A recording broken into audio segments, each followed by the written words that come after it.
In this story, we meet a man lying motionless as if a piercing sword of cold steel were between his ribs, as if someone was trying to extract something valuable from his chest, sticking out the wounded end. Our gaze shifts to a young man steeped in frustration.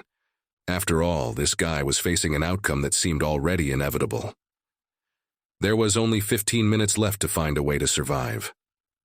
He was gathering his forces to save those who were on the verge of death.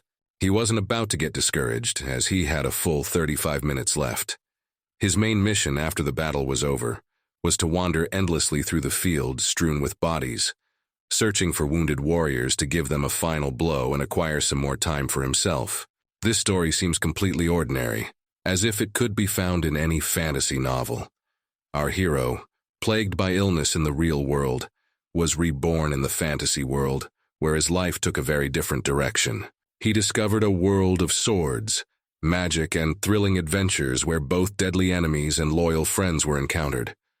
All this came after a hard life and inevitable death in South Korea. His main dilemma was that this world was much different from the cheerful books where the heroes could achieve anything by just wishing.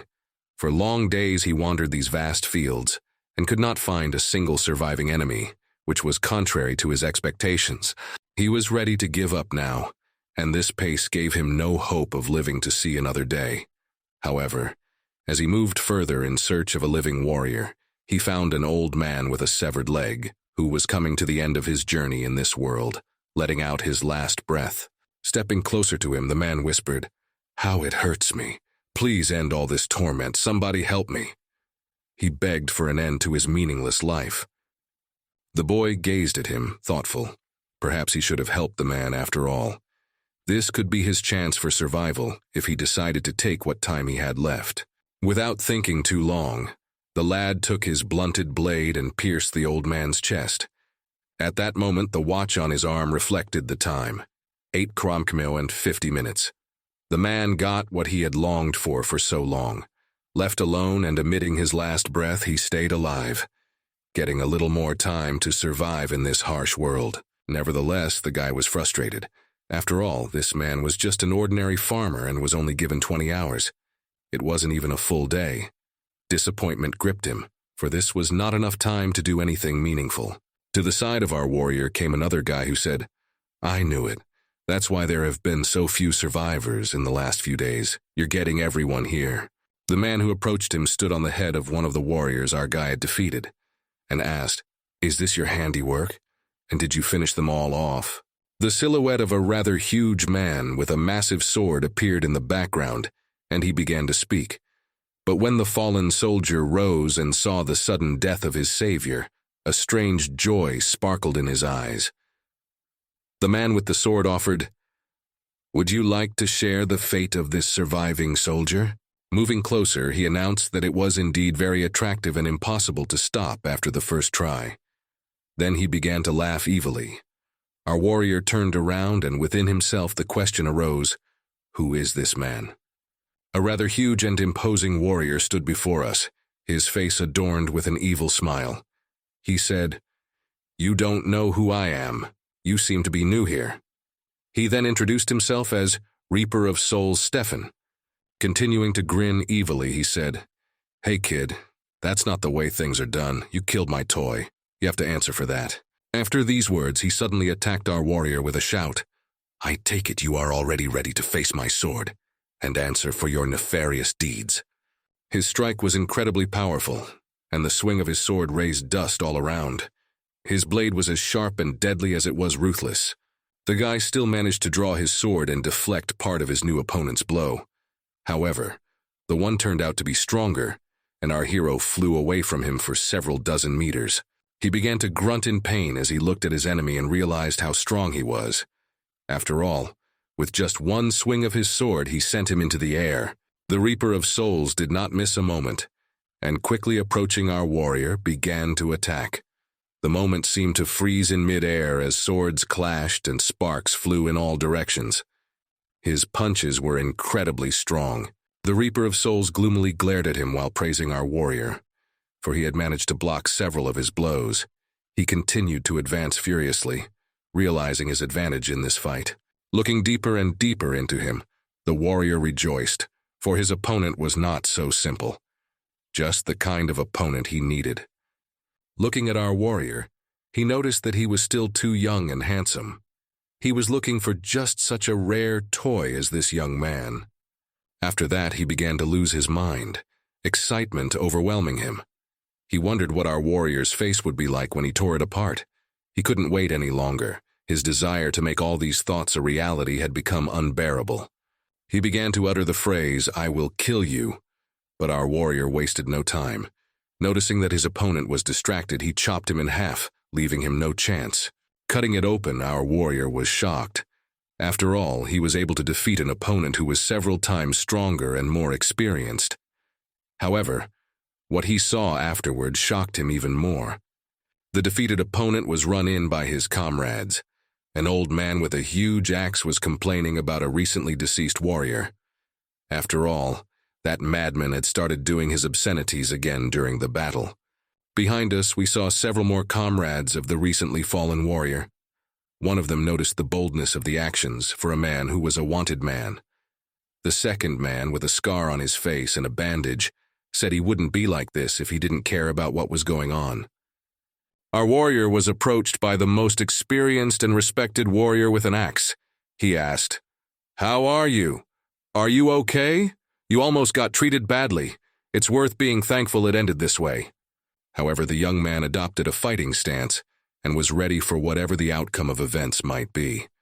The others just stood there and watched what he would do next, realizing that there were 3 of them, and he was just one. They had an advantage over him, and he made his choice. He began to finish off the warrior who already lay completely breathless, thrusting his sword into him again and again. The others looked at him in amazement, for he just continued to beat the body with his sword while continuing to shout at the fallen warrior, "Die, die, it is at my hands that you must die." They were surprised at this horrible behavior of the young man. The man in the blindfold said, "I'd be angry too if someone wanted to do that to me." The old axe-wielding warrior was shocked by what he saw and said, "I don't know, this is getting more like bullying." The young man, having defeated such a powerful opponent, received over 100 hours.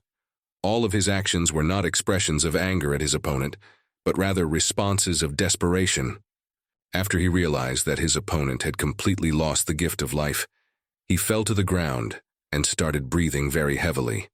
His opponent was pretty close to death, but he was still alive. He was waiting for the moment to strike the final blow. Looking around at the recently fallen warrior, he eyed him with disdain. Remembering what the other one had said about killing being fun, he thought the young man was just like him. Glancing after him, he contemplated keeping his opinion to himself. After all, that opinion could be useful to him in the afterlife. He knew that he was not a greedy killer like Reaper of Souls Stefan.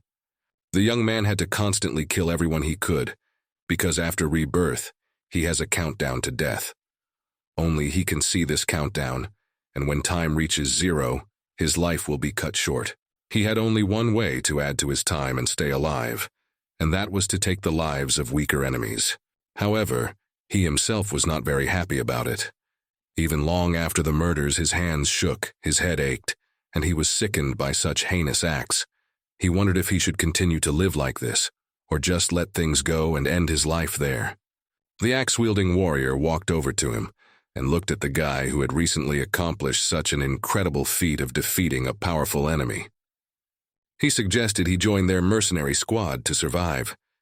The young man was shocked at such a generous offer to his address. The warrior with the scarred face wasn't sure if this guy should be accepted into their squad. He asked his captain, "Captain, are you sure about this man?" The captain, with the axe, was their leader, and he replied that this guy was able to block Stefan's blow, something no one had ever been able to do before, and he saw potential in him. The captain approached him and asked the same question, "Will you become a mercenary with us?" The young man thought about it and replied, "If I become a mercenary, it will be easier for me to do my job and kill other people, take their lives without emotion."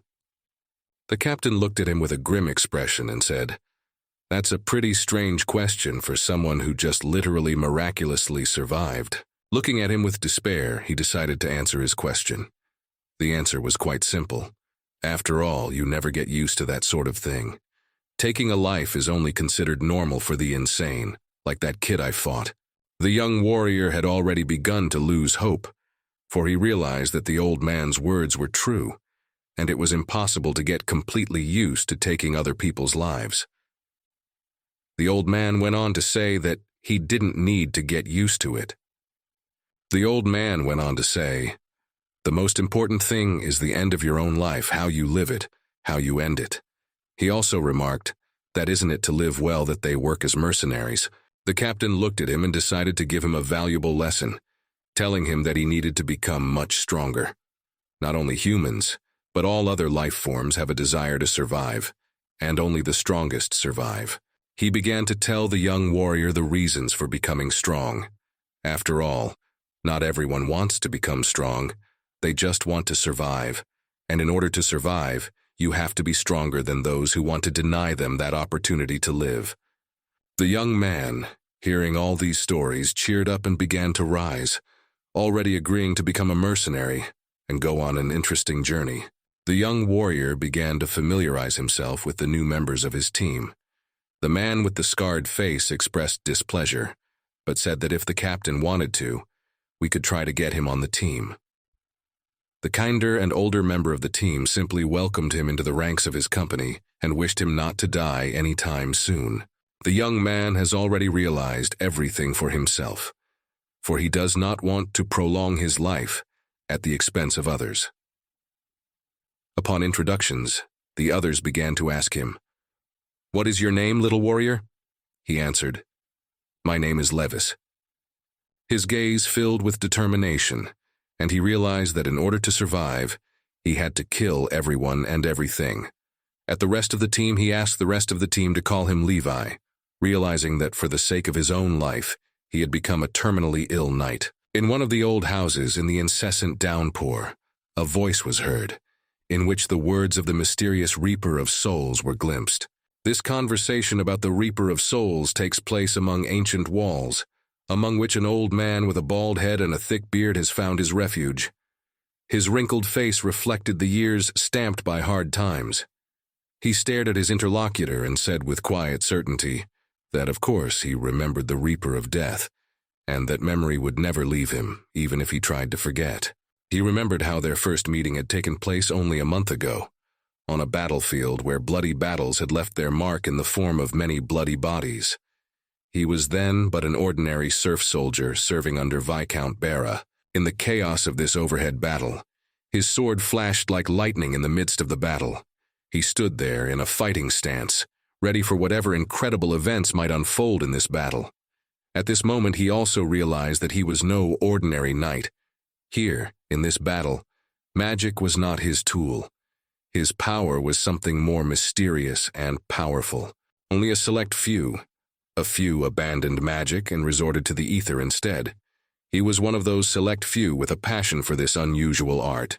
The very presence of this knight on the front lines, in the center of the battle, already instilled fear in the soldiers. But he was more than just a knight. His strength was different from the others, and it was obvious. Warriors who possessed ether possessed multiple strength compared to ordinary soldiers. Ordinary fighters didn't even dare to think of replicating the movements of someone who wielded this mighty power. His sword, imbued with ether, parsed the others effortlessly, as if dancing on the edge between reality and magic. But these simple warriors were not going to give up. They were persistent and persevering. They had a cunning plan, ready to apply to win, despite the magical power and skill of whoever wielded the ether. Having apprehended this mighty warrior, they began to shout in a call for help to gather strength to deal with him. Looking back at the crowd, he began to ponder the reasons why these ordinary people were willing to risk their lives to stop him. And then he saw something incredible. And now a whole troop of knights belonging to Viscount Barra stood before him, and at the head of this troop stood none other than Lord Jackson. With Lot Jackson came his 8 loyal knights known as the Knights of the Ash Mist. There was only one rule in this battle. Only a knight superior in strength could defeat this king, and not otherwise. One of the Knights of Ash Mist, who had previously been an aide to Lot Jackson himself, was known for his great achievements in territorial battles. He clashed with the one called the Soul Reaper, and their swords clashed violently in a deadly battle. Contemplating their battle, none of the witnesses could doubt that even someone as famous as the Soul Reaper was bound to die on this battlefield. However, the Soul Reaper was far from being the weakest warrior. People who watched a knight with such a great list of merits being literally cut in half by a single sword realized that the Soul Reaper was a true monster on the battlefield. No one had expected such an outcome, and when the lifeless body of one of the Ash Mist Knights fell to the ground, silence enveloped the entire battlefield. Afterward, the old man said that something incredible happened at that moment, and he remembered exactly what was said because he heard it clearly and distinctly. The Soul Knight stood beside the defeated enemy and said in a quiet voice that he had already gathered enough and needed to use 1,000 hours. Then with the full force of all his strength, he shouted, "Give me strength, God of War," and his eyes began to glow with a bright blue light. With a glance, it was obvious that his strength began to replenish after those words. After his strength was replenished, something incredible began to happen. He single-handedly tackled an entire order of Viscount Bera's knights, destroying them in less than 30 seconds. His ruthlessness as a warrior was astounding. Witnesses to the way he easily dealt with the knights panicked and started running away, looking around to see what he was doing. They noticed how his gaze was piercing, full of lust for killing, and an overabundance of power glowed from him. Watching him, people got the feeling that he was saying, "War is just nothing to me." Strangely, he couldn't even realize how it had all happened.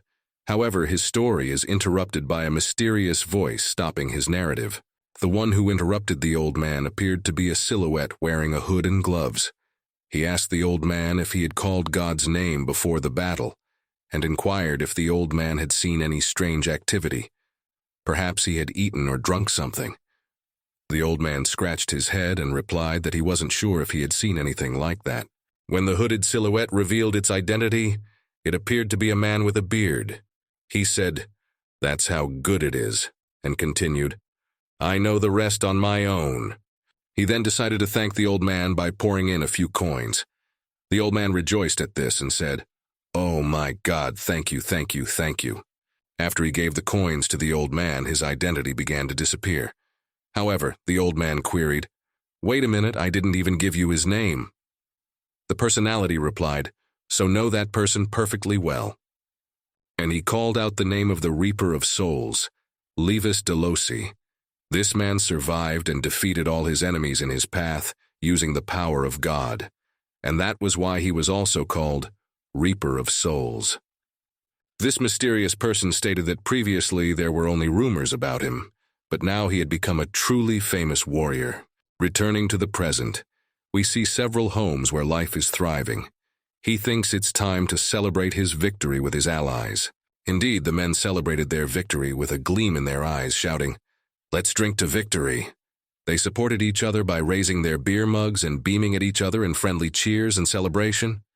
The feast is in full swing.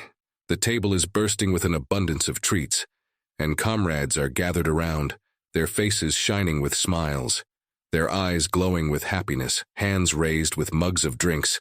They praise the moment. At the center of all this whirlwind of joy and light-heartedness is he, the protagonist of the evening, focused and calm, as if in an ocean of holiday joy. All this time he was just looking at his watch, which already had over 1,000 hours on it. It all seemed little to him, however, and he continued to focus on his thoughts and plans. As he looked at the time, his eyes would grow grim and he would say, "Not enough, not enough, I don't have enough time." He had defeated his enemies so many times before, but he had less and less time left. Leaning back in his chair, he thought deeply. It was clear to him that there was only about a month and a half of time left here, and if he didn't find more time, his fate would be inevitable death. However, at this moment, he remembered his previous life and looked at this whole situation from a different perspective. He realized that even with limited time, this was better than his past life. In his past life, his name was actually Min Hyuk, and he was seriously ill. He was destined to die a helpless and unwanted man. As he compared his current situation with his past life, he realized that he now had a chance for a more meaningful and fulfilling life, even if he didn't have much time left. On the verge of death, he wished that in his next life he would be born with a fully healthy body. However, the being who called himself God said he would fulfill his wish and then transported him back to this unjust and harsh world. He was transported to the fantasy world of the Middle Ages, where there were strict rules of power and wealth. Those who were not strong enough were considered only food for the more powerful and slaves for the stronger people. This new world was harsh and unfair. Levi resented this god, believing that what he had done was unjust. He didn't gain any special power, and instead was burdened with a huge time limit that couldn't be removed.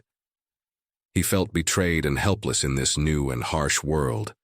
Levi pondered, realizing that in this world, an ordinary serf would only grant him 1 day of life. He will have to defeat more than 180 people in order to live for just 6 months, also considering the time he has to devote to sleeping, traveling, and eating. To accomplish this goal, he would need to take time away from 9 other people. This task seemed almost impossible. As he drank some beer and snacked, he felt the tension ease. He realized that all of this might seem absurd. After all, he wasn't the worst mercenary in the world, and he assured himself that he could handle this seemingly impossible task. At the moment of his relaxation, he was called for very loudly, pounded the table with a shout of "Lie!" It was one of his co-teammates who was having the most fun consuming very tasty beer.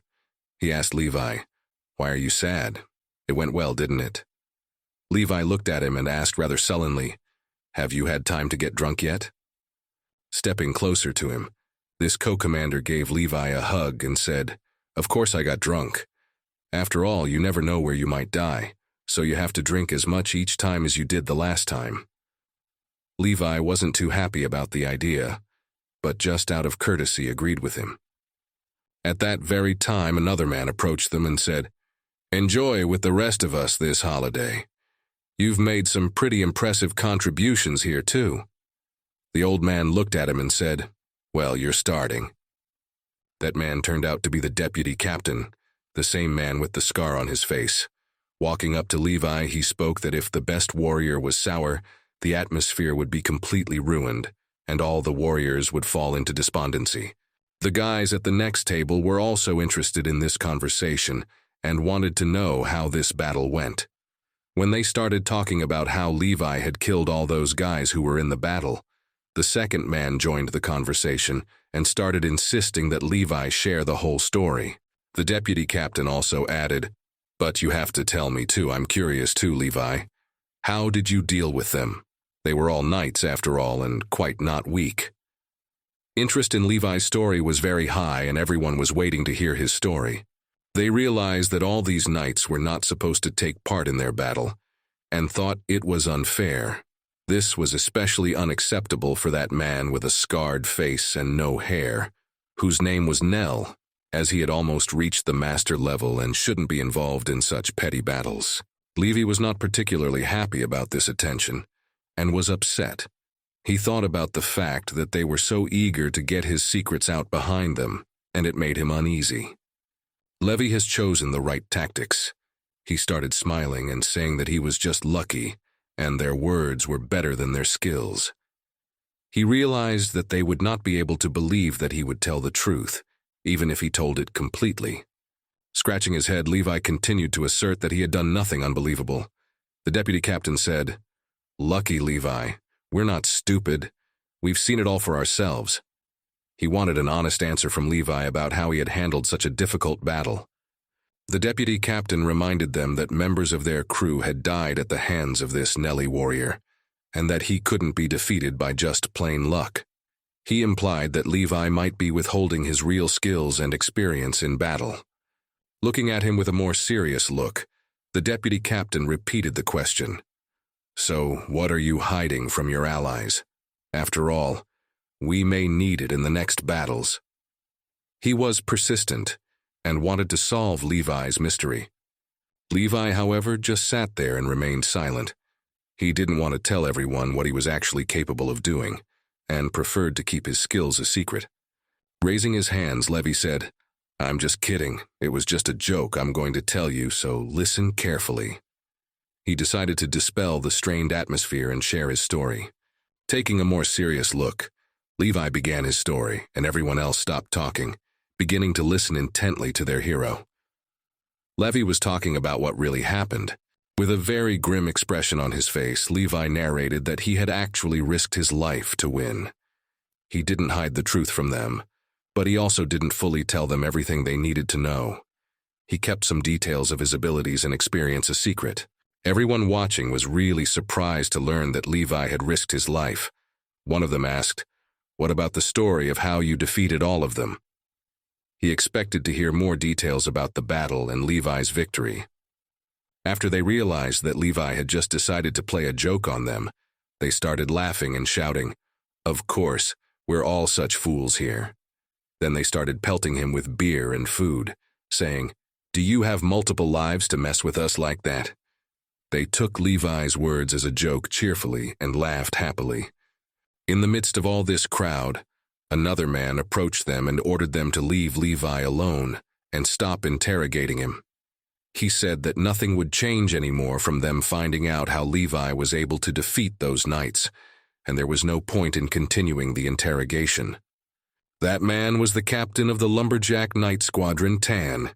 He was a smiling and rather old man, with scars on his face and a beard.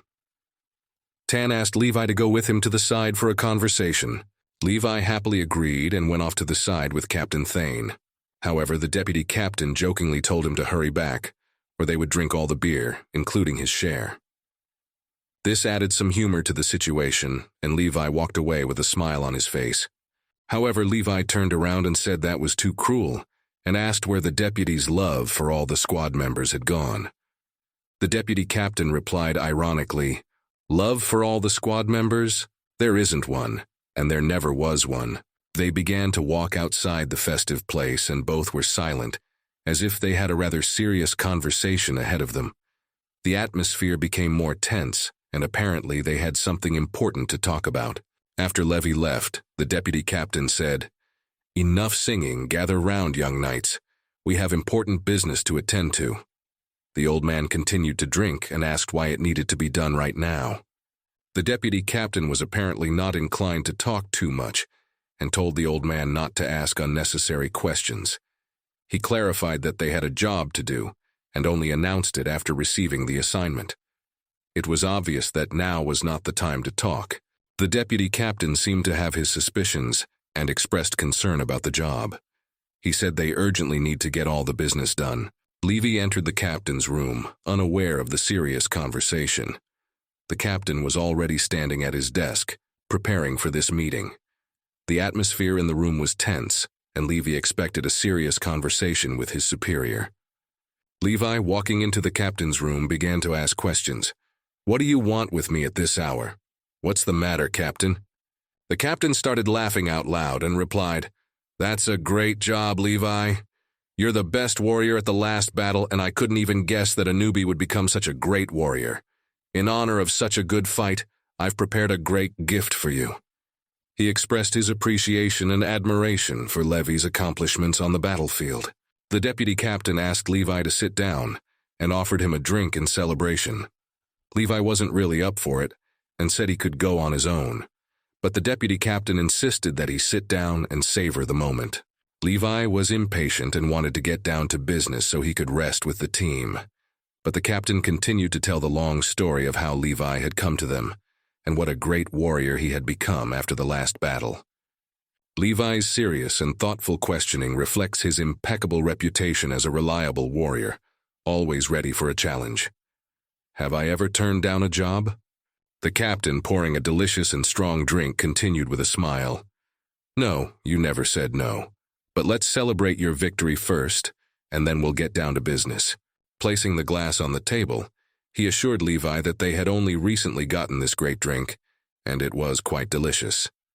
Levi looked at him and thought he should drink that much right now. He pours the beer into a glass, and his actions seem almost ritualistic, as if he's celebrating not only the moment, but also the affirmation of mutual respect between him and Levi. Recently received? Very good. Levi accepted the glass and they began to drink. He thanked his captain for such a great drink. Thoth smiled and said, "I'm glad you liked it. Drink to your heart's content." After that, the captain began to tell the real reason why he had invited Levi here. He said that thanks to Levi, Birch surrendered, and they were victorious. Deern, with a thoughtful expression on his face, continued, "But this is just unofficial information at the moment, and it's not worth spreading it around. Usually Beer pays compensation at the end of the fight." He said that just recently, Birch expressed a desire to meet with the customer to speak with him in person. Next, he and the captain began to discuss. Levi said it looked like he was going to have one more battle before giving up and finishing all his business. The captain agreed with him, saying he was sure he just didn't want to pay the mercenaries and all his soldiers. So they planned to eliminate all of them in the next fight. Thorn ends his thought by pointing to the aristocracy as the source of the problem. It's a lousy business, but that's what aristocrats do. His disgust at these actions can be seen with the naked eye. He asks Levi for an escort. "And for this secret mission, I want you to accompany Viscount Bera. The task is clearly dangerous and requires Levi's personal skills and qualities." Levi heard this and began to question the adequacy of these orders. After all, if he just needs to be shown the way and escorted, he doesn't need to send one of his best warriors. The captain knew what he was doing, however, and said, "I think it's all about his pride here, and your glory will be just enough to accompany just such a man. And to save his pride, it is you who is needed. After all, if he's caught while he's prancing around, should everyone find out he was with a top warrior?" Pulling an unidentifiable bundle from the table, Tern held it out to Levi with the words, "Take it, you'll need it later on. Here's the address you need to report to." Whereupon, as Levi accepted this bundle with the address, he began to walk away. The captain spoke afterward. "This is nothing to you, but I will reward you well for this mission. You can take your time." Levi realized the seriousness of what was going on and said he would go right away to complete this assignment. Holding up the address, Levi said he would think about the reward later, after he had accomplished the mission.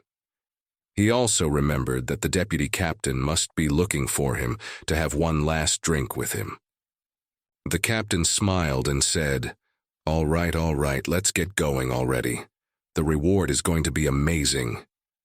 He then wished him to take care of himself and his health, for this mission could be quite dangerous. It was pitch black.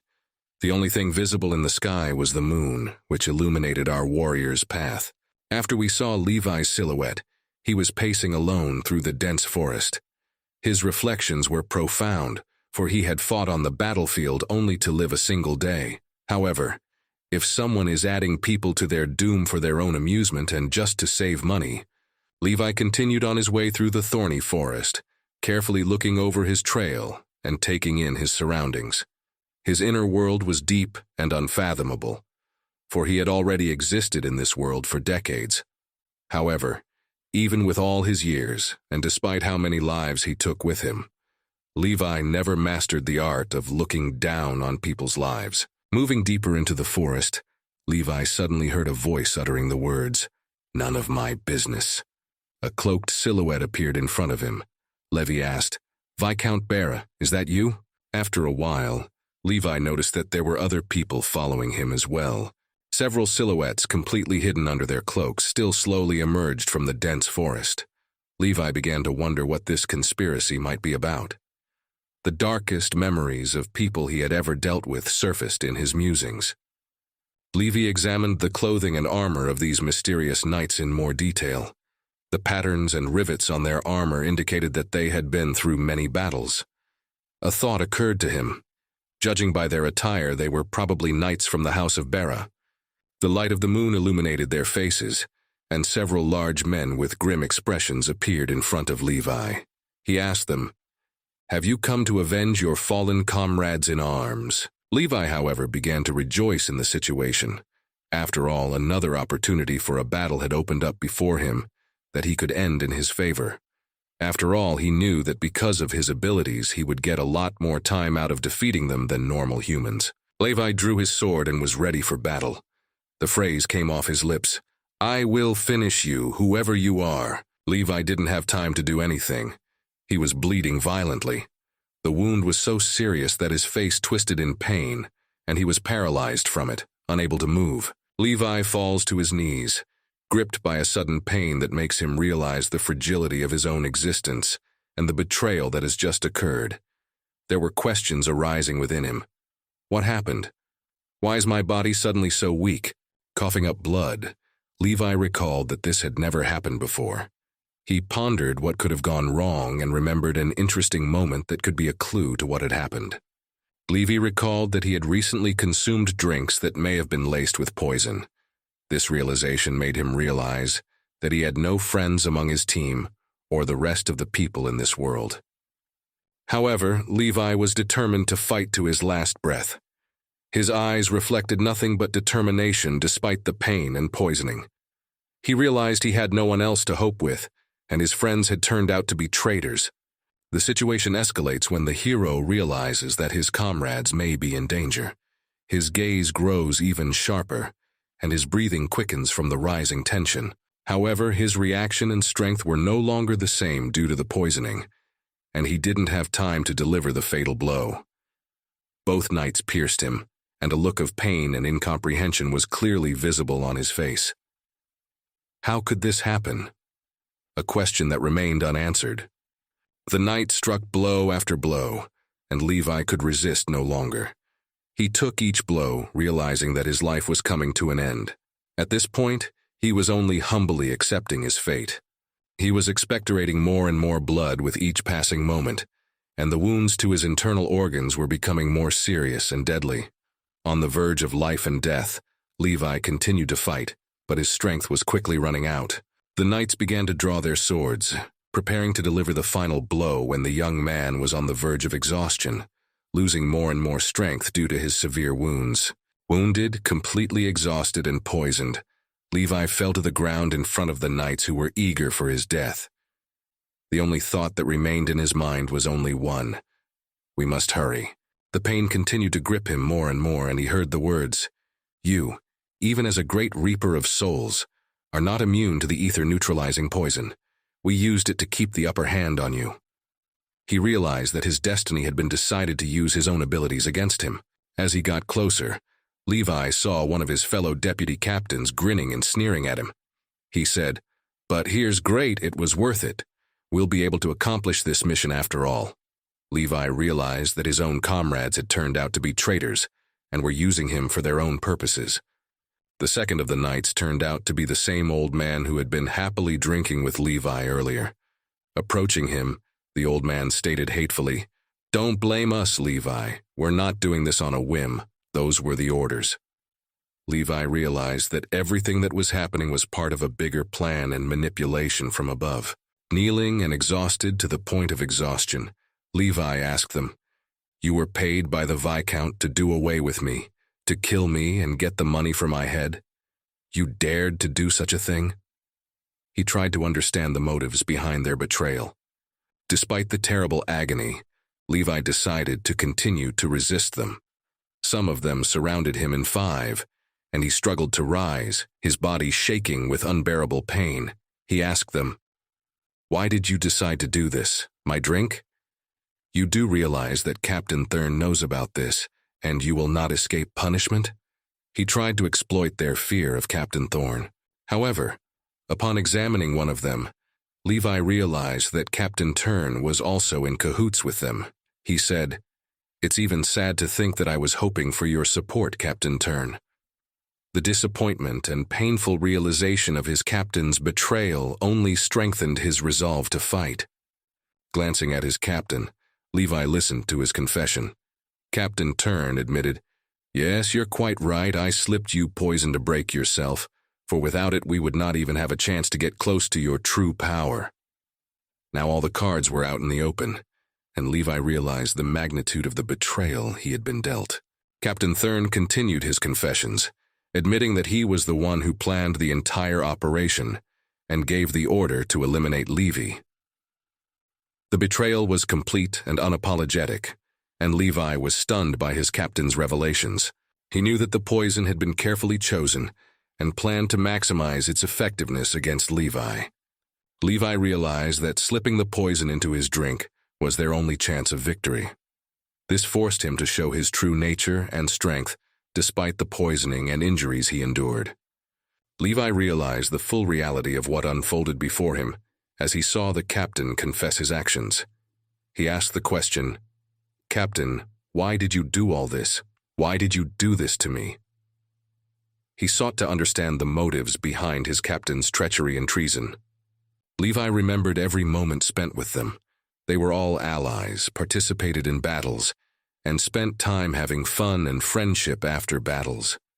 But his heart grew increasingly empty from the fact that each of those moments had proven to be false and filled with betrayal. After realizing the reality, Levi started smiling and said, "I've got it all figured out.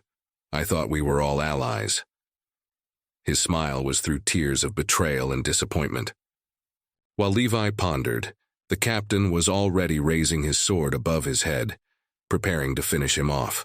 However, inside Levi still burned a hatred for this fantasy world of the Middle Ages that he hated with all his heart. Stopping the sword with his hand, Levi began to speak.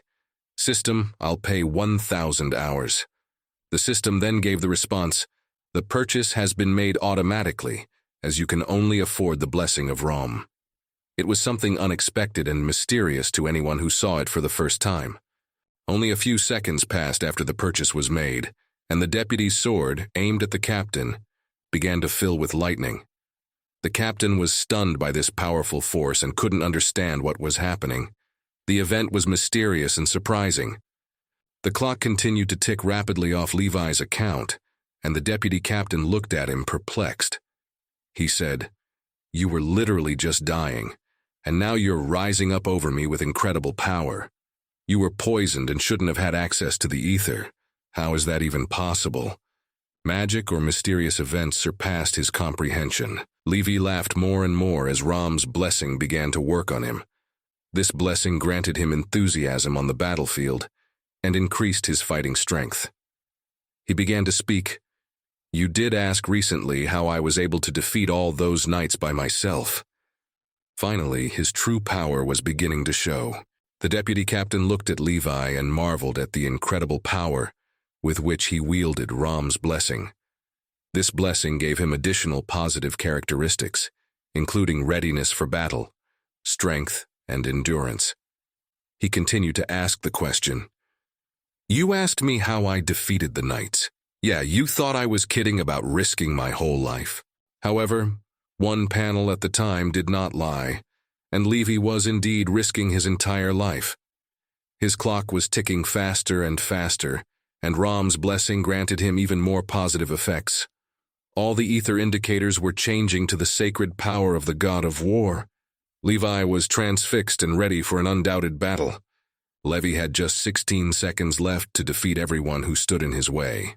He was filled with rage and despair, and it is said that he put his whole life on the line.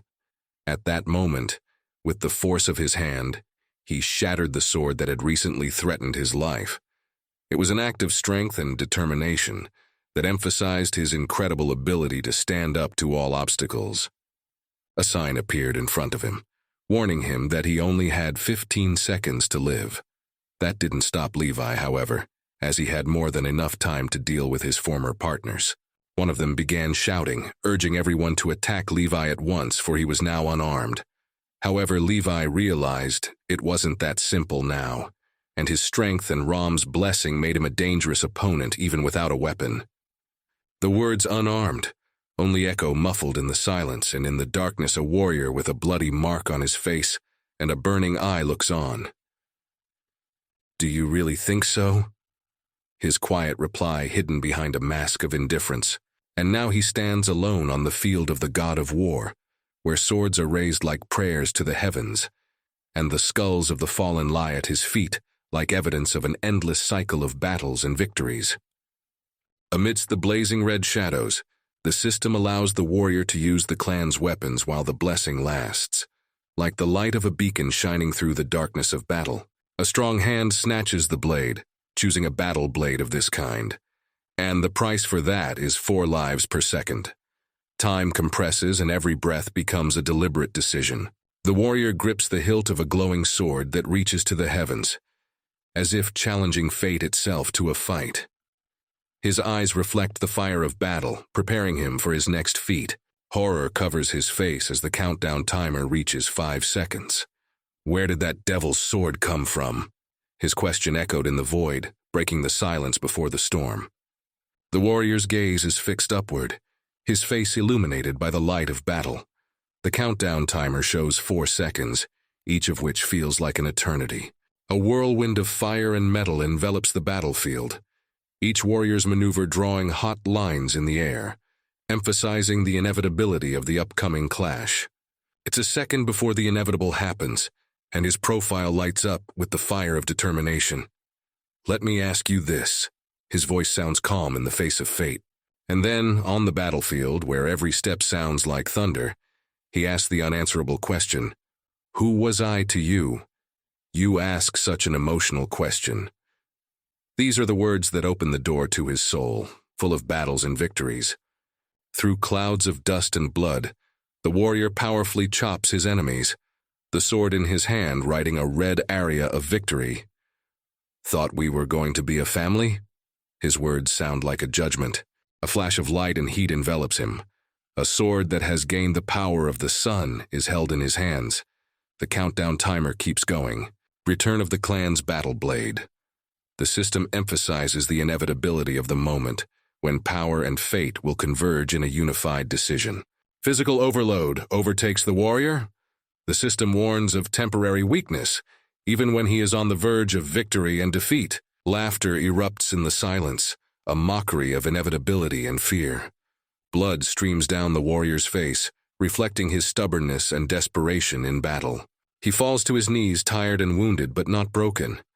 Ah, the way of the Varangian god of war, he reflects, recognizing his role but refusing to admit defeat. We've been friends too long. His memories of his comrades sustain him, even as he confronts darkness and pain alone. Lifting his head, he meets the gaze of a new sunrise or sunset. What the? His question hung in the air, full of bewilderment and uncertainty before an unpredictable future. Before the hero opens a picture of destruction, buildings are burning and smoking, and through the chaos sounds his voice. Who did it? Words full of anxiety and bewilderment. He stands on the edge of a precipice, his silhouette cut off by the blood-red light of sunset. Levi, why are you here? He turns to an unexpected ally, seeking answers and support. The fallen man looks up, appealing to the warrior for help. His words, "Run. 3 men are coming for us," full of terror and desperation in the face of imminent threat. The words, "He made a deal with the birch," and are filled with deathly weariness and the fatal realization that a deal has been made, perhaps with a demon or other dark force, which now has consequences. The warrior's silhouette stands out sharply against the flaming ruins. He addresses the unseen enemy. "Get out of my 6s and come back with no balls. Levi, I underestimated you."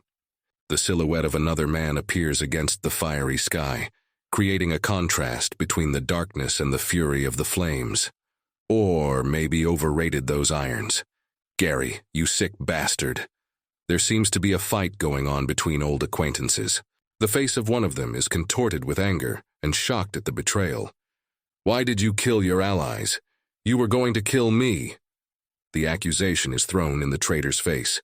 The bloody axe in the hands of one of the characters becomes a grim symbol of betrayal and violence. Allies. The question may indicate betrayal or a lack of understanding of the motives for actions taken. We see the warrior's face in profile, his eyes full of determination and suspicion. "What are you talking about?" He demands an explanation, alluding to a previous accusation of betrayal. A full-length figure of a man stands out against the fire and destruction. With confidence, he declares, "I am only getting rid of an obstacle in the way of my goal, as if to justify my actions with a higher purpose." The side of the warrior's face lit up with a fiery light. He stares shockedly into the distance. Obstacles. His answer is full of mistrust and misunderstanding of his interlocutor's motives. He comes face to face with his accuser, his emotions filled with indignation. "What are you saying? We were comrades," he screams, unable to comprehend the betrayal of someone he thought was an ally. The face of a man with a bright red beard appears in the frame, his gaze serious and shrewd. "Okay, you're the last one, so I'm going to tell you everything. I made a deal with Pierre," he announces, ready to reveal his motives. In the next frame, he continues, "He promised me longevity if I get it personally from Raniwar." His words suggest that he acted on the promise of immortality while pursuing his own goals. The warrior in red looks at him with disapproval and anger. "We were to meet him in another territorial war, and you've decided to kill us?" He accuses the man of betraying their group's original plan. The man with the red beard reasoned, "You're quick on the uptake, Levi. You're a guy off the street and you don't trust anyone." He claims that Levi is quick to grasp the situation, implying that his distrust is the result of a difficult past. The man with the red beard looks up confidently, his gaze full of cunning and self-assurance. It was as if he was convinced that his interlocutor, despite all the difficulties and dangers, would find a way out of the situation. He stands against the backdrop of a destroyed, flame-ravaged city, and there is an openness in his stance, and a willingness to accept the consequences of his words and actions. In the next shot, the warrior in red is at the very center of the explosion, his determination and anger reflected in every movement, in every muscle of his tense body, showing his readiness for battle. His face contorted with passion and resentment as he stares intently at his opponent, his eyes glowing red, as if reflecting the fire that surrounds them. He is determined to confront the betrayal and defend his beliefs. The red-bearded man scoffs, glaring confidently at his opponent. You can see by the look on his face that he is satisfied with the situation, convinced that his plans are completely under control. In the next moment, the man is captured in action. His powerful figure seems to explode with energy, reflecting his determination and strength in battle. A warrior in red, with a tense face and eyes full of rage, prepares to attack. He is determined to confront the betrayal and bring justice. Finally, a sharp sword is seen in the frame, accurately striking the target. The movements of the weapon are precise and decisive. The force of the blow and its direction will leave no doubt about the outcome of the clash. Amidst a flash of orange light and flying sparks, a warrior in red armor lunged with his heavy sword. His face contorted in barbaric triumph as he laughed loudly and broke the silence of the battle. The next shot shows a man with a cruel face hidden by the shadow of a helmet. You can read in his gaze the intent to strike a merciless blow, but the restraint speaks of sudden thought or procrastination before a decisive move. Swinging his sword, the warrior was enveloped in a green glow of magical energy. Fierce and ready for battle, he speaks the words of his past, gaining strength from memories of long-ago battles and victories. The energy of magic condensed around his head, sparkling and shimmering in time with his words. He asserts his superiority not only in strength but also in wisdom and experience, predicting his inevitable triumph. The warrior falls under the onslaught of the magical attack, his powerful body enveloped in a green glow. He explains that this power is the result of years of training given to him to win fierce battles. The scene suddenly changes and another fighter appears in the foreground. Lightning strikes around his sword. He rushes forward, his gaze focused and determined, and a wave of fire explodes behind him. The lightning strike throws the warrior back, his face contorted in pain. He feels the might of the enemy, and it seems that the force of the blow has exceeded his expectations. Facing his adversary, the red-eyed warrior defies the laws of nature by using lightning to his advantage. His face, illuminated by the electric light, expresses surprise and perhaps an admission of his own error. In the tumultuous battle, one sword-wielding warrior falls to the ground, hitting it so hard that words of his potential seem to echo in the din of battle. He recalls their first meeting, where signs of his power were already seen. The picture plunges into the world of destruction. The ground is strewn with the bodies of the fallen. Smoke and flames envelop the remnants of the battle. At the center of this chaos stands a warrior, his figure standing out against the flames and destruction. He holds his sword tight as a pillar against the backdrop of the fading day and the element of fire. His words speak of trials. Trials gone through with the mercenary squad. The warrior's profile opens close up, his eyes once again reflecting the world he knew, coming face to face with his past, with the moments when he lay in the hospital facing death. In the fire and ashes of a raging battle, a warrior with swords behind his back looks at the fallen. He recognizes the loneliness of his survival, recognizes that he is alone. The warrior's fist is clenched, as if holding under the weight of the world, and his words emphasize the impermanence of existence. Nothing lasts forever. He retreats, leaving behind the ruins of the battle, with the realization that his path is that of a warrior, and that he must follow it to the end, despite all losses. Faced with darkness, the red-eyed warrior admits that everything happened much sooner than he expected, that fate is inexorable and unpredictable. Stones and swords frame the aftermath of the battle. The fire continues to devour everything around it, and the world around it fades into shadow as it pays its last respects to the fallen. The silhouette of one man looms against the purple sky as a reminder of the fragility of human life, and the fact that the length of existence under certain conditions can be eternal. White smoke envelops everything around it, and in that smoky patina, one gets the idea that one can only go without air for a few minutes. Finally, the water surrounding the space emphasizes another important aspect of life that may be lost to humans temporarily, but not permanently: the urgent need for water. On the table in front of us is the dish that is the source of strength and survival, meat and bread, but without them man can last only a limited time. The timer dial reminds us that time flows inexorably forward, and there are limits that apply to only one person, the one counting. A lone hand and a huge timer with an almost complete cycle of the day symbolize the inevitability of the decisions one faces every day and the price one has to pay for the continuation of life. The finale of the series is an image of a man who stands above the simple necessities of water, air, and food. For him, existence is defined by the need to make decisions leading onward to new horizons of life. A young man with dark hair and a frightened look listens to the fateful statement, his eyes wide with shock, his mouth slightly ajar. His face shows a mixture of disbelief and horror. In a spacious, poorly lit room that resembles an office or study is a figure in an unusual outfit: a leather cloak, military ammunition, and a strange backpack with antennas on the back. A bespectacled man with a bald head sits at the table in front of him, asking questions, calm and judicious. Flames engulf the building, illuminating the night with a fierce orange light. The flashes and fire seem almost alive, and the picture of horror unfolds before the viewer like a scene from a nightmare. Back at the house, the man in the suit shows the documents, his face expressing quiet triumph and confidence. The young man turns around to look, but his doubts and misunderstandings only increase. The bald man's face turns serious as he addresses the young man. His upraised finger emphasizes the importance of the moment. He looks like a man used to being a power broker. Tensions rise when a young man with dark hair gets into an argument with a man with glasses.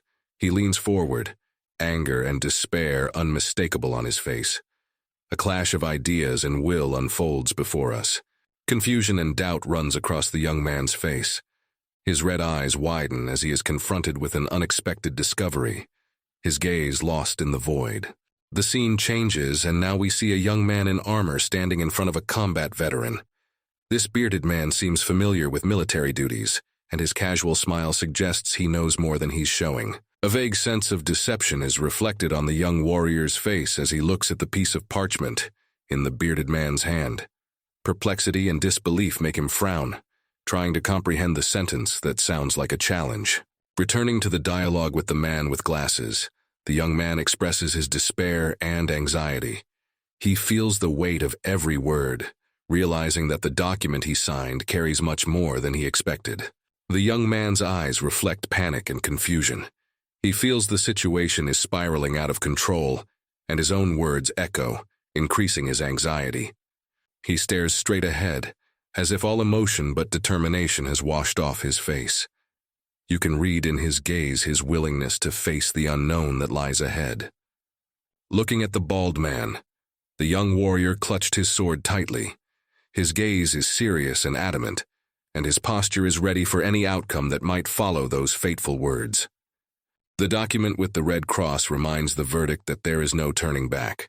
The warrior now carries a heavy burden of the consequences of his decisions, an invisible but tangible burden.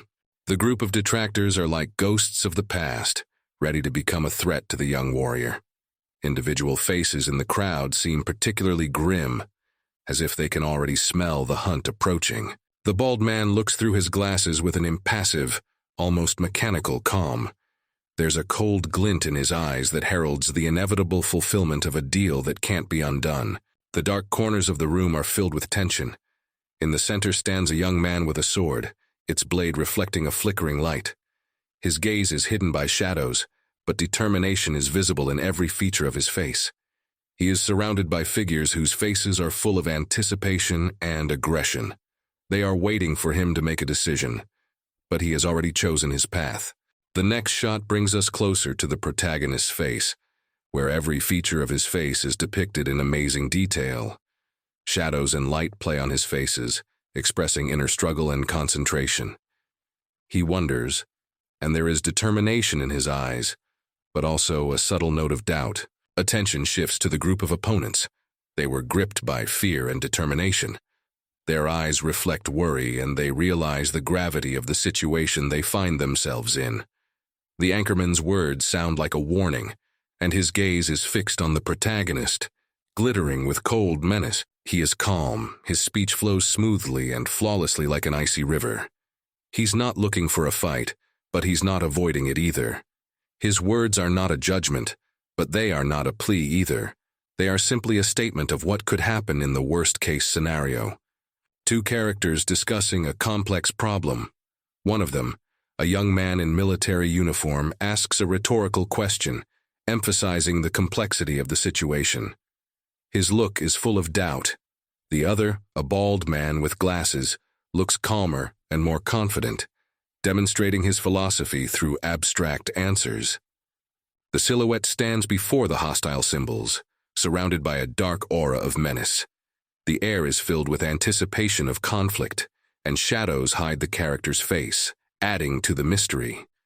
The text describes a task received in the morning that carries gravity and danger. The young man and the bald man continue their conversation indoors. Now they seem more focused on business than each other. The young person expresses frustration and shares his recent failures, while the person he is talking to seems thoughtful and detached. The young man leaned back in his chair, his gaze full of fatigue and frustration. The text hints at the complex dilemma of morality and choice that hangs in the air like an invisible fog. His eyes reflect the burden of decisions that need to be made. In a bright office where the walls are painted in cool shades, sits a bald man with glasses. He raised his index finger as if to emphasize the importance of his words. With his other hand, he points to a young man in a dark jacket, standing with his back to the viewer. The young man seems determined and resolute, with an unwavering expression on his face. The scene shifts to another office where the same bald man has stood up, and now standing, points sharply upward. He stands in front of the closed door, and his shadow on the floor lengthens. The atmosphere in the room grows increasingly tense, as if foreshadowing a soon-to-be confrontation. The man in glasses is now facing the window, his profile clearly visible against the bright day. He folds his hands in front of him and thinks. There is some confusion on his face. Perhaps he is facing an unexpected dilemma, or remembering something important that was previously overlooked. Darkness envelops the scene as a giant creature, with a green light in its eyes, suddenly appears. His muzzle is full of sharp teeth, and his appearance is intimidating. It seems to be a creature from legends or nightmares, appearing out of nowhere, ready to attack or defend its territory. A young man in a dark jacket and with a sword behind his back faces an unseen enemy.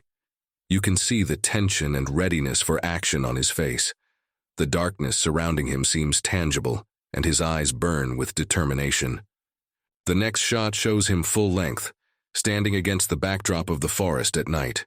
You can read in his gaze the seriousness and awareness of the danger coming from these places. His fighting stance and equipment indicate that he is no ordinary traveler. Now the young man's face expresses surprise and doubt. His eyes reflect a sudden realization, perhaps related to new information or an unexpected discovery. He seems ready to reevaluate the situation and his next steps. The scene is filled with dynamics. The young man recoils back, his face contorted with horror.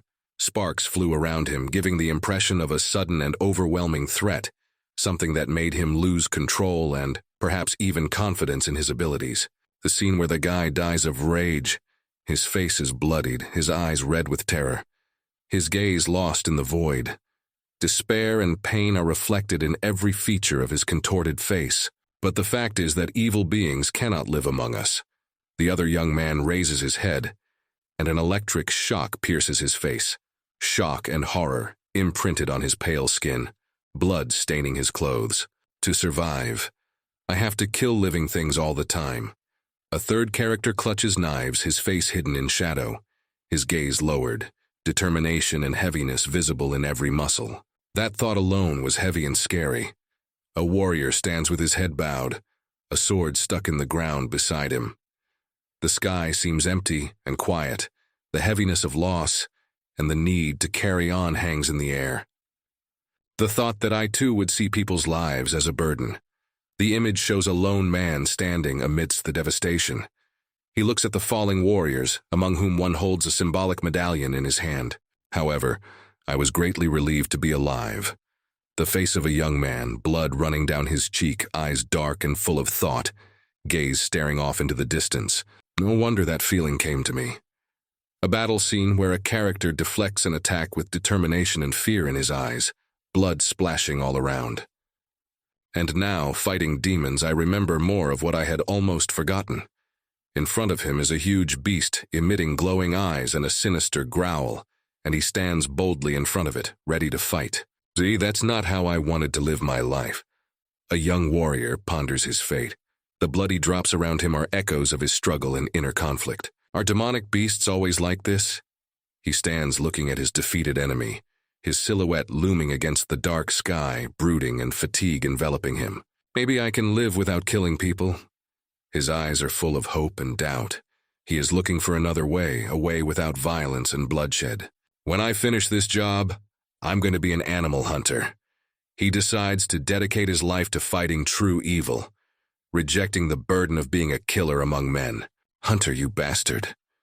You can feel the tension in the air as the warrior with the beard and determined gaze defies, his words full of contempt. Do you think everyone can become a hunter? He turns to his opponent, his gaze filled with challenge and doubt emanating from his mighty stature, his gaze filled with a fatal challenge. Until you try it, you won't know. The warrior now faces his challenge, his eyes burning with determination and his question hanging in the air like a silent echo. Yeah? I am an animal hunter who lives in this forest. The answer comes with the smile and confidence of a man who knows every shadow of this world, ready to share his secrets, or become the next obstacle. 15 years ago, they appeared all over the continent, leaving no village without their malevolent attention. The sky is lit up with a multitude of fierce faces, each one defying death. There are many types of demonic beasts, but most are aggressive and greedy. In the eyes of one of them, red as blood, you can read unrelenting cruelty. Exceptional beasts can fight strong. They even require assassins. Despite the danger, the young warrior stands steadfastly before the monster, his hands glowing, heralding a new battle. People who professionally hunt animals are called animal hunters. In front of us is a warrior. His gaze reflects experience and the knowledge that he is one of those who stand on the edge of humanity and savagery, dedicating himself to this dangerous game of survival. You know there are rules between us. A warrior with arms spread wide and hair raised upward expresses readiness for battle and authority over his territory. And the first of these is not to take over someone else's territory. His massive figure dominates his surroundings, standing before the young warrior like an unyielding guardian of his lands. But the chief's an idiot, so I'm asking this time, and with other hunters, would have had to fight. A smile appears on the experienced warrior's face, and he offers a truce, demonstrating that even among hunters, there is honor and rules. I'm interested in animals, but his reaction is full of surprise and wariness when something in the forest catches his attention, leaving the conversation unfinished. I don't care about their journey. A young warrior with a bloodied face and determination in his eyes expresses indifference to the dangers facing him. I have a question. Have you heard anything about armed troops in this forest? He turns to an experienced hunter in search of information that can help him in his tasks. Oh, so it's us hunters. That's the kind of names Vijant comes up with. Hunter readily admits to belonging to the group named after the legend. Then you'll have to take it back. What are you talking about? Tell me more. His interest intensifies when he learns that the young warrior is not just a traveler, but a man with a mission. Suddenly there is a storm of movement. The tension between the two warriors is released with a quick and decisive movement, heralding the beginning of a new challenge or battle. I don't hate you. I just have to do it. The young warrior's gaze pierces the darkness, his words carrying not so much a threat as a necessity. You look like a mercenary, but you're alone here. The experienced hunter regards the young warrior with interest, assessing his strength and goals. Didn't you hear that other units behaved no differently? There's an undercurrent of threat in his voice, as if he's offering one last chance to back down. That bastard. The way he holds my sword is intriguing. The young warrior watches his opponent's every move, assessing his intentions and preparing for the upcoming clash. I love your passion, but there were many like you during the Holy War. The experienced hunter recalls the past, his tone a mixture of irony and slight admiration for the indomitable spirit of the young warrior. It's that strange war again. I don't know anything about her. The young warrior's tense face is contorted with doubt and disbelief as he stares at the unknown lurking in the darkness of this forest. The young warrior's energy split the air, his sword doused in sparkling flashes. The battle reaches a climax, the tension around them becoming palpable. What? The sword filled with energy broke. Suddenly, the situation changes and the hunter faces an unexpected challenge that could change the outcome of their confrontation. His opponent, the hunter, looks at him, not hiding his surprise. Perhaps it's the first time he's encountered such power, or it's causing him a storm of emotion. The image is consumed with movement and power, as the young warrior's sword slams into something unseen, causing an explosion of energy to tear through the night. Hunter is thrown backwards, his body enveloped in the light of the impact. This is the moment of truth that will decide the outcome of their fight. The scream of the young warrior drowns out all the sounds of the forest. He overcomes the final hurdle, his cry filled with pain and determination. The air vibrates from the rupture, and blood spurts, marking the end of the fight. There is the thud of a thud, and the darkness of the forest is filled with a cry of pain. The huge creature filled with power and rage emerges from the darkness. His eyes glow red, reflecting the fury of a wild beast.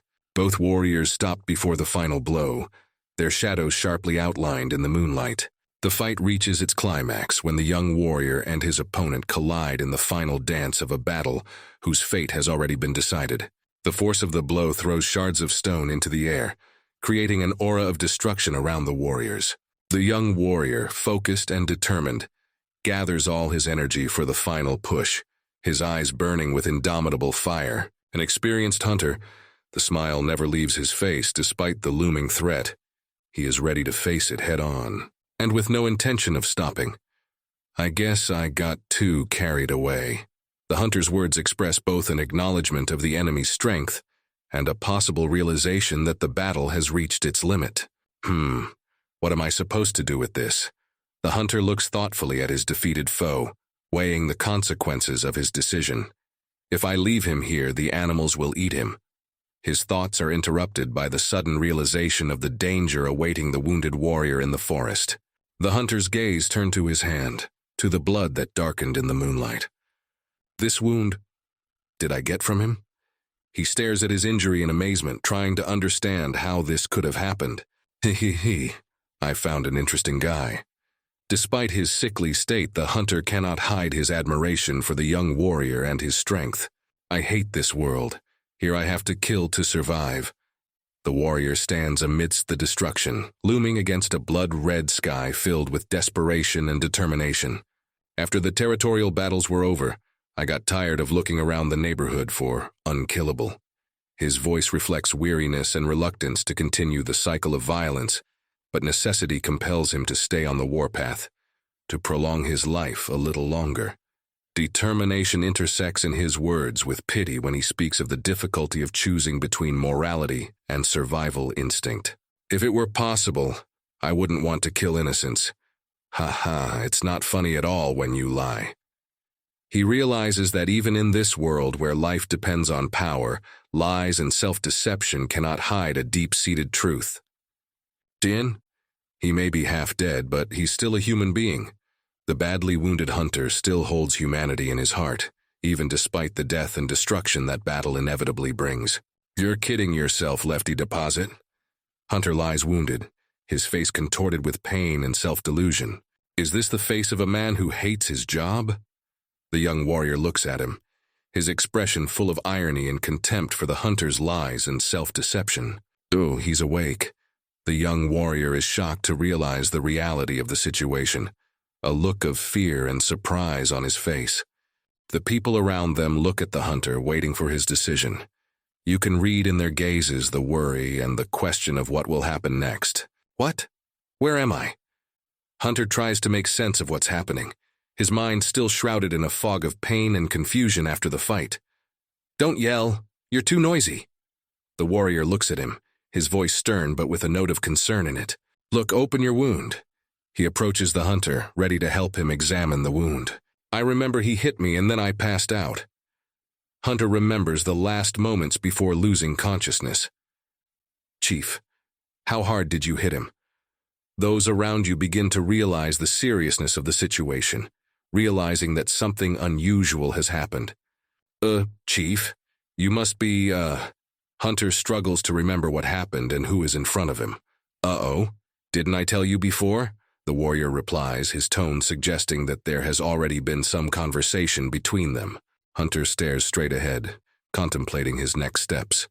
He feels the weight of responsibility resting on his shoulders, for he is a key figure among the hunters of this city. His gaze is serious, and there is a deep self-consciousness in it. A panorama of the city of hunters opens up before him, where he returns the one he has just rescued. It's a place full of life and death, where every day brings new challenges and dangers. Hunter looks at his hand in surprise, not expecting to be unconscious for so long. He's going over the recent events in his mind, trying to figure out how it ended like this. His determined voice cuts through the silence of the room. He pronounces judgment on whoever he has brought with him, pointing out the strict rules that must not be broken. The hunter has power, and his word is law to those in his care. The young warrior looks deep into his soul, questioning his past and who he is. He is trying to find answers to questions about his identity and his place in the world. He turns to the hunter, seeking his support and understanding of his situation. You can read in his gaze a desire to learn more about himself and what path he should take next. The hunter seems to know more about the young warrior than he could ever imagine. His words hint at a troubled past and secrets yet to be revealed. Surrounding people, noticing the situation, begin to gather and discuss what is happening. They are surprised by the tenacity and courage of the young warrior who, despite all the obstacles, decides to act alone. A group of people are laughing. Jokes and taunts can be heard in the air. They rejoice in spite of the dangers around them, finding reason to rejoice in difficult moments. The young warrior has mixed feelings. He is haunted by doubts and anxiety about the future. His thoughts revolve around recent events and future challenges to overcome. He stands pensively contemplating his next move. Time marches on, and every second brings him closer to the inevitable confrontation he must accept and win. The warrior doubts his abilities and how he can accomplish his mission. Doubt and determination battle in his head as he tries to find a way forward. The young warrior senses impending danger, his instincts alerting him to possible threats. Even if he chooses the path of solitude and retreat, problems seem unsolvable to him, his gaze piercing the darkness, searching for answers. A strong and determined hunter offers him an alternative, a chance to be part of their community, where everyone has their place and value. His words are full of conviction, and his sentences sound like an invitation to a new world. But the warrior is skeptical of the idea of belonging and doubts the sincerity of the offer.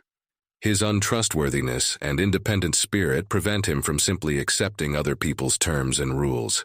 Hunter tries to convince him that living alone will bring nothing but hardship and an endless struggle for survival, and that fighting demons is their lot. The hunter offers the warrior an unusual opportunity, earning money in the arena or through scientific research, opening the door to a multitude of ways to utilize his power. The warrior faces a mythical dragon-like creature that may be his first test or trophy. A warrior whose eyes sparkle with determination realizes that demonic beasts can provide him with the necessary time to build up his strength and skills, which is crucial to his survival and achieving his goals. A confident hunter is willing to test himself to see how far the warrior is willing to accept his path and what trials he can overcome to prove his commitment and worth. Another challenge for the warrior is the description of the demonic stone giants that inhabit the forest. These aren't just monsters. They're a test of his bravery and ability to stand alone against powerful foes. Faced with a new task, the warrior scrutinizes the instructions given by the hunter. The task seems simple to him: hunt the giants, but it is important not to destroy them, but only to capture them, which involves preserving the integrity of the creatures for future needs. He confidently accepts the challenge, seeing it as a great opportunity to practice his skills. The warrior is ready to go into the forest and fight one of the giants to catch him alone. But as he enters the forest, he is overcome with doubt. The warrior is perplexed as to why the hunters did not warn him of the real size of his opponents, who turn out to be incredibly large. Eventually, he discovers that the giants he must hunt are huge, intimidating stone grims, their strength and size beyond all expectations. Facing the demonic beast, the warrior feels its frightening breath and sees the sinister fire in its eyes.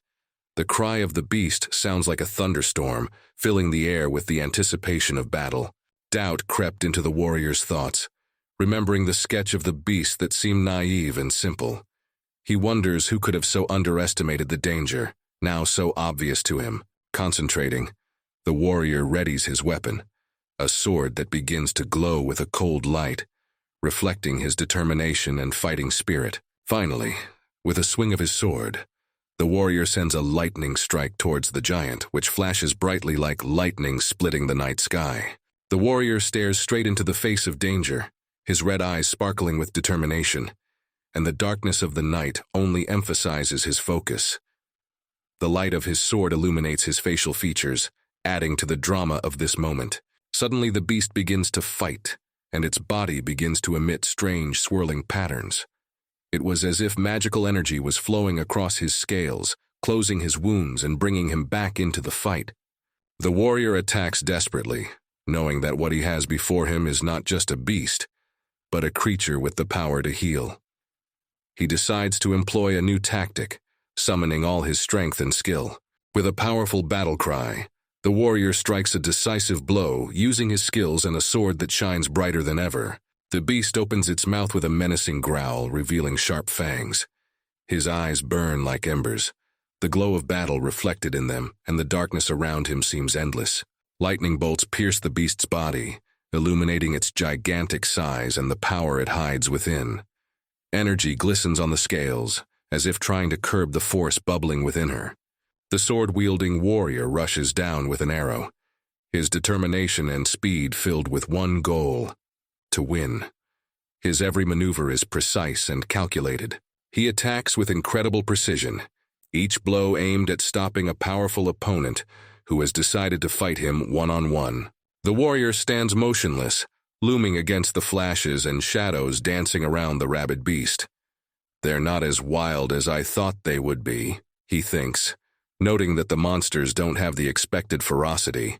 His face is illuminated by the blue light of his sword, and you can see the confidence in his eyes.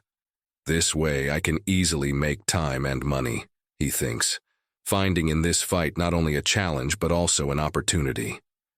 The next moment, however, his expression changes to one of confusion, as he realizes that money is not easy to make. A note of disappointment flickered in his eyes, for the reality was harder than expected. He sees the beast raise his hand as if trying to say something, and the warrior realizes that the demon world is full of surprises, and that his interlocutor is not as simple as it seems at first glance. The anxiety on the hunter's face reflects his doubts. How will we sell such a hide if it is dirty? No one's going to buy this, he thinks as he assesses the complexities of his new reality. An experienced hunter shares advice, pointing out the nature of demonic primates that die if their necks are cut off. You have to wait for them to regenerate and then hit them on the head, he explains, pointing to his head.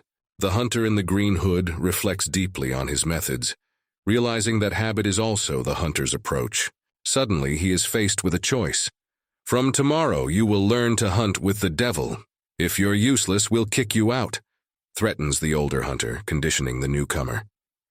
After the fight, 2 decapitated primate carcasses fell to the ground. The air was filled with the weight of defeat, and at the same time a sense of victory. Oh great, I caught 2, the hunter stated with relief, giving his slain foes a victorious look. Accustomed to the dangers of this place, the hunter stared at the green-blooded primates, pondering his next actions. Back in town, he received compliments from his comrades. You're good at cutting meat. Have you done this before? They asked with interest, amazed at his skill. The city was bustling with life, and the hunter became part of its rhythm. His skills were recognized, and he was acclaimed by the locals. And of course, this is the offering of the beast you caught, he was told, pointing to the bowl of blood.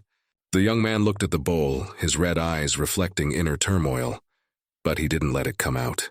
Although the hunter had gotten used to his new life, he still disliked some of the local customs. I'm going to be sick, he said, barely restraining himself as the cook lifted the bowl of blood into the air, admiring his dish. The defense is great. Then stew is on the menu today, the cook exclaimed, not noticing the hunter's displeasure. But lunch was suddenly interrupted. The people at the table froze, looking at the hunter inwardly struggling with the habits of his past. Ah, how did it happen? The cook was shocked by what had happened, while the hunter stoically stared off into the distance. I'm no longer checking how long I have left to live, he thought, gazing thoughtfully at his reflection in the window. The cook, exclaiming joyfully that today was his day, suddenly realized that the hunter did not share his enthusiasm. What do you think? He asked, looking down at the hunter. Well, he's doing fine, said a comrade who was standing next to the hunter and watching from the window. But he's not talking about the past yet. His words were interrupted when he saw that the hunter was still thinking, staring into the bowl of blood. Do you remember what happened when he first arrived? He wouldn't eat anything we offered, they recalled as the hunter tried to adjust to his new lifestyle. Oh, well, it's a strange feeling. It could be considered change. The hunter looked at the serving dish with distaste.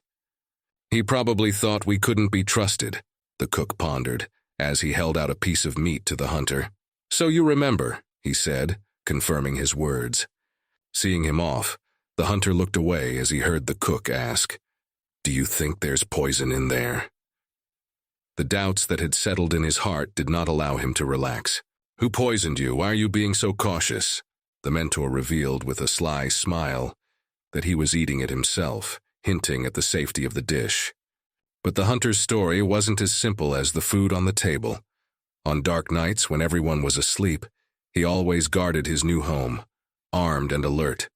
When everyone was asleep, he would sometimes watch us, the hunter reflected, reaffirming his need to remain vigilant even in the shadows of peaceful life. The hunter, shrouded in darkness, thoughtfully held the sword that had become his faithful companion and protector. He knew that each night brought new challenges and no rest. There was anxiety and wariness in his heart. He makes me worry, he said to himself, realizing that peaceful sleep was a luxury for him. His eyes, despite his fatigue, were full of determination. He must have a hard time trusting people. I don't think he's a spy. He felt a weight of responsibility that did not allow even a shadow of doubt about his vigilance. In the back of his mind, he knew something was going wrong, and that his connection to the other posts in the forest was weakening. Someone has to check them out, the mentor reasoned, already planning his next steps. A hunter with a tired face and signs of battle was given a new assignment. Levi, today instead of hunting, you will approach the dojon post, his mentor told him, thinking of the safety of his lands. Sure, do you think we can patrol the whole forest by ourselves? The mentor responded confidently, reaffirming his role as a defender. If you go straight west, there's a post there. Go check to see if it's all right, he added, sending the hunter on a mission. The rustle of leaves underfoot mingles with the whisper of the wind. He walks down an alley surrounded by fall fire. The sky grows deep, taking on the rich hues of sunset, and the silhouette of a man sobering shadows on the trail. The hunter walked through the fiery forest, feeling at peace in this world despite the dangers awaiting him. I don't have nightmares, and I'm not worried about anything, he reflected, finding the strength to resist the shadows of the night. With each step, the traveler's face is illuminated by a soft light. The hope of peace flickers a faint flame in his eyes, and he truly wants to believe that this feeling will not leave him. But the fall idol is deceptive. On the ground lies a body devoid of life. The peace is broken and the air is filled with the gravity of what has happened. The blood on the face of a breathless man speaks of the cruelty hidden amidst beauty. Relief is replaced by anxiety. A man in a hunter's suit approaches the fallen man. He assesses the situation, noticing clear signs of struggle. Everything around us reminds us that this is a world where the hunter can become prey. The defeat on the face of the murdered man leaves no doubt about the inevitability of his fate. The blow was inevitable, and its consequences were inexorable. The weapon next to the body, like evidence of a recent fight, reminds us that the beast can hide in anyone. The shadows lengthen as he looks up, facing the consequences of his actions. His act had left an irreparable mark, and it was as if his body was preparing for a new breakthrough, a new challenge. The man's eyes distorted with a whirlwind of emotion. He sees the result of his choice, and this moment of reflection seems to slow time, making every detail sharper, every shadow darker. And so she walks onto the stage, her eyes full of fear and incomprehension. Her question hangs in the air like a fog that is not yet ready to dissipate, and leave it at that. His figure is sharply outlined against the sunset sky as he turns toward her. Her body trembles with fear, and she falls to the ground, vulnerable and alone in the face of the unknown. The man's gaze slides over the girl's tattered clothes, and you can see not so much surprise as calculation in his eyes. He weighs the situation, trying to unravel the motives behind her appearance.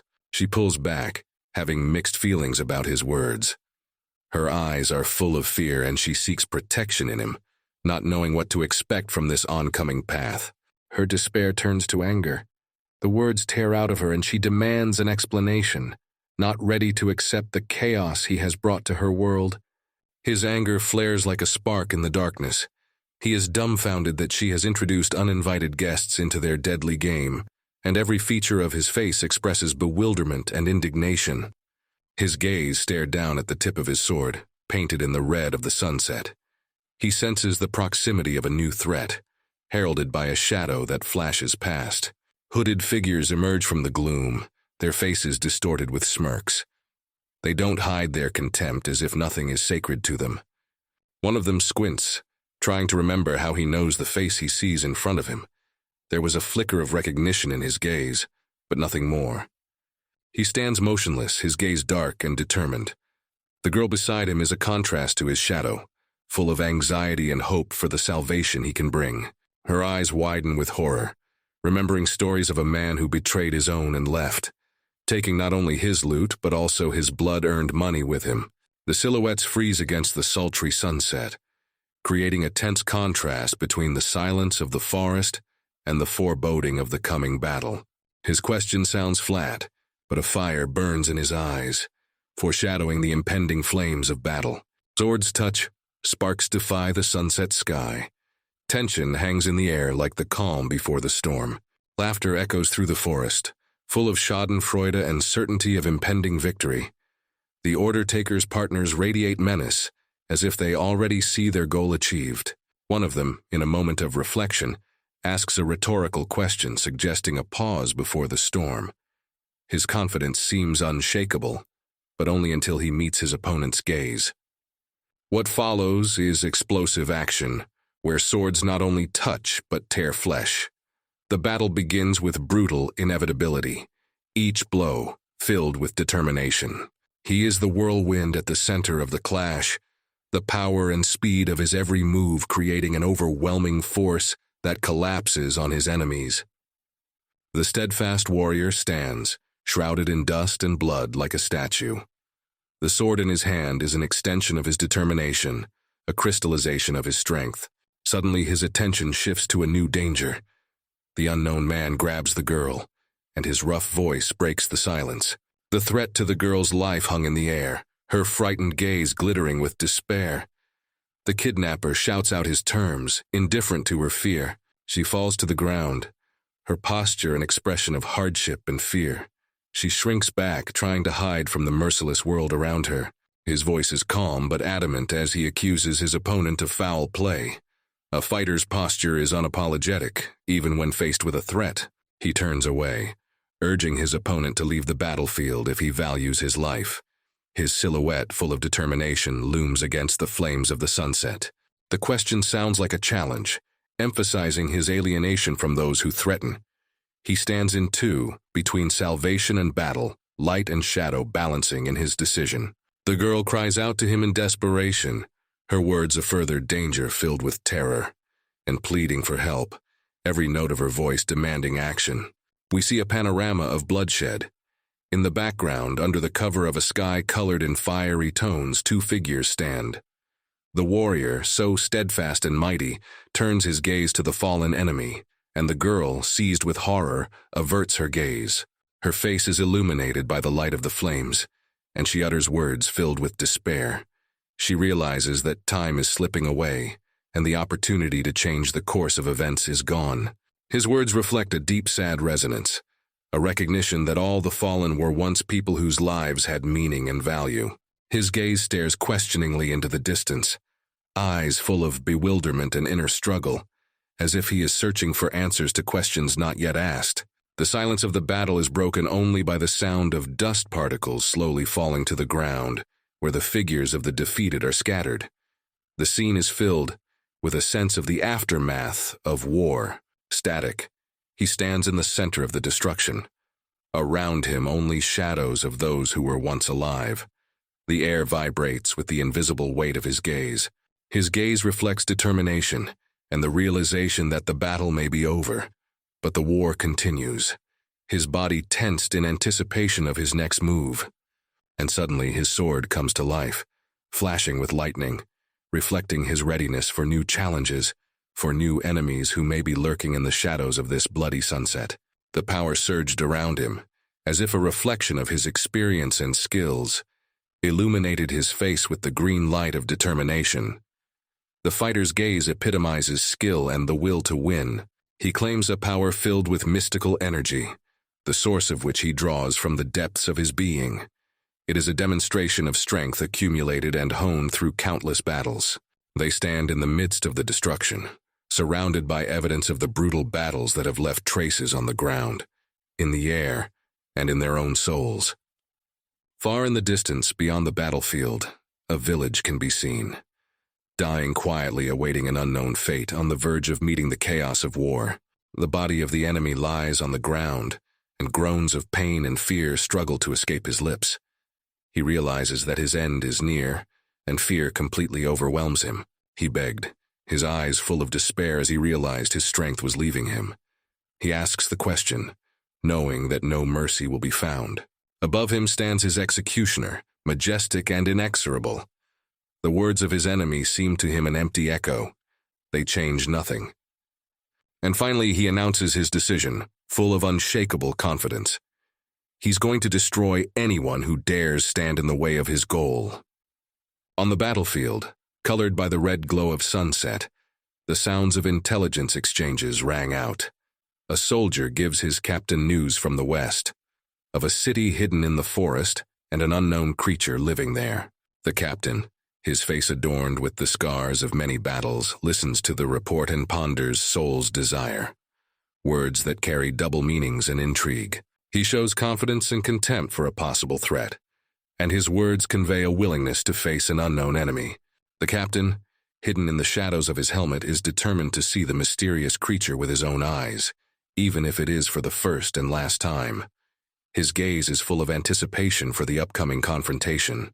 Dusk descends on the tranquil village, colored in the hues of the evening sky. Amidst the silence, the words of the Council of War are heard, a report of a new army sent by the Viscount to exterminate them. Tension reigns among the assembled warriors. The Viscount hires mercenaries, and though the air is filled with anticipation of battle, this is not just another skirmish. This is war. The enemy's strategy is clear. He is gathering forces for a decisive strike, but the commander's gaze does not waver. He views past encounters as lessons, not defeats. The commander listens intently to his comrade, realizing that although they had faced formidable forces before, none of them had the power to change the outcome of the war. But now, things may be changing. In the fading light, the warriors discuss their plans. One of them, with a strong-willed and fearless look, proposes to capture the enemies alive so that he can then put the Viscount himself on trial. His comrade, accompanying the decision with a questioning look, asks the all-important question, "We're not going to kill them?" The answer comes unexpectedly. The animal hunter questions the value of human life, pointing out the contradiction of killing a human being. The commander, calm and judicious, warns of the need for caution. He knows that there are experienced mercenaries among the enemy, and any underestimation could lead to unexpected consequences. The warrior contemplates the coming battle with an unwavering gaze, realizing that the encounter will not be an easy one. His eyes are full of confidence and determination. The conversation shifts to a young girl standing nearby. The question of her presence raises questions about roles and relationships in the upcoming conflict. The conversation between the soldiers continues. The red-haired man, who had previously expressed confidence and fearlessness, was now contemplating his next steps. He emphasizes that he felt no fear while serving as Mr. Jones, and this expression of readiness and fearlessness on the warrior's face shows his experience and confidence in his actions. A man with a good-natured smile and impressive fighting skills assures the girl that there is no need to worry. His posture and facial expression indicate a deep confidence in his protective power. The girl listens wide-eyed as the man offers her a task to match her capabilities. The expression on her face spoke of mixed feelings, excitement and uncertainty. The scene switches to a nighttime town where a man in armor and two of his comrades are preparing a trap. They choose a place to ambush, strategically planning their next move.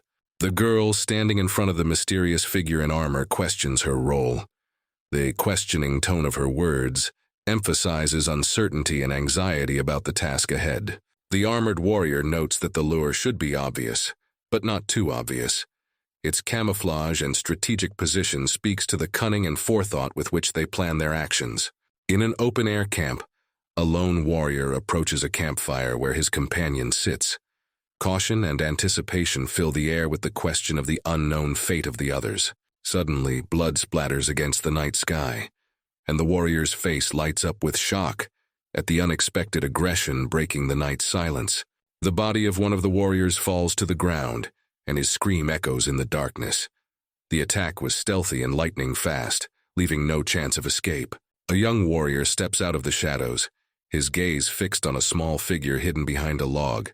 Tension is replaced by determination to act, and his words sound like a sentence. A young warrior stands shadowed over a frightened figure by the fire. He prepares himself for the burden of responsibility he has just placed on his shoulders. Resentment and aggression boil up in the group watching the lone warrior. There is a growing determination among them to capture him, their faces distorted with hatred and anger. The warrior's foot flies into the air, and he attacks with unwavering confidence, determined to fight those who dare challenge him. The conflict reaches its climax as the warrior soars above his opponents. All his strength and determination is centered in this powerful movement, and he is ready to fight to the end. There is tension in the air as the young warrior cuts through the dark sky like a falcon over his enemies, ready for battle. His voice is a call to caution, a warning of danger. Rising above his enemies, the warrior becomes the center of attention. Eyes filled with horror and bewilderment, they hear a sound cutting through the silence. The turn of events is unexpected and dramatic. A whirlwind of energy and power encompasses the scene of the battle, tossing enemies into the air like leaves in a storm. The enemy is stunned and puzzled. The warrior with the sword remains adamant, his determination leaving no doubt about the outcome of the battle. The whirlwind of battle intensifies. The warrior finds himself at the center of a spontaneous struggle, surrounded by debris and screams. His movements are swift and decisive, like lightning in a stormy sky. The experienced warrior with the beard senses the escalating situation, his gaze concerned. He reflects on the hardships faced by his comrades, realizing that a clash with the enemy is inevitable. A sudden sound is heard, a danger signal. The warrior turns around to see what's going on, his face tense in anticipation of trouble. At the head of the opposing forces is a warrior in armor, his image towering above all. He commands his men, calling them to action and determination in this sudden battle. The warrior clutches his sword, his shout filled with warning. He realizes the gravity of the moment, preparing for the decisive blow. The warrior's powers concentrate at one point, creating an energy vortex that envelops and paralyzes his enemies. Their screams echo into the night as they are trapped by her power. The warrior's comrade, puzzled and frightened, exclaims in despair, recognizing in the silent enemy the one who had betrayed them. Lightning cuts through the sky, illustrating the impending threat from the traitor. What was once an ally now becomes a source of danger, unleashing their fury from the heavens. The armored warrior rises, the electrical discharges around him forming a halo of furious power. His fist seems to be a source of powerful energy, tearing through the darkness. A close-up shows a warrior with burning red eyes, his gaze focused and determined. The darkness around him is illuminated by flashes of electricity. An epic battle unfolds in which a warrior finds himself at the center of a clash between the forces of light and darkness. Fire and lightning collide, creating an explosive display of energy. The scene is filled with dynamics and tension, where the power of the elements is used by the warrior to resist and possibly change the outcome of the battle. Swords clash in a storm of energy, their wielders, the armored warrior and his opponent, converging in an air-shaking battle. Sparks flew in all directions, lighting up their faces with the tension of battle. The views of the opponents intertwine in a lightning-fast confrontation. The warrior's eye burns with rage, and he realizes that his opponent's speed exceeds his own. A close-up portrait of the warrior shows his determination and focus. The red light of his eyes contrasts with the cold glow of the lightning, showing inner strength and courage. The image of a traitor's eye peering through a storm of lightning foreshadows a new twist or discovery that could change the course of the battle. Emotional tension is skillfully woven into the character's confrontations. Anger and accusations fly from the warrior's lips, and his opponent seems implacable despite the accusations. The energy blast grows into a huge creature full of rage and power. His eyes glow blood red, and his mouth is open in a silent scream that consumes everything around him.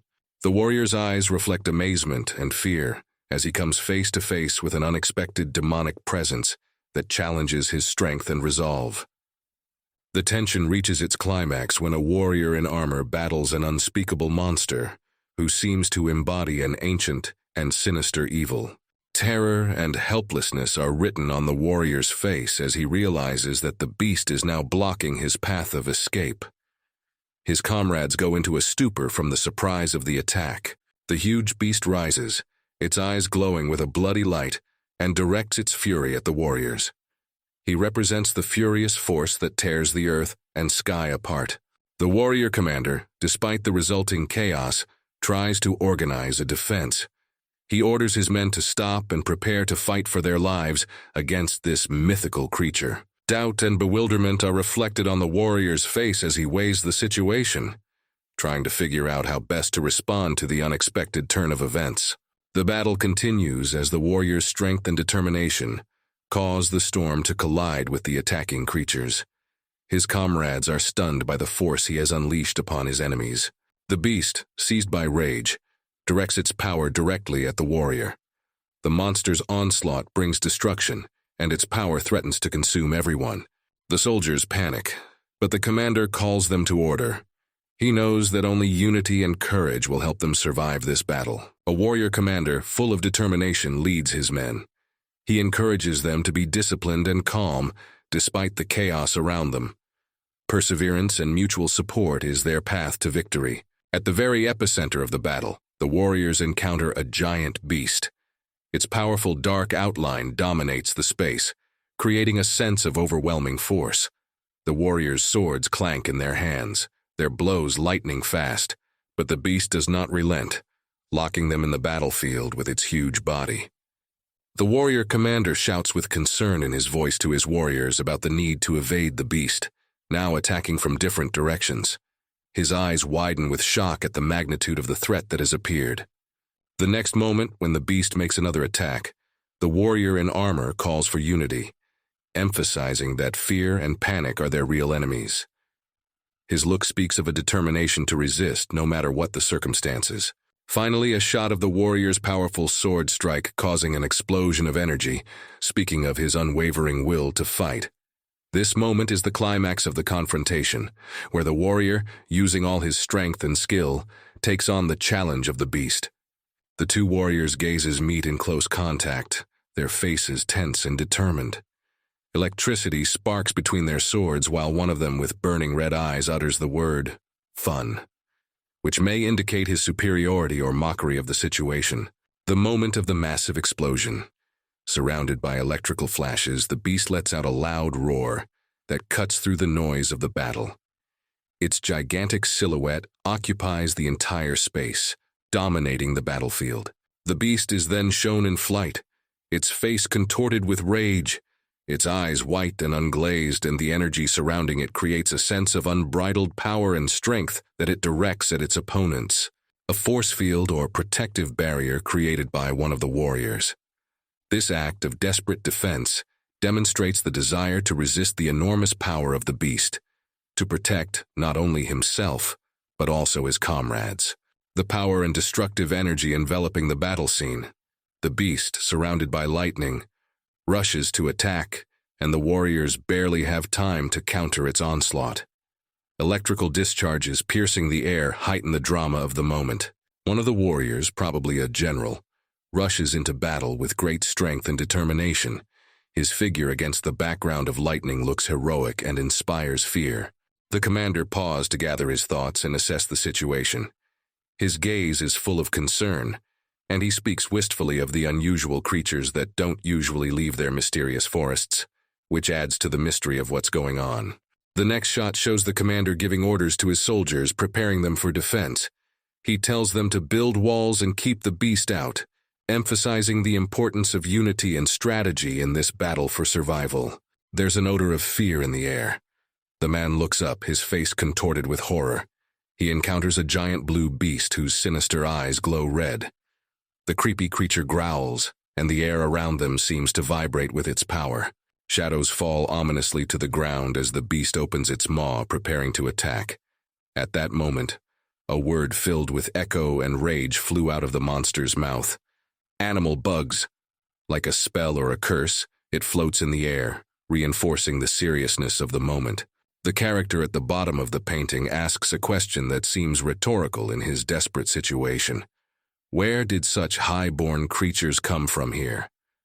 His voice is full of confusion and despair, the words falling into the air like sparks from a fire that cannot warm him in the cold of this hopeless battle. He fights fiercely, but every blow is thrown back. The speed and strength of the beast is astonishing. The man retreats, parrying the attacks with his sword, but his movements become increasingly desperate and erratic, and the beast continues to advance inexorably. Retreat. That order hangs in the air like a last hope or a sentence. Time seems to slow down. Man and beast are in a dance of death and survival. Every next moment could be decisive. The man steps back, his face illuminated by the moonlight. Drops of sweat roll down his frightened face, and his eyes are full of despair. The word, damn, bursts out of him like a prayer or a curse. The scene changes dramatically. The world turns to chaos, the earth trembles under the onslaught of unbridled power. Whirling around in a whirlwind of destruction, the beast falls to the ground, gripped by painful spasms. Amidst the destruction, a new hero appears, statuesque and warlike, wearing armor decorated with animal motifs. In his hands he holds a powerful axe, and his gaze is hidden behind a mask. "There's no end to them," he says, as if it were a sentence.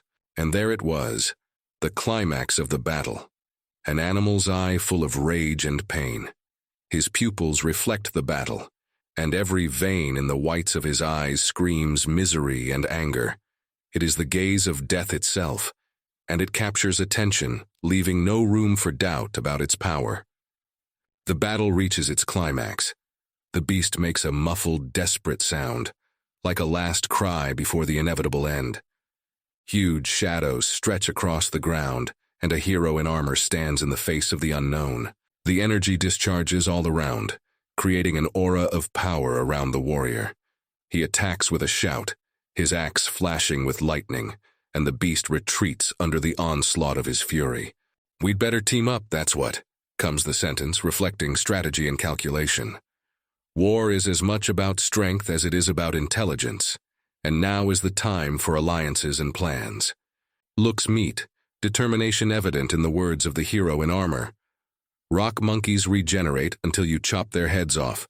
Don't engage in nonsense and focus on their heads."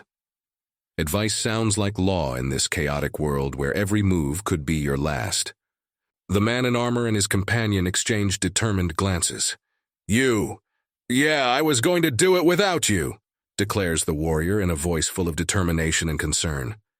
The duo face a new threat, face to face with a dark unknown. "There they are," one of them remarks briefly and accurately, pointing to the enemies that have appeared.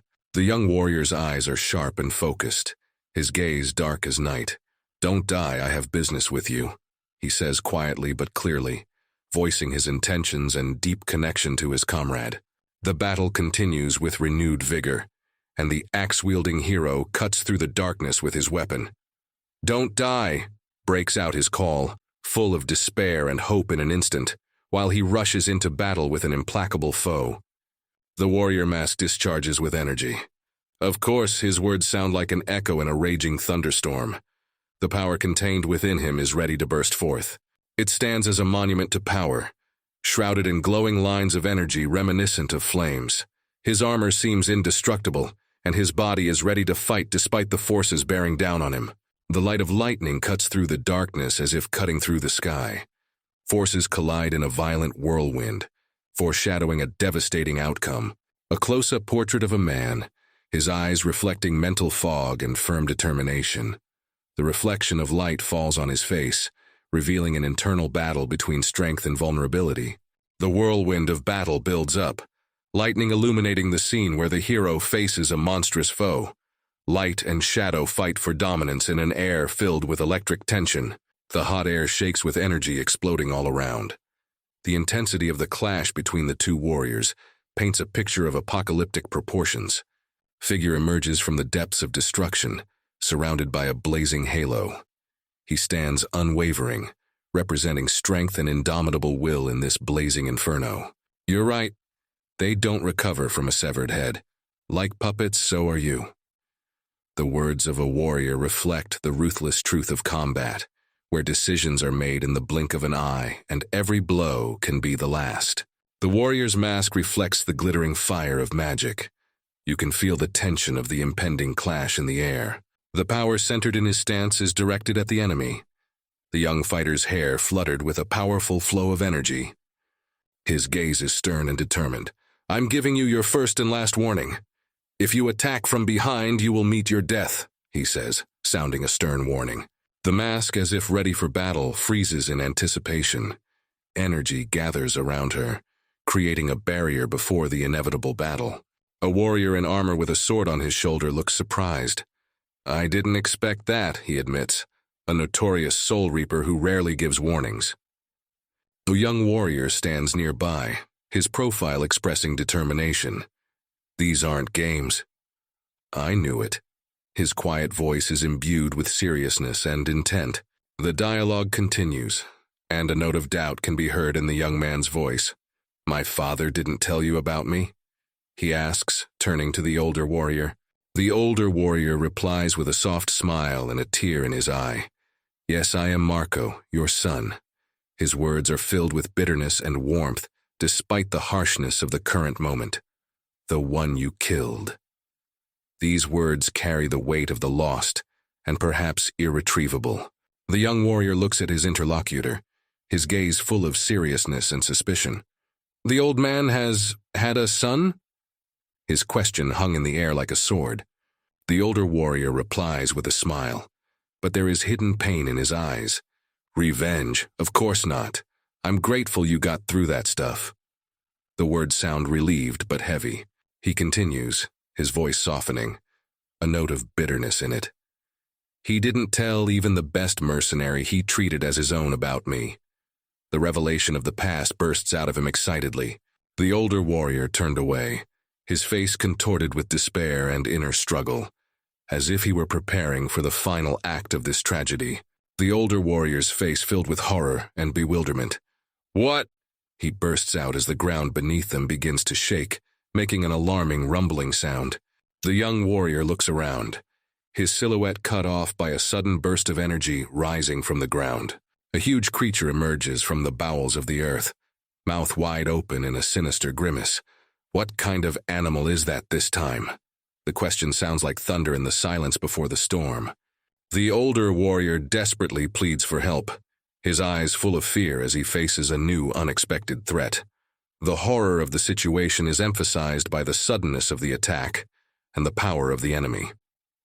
Electric blast lights up the sky as a young warrior battles an unknown beast, revealing its power. A swirl of blue lightning illuminates his figure in battle. Caught off guard, the older warrior tries to figure out what's going on as he suddenly realizes the situation is out of control. Why? The next moment he finds himself safe in the arms of a young warrior. You saved me? I am your enemy. His words are full of bewilderment and gratitude at the same time. The young warrior doesn't lose his resolve, even turning to the one he just saved. If you have the power to speak, help save your allies. His words are full of calls to action. The older warrior with rage in his eyes shouts to the others to retreat. There's nowhere else to retreat to. This is not the time to pick sides. Save everyone you can.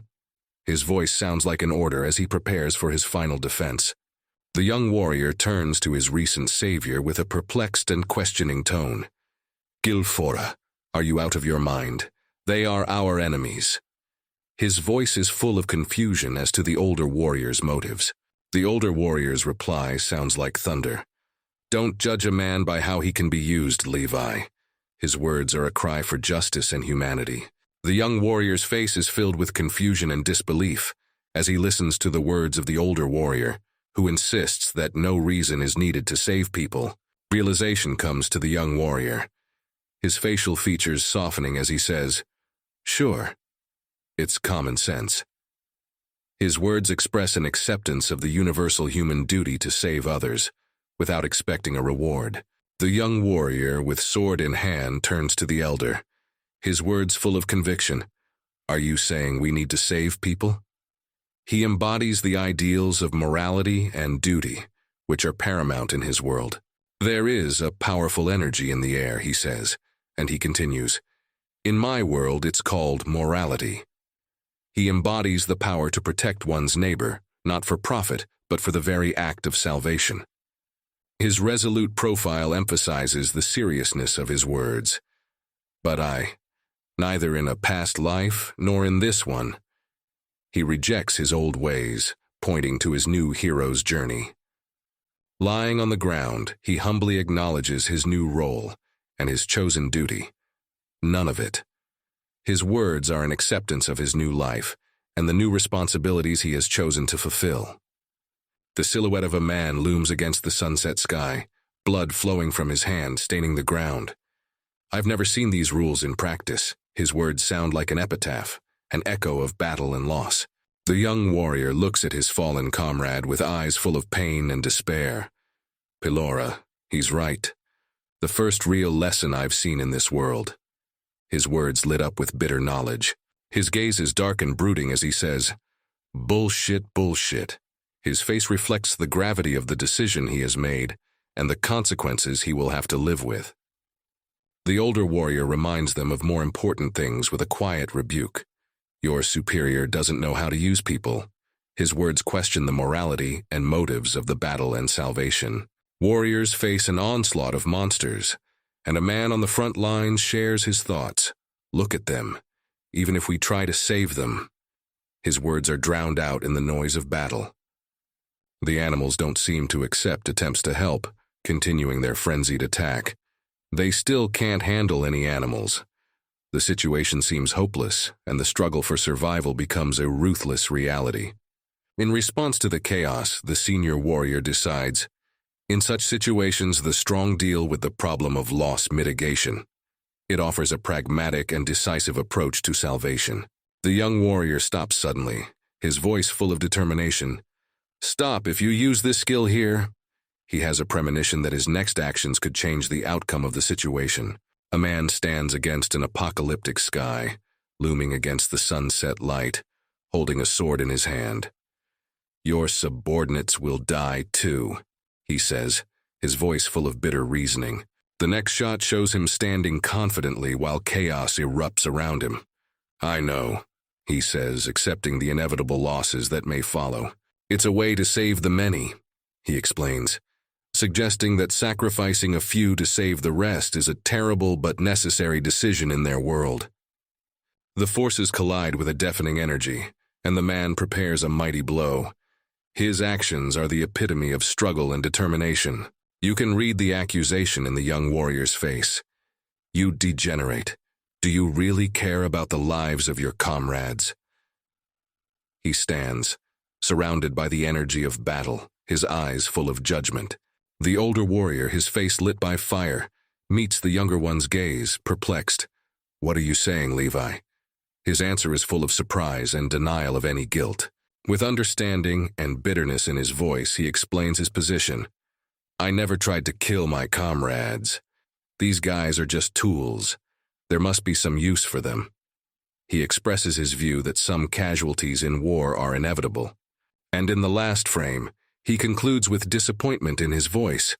Don't worry. Their lives aren't worth it. His philosophy of survival is brutal and pragmatic, showing a world in which the value of life is measured by its utility. A bloody shadow appears in front of the young warrior's face. The background is filled with red. He says, "You're the victim in the bills." Words streaked with lightning hang in the air as the man humbly admits, "You're right." He engages the monster ready for battle, rejecting the thought of saving those who have come for his life. To save the men who have come to kill me? The young warrior, having confirmed his choice, returns to the battle. As you said, he accepts his fate, deciding to fight for his beliefs. A young warrior with an unyielding gaze and a red glint in his eyes turns to the older man. Thank you. Thanks to you, I understand what I need to do. My job is to kill victims like you. In response, the older warrior's face filled with horror and helplessness, the words "bastard" tumbling from his lips as he realized his time was coming to an end.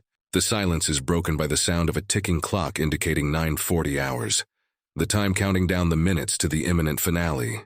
In the final image, a young warrior stands, his silhouette separated by lightning, and he realizes that his decision has led him down a path of loneliness and sacrifice. Amidst the flickering lightning, the young warrior's single eye glows with a fierce red light, as if reflecting an internal conflict. I don't think that's fair, he says, and his words sound like a sentence. Your life is worth it. The next moment, the power of lightning crushes everything around it, cutting through the sky and earth, leaving behind only blood and destruction. On the ground lay a bloody sword that had just done the fatal deed. Droplets of blood slowly dripping down the blade indicate recent violence. Finally, the young warrior stands over the defeated older warrior and asks in surprise, "Are you dead yet?" It was not a matter of fortune, but of the inevitability of the fate that had befallen them both. We see a close-up of the character's eye, which reflects his determination and tension. You can read the concentration and anticipation of the upcoming event in his red gaze. The phrase, "once again," suggests that he is about to take some decisive action or make an important decision. A ruined landscape where symbols float peacefully as if they have been taken out of context, and now float in the air above the wreckage of what was once whole. A huge monster emerging from the darkness, its teeth and eyes glowing, creating a menacing image. He looks ready to attack, his mouth open in a roar, and he looks intimidating and powerful. The monster is shown close up in all its sinister glory, with one glowing eye, full of rage and ready for destruction. The word snore above his head may indicate a loud sound he is making, perhaps his roaring or screaming.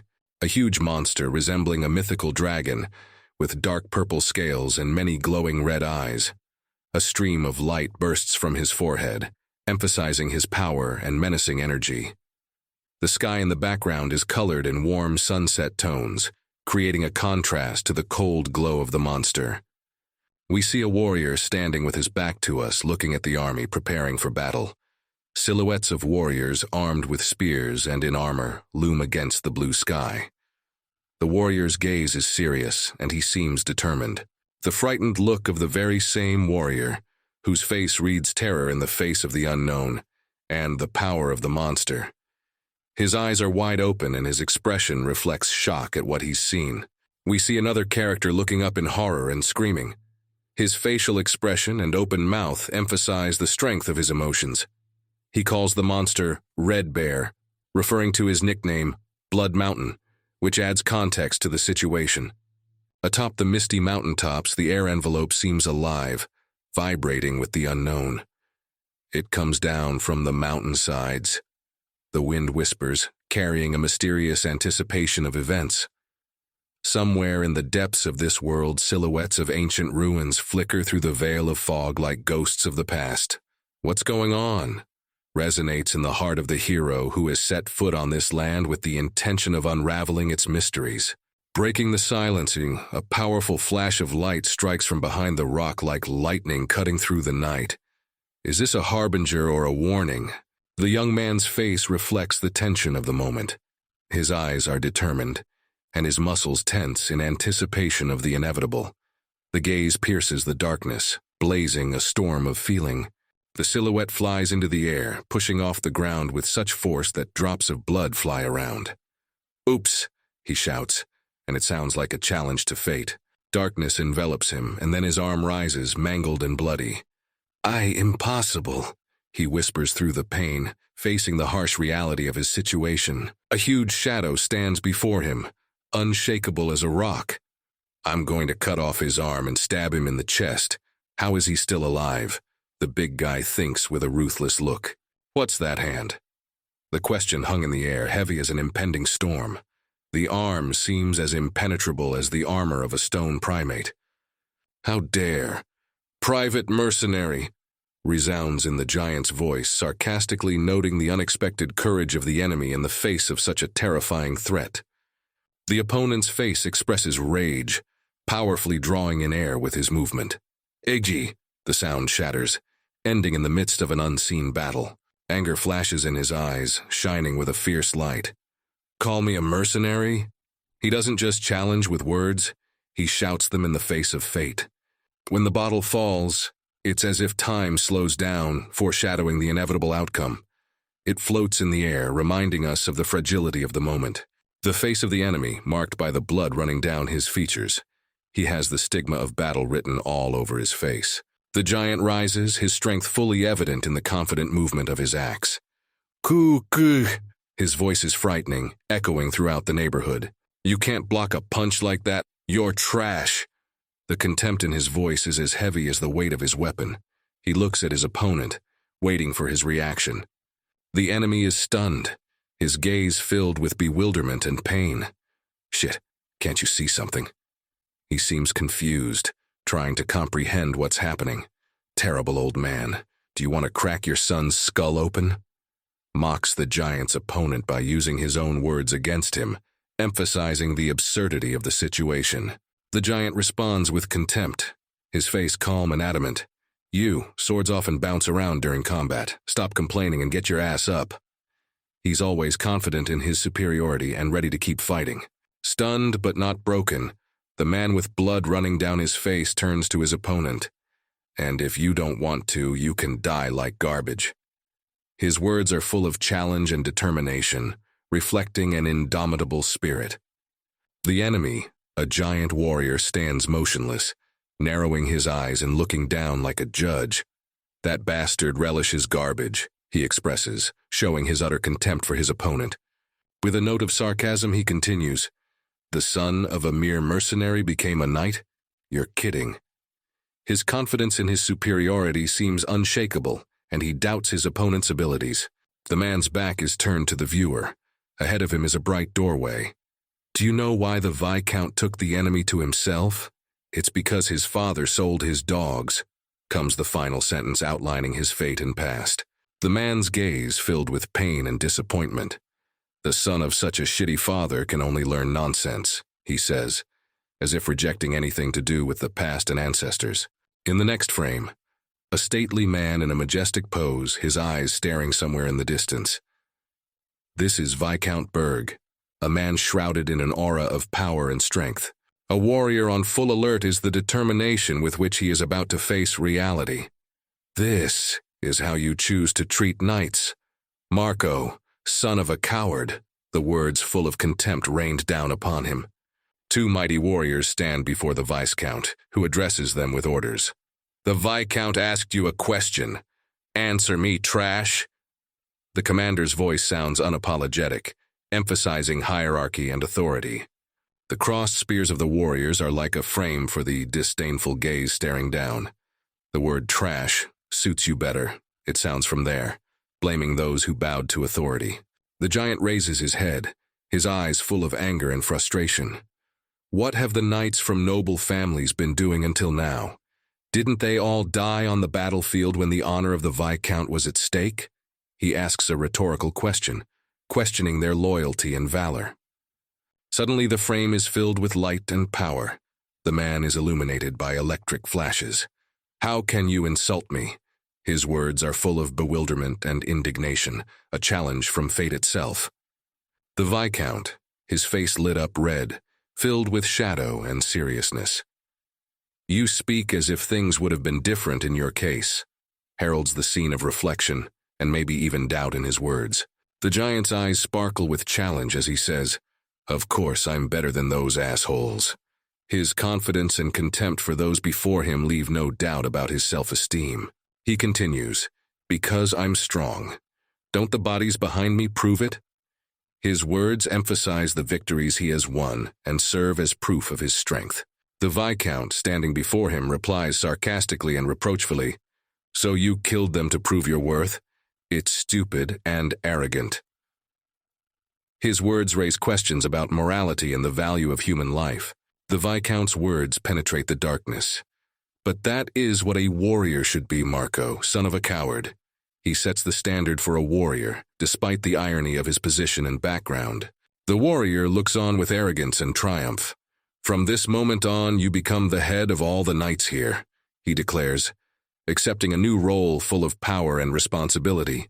A corridor flooded with twilight witnesses their dialogue. "It's strange to tell you this after being the head of the knights, but..." The Viscount's words are a harbinger of change or revelation.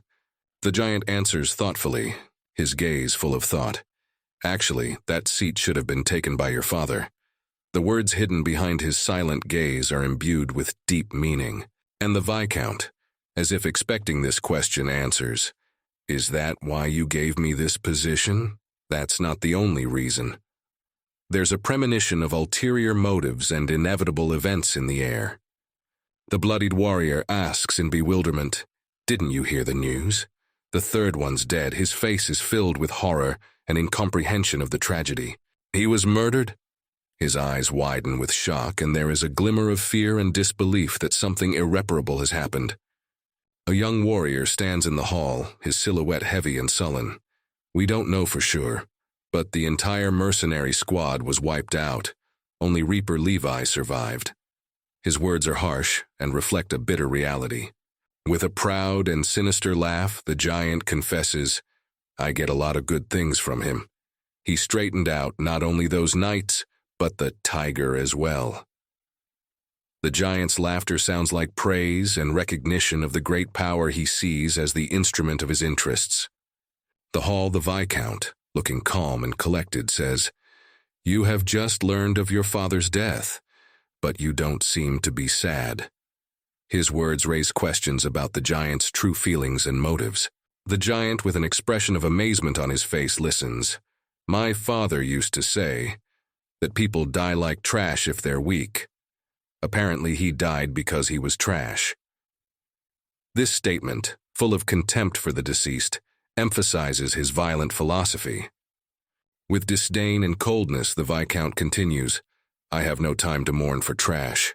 Wise." His words express a lack of empathy and an acceptance of the inevitable fate of those who did not survive. In the final scene, they both stand in front of a grand window, overlooking a magnificent landscape. Then let's cut to the chase. "Do you see that rock?" suggests the Viscount, hinting at a new goal or task ahead of them. A majestic rock towers before them, shining in the sunlight. "You may not know it, but very expensive items can be obtained while hunting," the Viscount pondered, anticipating an adventure or a new opportunity. His face reflects weariness and calculation. "I've been spending a lot on Witwe lately, so now I need a source of income." He acknowledges his financial difficulties with an openness rarely seen in a man of his status. With a hint of a speedy task, he continues, "There are splinters and instigators in the woods who have camped there. I see. Should we kill them?" His words are determined and ready for action. The giant, holding a sparkling elixir in his hand, replies, "You're easy to talk to. It's a good luck gift." His gesture expresses not only a willingness to cooperate, but a belief in the favorable outcome of their venture. The Viscount looks at the gleaming stone in the giant's hand with interest and bewilderment. "What is it?" The giant replies with a sly smile. "It's not a big deal. If you use it during a fight with a difficult opponent, the potion will help a lot." The scene is filled with the tension of waiting, the Viscount full of determination, and the giant offering support. A potion glowing with a magical light promises extraordinary power and perhaps an unexpected turn of events. And then there is the sound of breaking glass, and the potion falls to the floor, its contents flying in all directions, heralding destruction and possible loss. A vortex of energy explodes around the man, his fist lighting up with power pouring down from the heavens. His attack seems unstoppable, the might of his power filled with uncontrollable rage. The moment of impact is embodied in a frenzied explosion, light and force shaking the space around it. Its power echoed off the walls, and the air shook with tension. The dynamics of the movement and the energy of the attack outline the silhouette of the flying man. Swirls of energy swirl around him. They emphasize his dominance in battle. Finally, his voice echoes with his strength. "Ha ha ha ha ha! Where's your courage gone? I wish you the best of luck." His laughter sounds like a challenge, like a proud declaration of his superiority. The power and energy collapses into the space again, shaking the foundation of the hall. "Try to pull my hand away. The rage is over there." A loud call of defiance and the spirit of battle animates the air. Quick movement and explosive force create a vortex around the fighter. The energy emanating from him is filled with not only strength, but also unyielding determination. Man with blood on his face, his eyes full of pain and rage. His scream reflects all the heat and passion of the battle. With every blow and every movement he defies his fate, his face contorted with a cry full of anguish and struggle. It's a moment of true test of character, where each blow tests his spirit and will to keep fighting. The vortex of energy continues its mad spin, as the opponent is enveloped in the blue light of the attack. The power and pressure of this action is emphasized by the dynamic lines cutting off the air. The next shot is filled with red energy permeating all around. It evokes anger and strength, a violent storm of emotion encompassing the character. The giant scream reflects the climax of the clash, despair and rage merging into one powerful sound, breaking through the noise of battle. And finally, Destruction. The earth cracks and crumbles under the pressure of the indestructible energy released at the moment of maximum tension. This moment illustrates the destructive power that the hero possesses and the consequences that his anger brings. In the tense atmosphere of the battle, the character is stunned and surprised when he realizes the sudden intrusion. What? Captures a moment of unexpected interaction when a stone-faced man apologizes. "I apologize for interfering." But his actions speak to the need for intervention, the urgency and decisiveness of his actions. The energy explodes around them again, emphasizing the majesty and power they both display in this fight, where every blow could prove decisive. Finally, in the heat of battle, one of them acknowledges to the other his gratitude for his help, but proudly adds, "But I could have handled it." This statement emphasizes his independence and self-confidence. The tension in the air becomes palpable as the two warriors' gazes cross. One of them, a young man in armor and carrying a sword, represents confusion. His dark hair is neatly styled and his eyes are full of questions. The words, "absolutely not," hang in the air. But their true meaning, hidden from the young warrior, escapes the shadow of the stealthy interlocutor's gaze. The next moment, the silence is broken by the force of the blow and a frantic whirlwind of movement. A cloaked opponent with a red lantern in place of one eye strikes, framed by flash and intense lines of speed. This thickens the atmosphere of the action, and the huge letters fill the space around them like the echo of battle. Peacefully lying on the ground, the defeated warrior seems defenseless for a moment.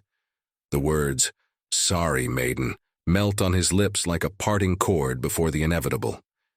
His face is hidden in shadow, but the corner of his smile, white against the night, speaks of the absence of malice and the acceptability of fate. A huge creature with a rocky surface and glittering eyes lifts its head to the sky. She fills the entire frame, her being seemingly endless, and the masked warrior beside her becomes a tiny silhouette.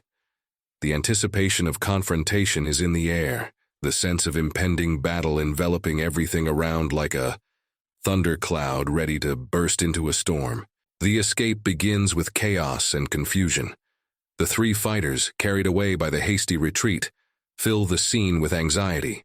One of them, deftly wielding a sword, addresses his comrades, telling them of the unknown fate of an army on the run. They are already retreating. The expression on their faces is a grim echo of their words. The next warrior rushing in captures attention with its sudden realization. Boss," comes out of his mouth, and in his voice you can hear the fear of an invisible but tangible threat that makes him run faster than the wind. The other warrior's musings on the possible consequences of what is happening are interrupted by a disturbing premonition.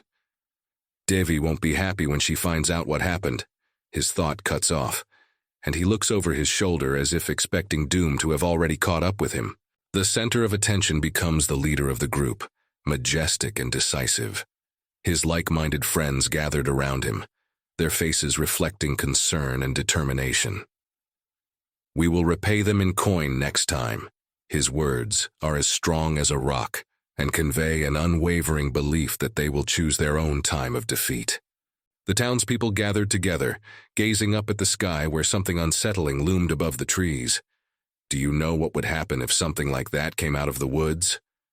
The words hung in the air like an omen of disaster. "There will be a catastrophe," concludes one who has realized that his hometown is on the verge of destruction. The leader is back on the front lines, his face scarred with worry and determination. "Even if we die, we have to buy as much time as possible for the townspeople to leave." His cry reflects great sacrifice and readiness for the final battle. His gaze shifts to the dark outlines of an army preparing for battle. The sun sinks toward the horizon, marking the end of the day and perhaps the end of an era. A warrior with a shining weapon stands on the front lines like a barrier between chaos and order, determined to face the inevitable.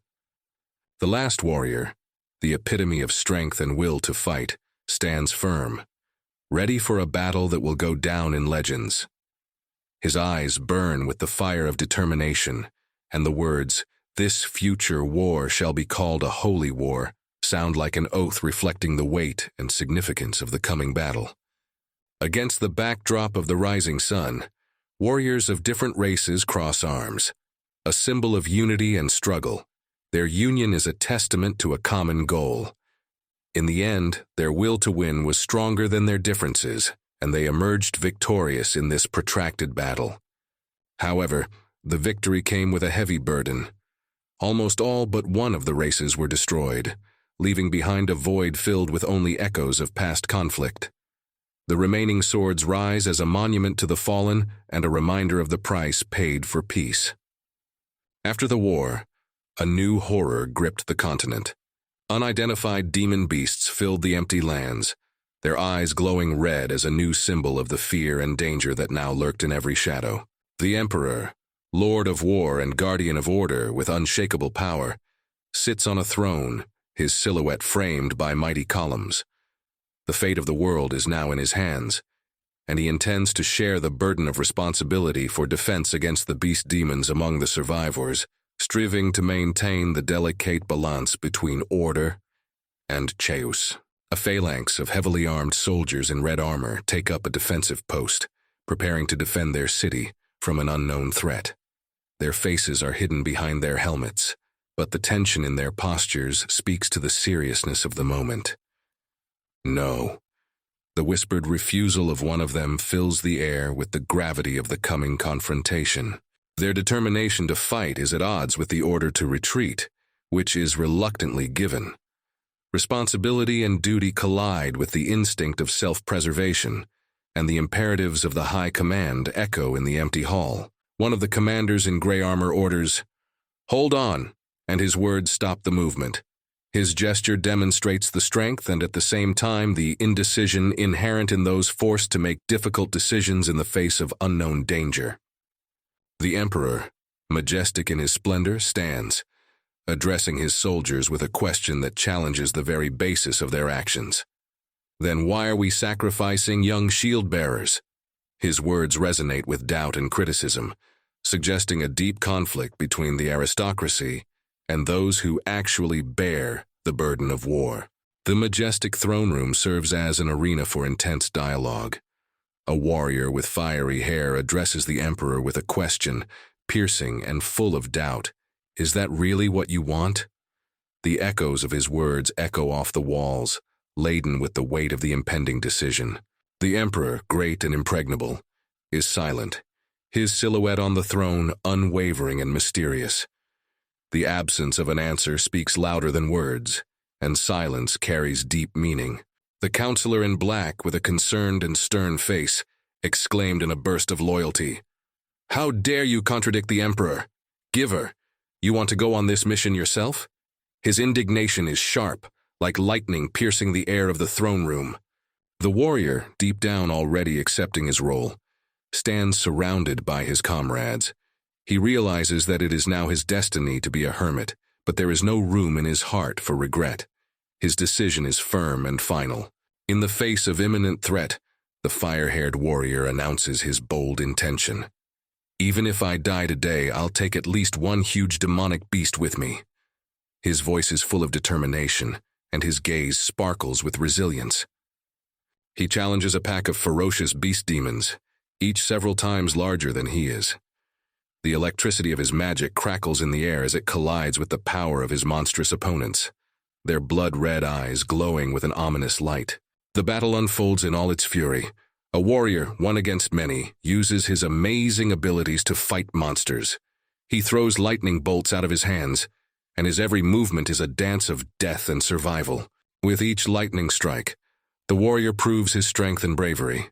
He does not give up in the face of huge beasts, his screams mingling with the roar of the monsters, creating a symphony of battle where every blow could be the last. The battle reaches its climax, with the warrior bravely coming face to face with rampaging demonic beasts. "Well, I expected that." He acknowledges the inevitability of the fight, and his gaze speaks of deep determination and fearlessness. Raising his head, he saw a new, even more powerful threat. A huge creature, surpassing all demonic beasts in size and strength, towered before him, its eyes burning with a fierce light. But there's really no end to them. The thought of an endless wave of enemies flashes through my mind. However, the sense of revulsion and determination does not leave the warrior. even in the face of such a terrifying foe. I feel an unfamiliar, disgusting aura. He realizes he is about to encounter a force greater than anything he has ever experienced. The demonic beast only growls in response, as if it despised his bravery. It comes from... The warrior prepares for the decisive clash, knowing that he now faces the embodiment of pure evil, in the face of which he must display all his skill and courage. Dusk came, and a battle between mythical creatures raged in the sky. The bluish lightning light illuminates the menacing silhouettes of 3 giant wolves whose teeth are like blades, their eyes glimmering rubies against the shroud of night, full of the lust of battle. In the heart of the storm, a rumbling voice could be heard like the echo of ancient incantations. "I sense a dead soul from other demons." A mysterious message floated in the air, swallowed by the darkness in which legends are born. In the darkness, like a flash of flame, the figure of a warrior appears. His muscles tensed and his gaze was full of determination and strength. The deepening red color around it represents anger and strength, awakening fear even in the hearts of ruthless beasts. And then a bolt of lightning pierces the heavens, and a creature filled with elemental energy rushes into action. Blue sparks flew in all directions, and the huge wolves exploded from the force of the impact like shadows scattered by light. A warrior with blood-red hair like flames moving swiftly through the air, his body the epitome of martial spirit. Below, from the depths of the abyss, a monster with glittering eyes full of hatred and rage looks at him angrily. The next image is the embodiment of energy, a figure shrouded in lightning, filled with pure, indestructible power. She stands motionless, waiting for the elements to unleash their full force.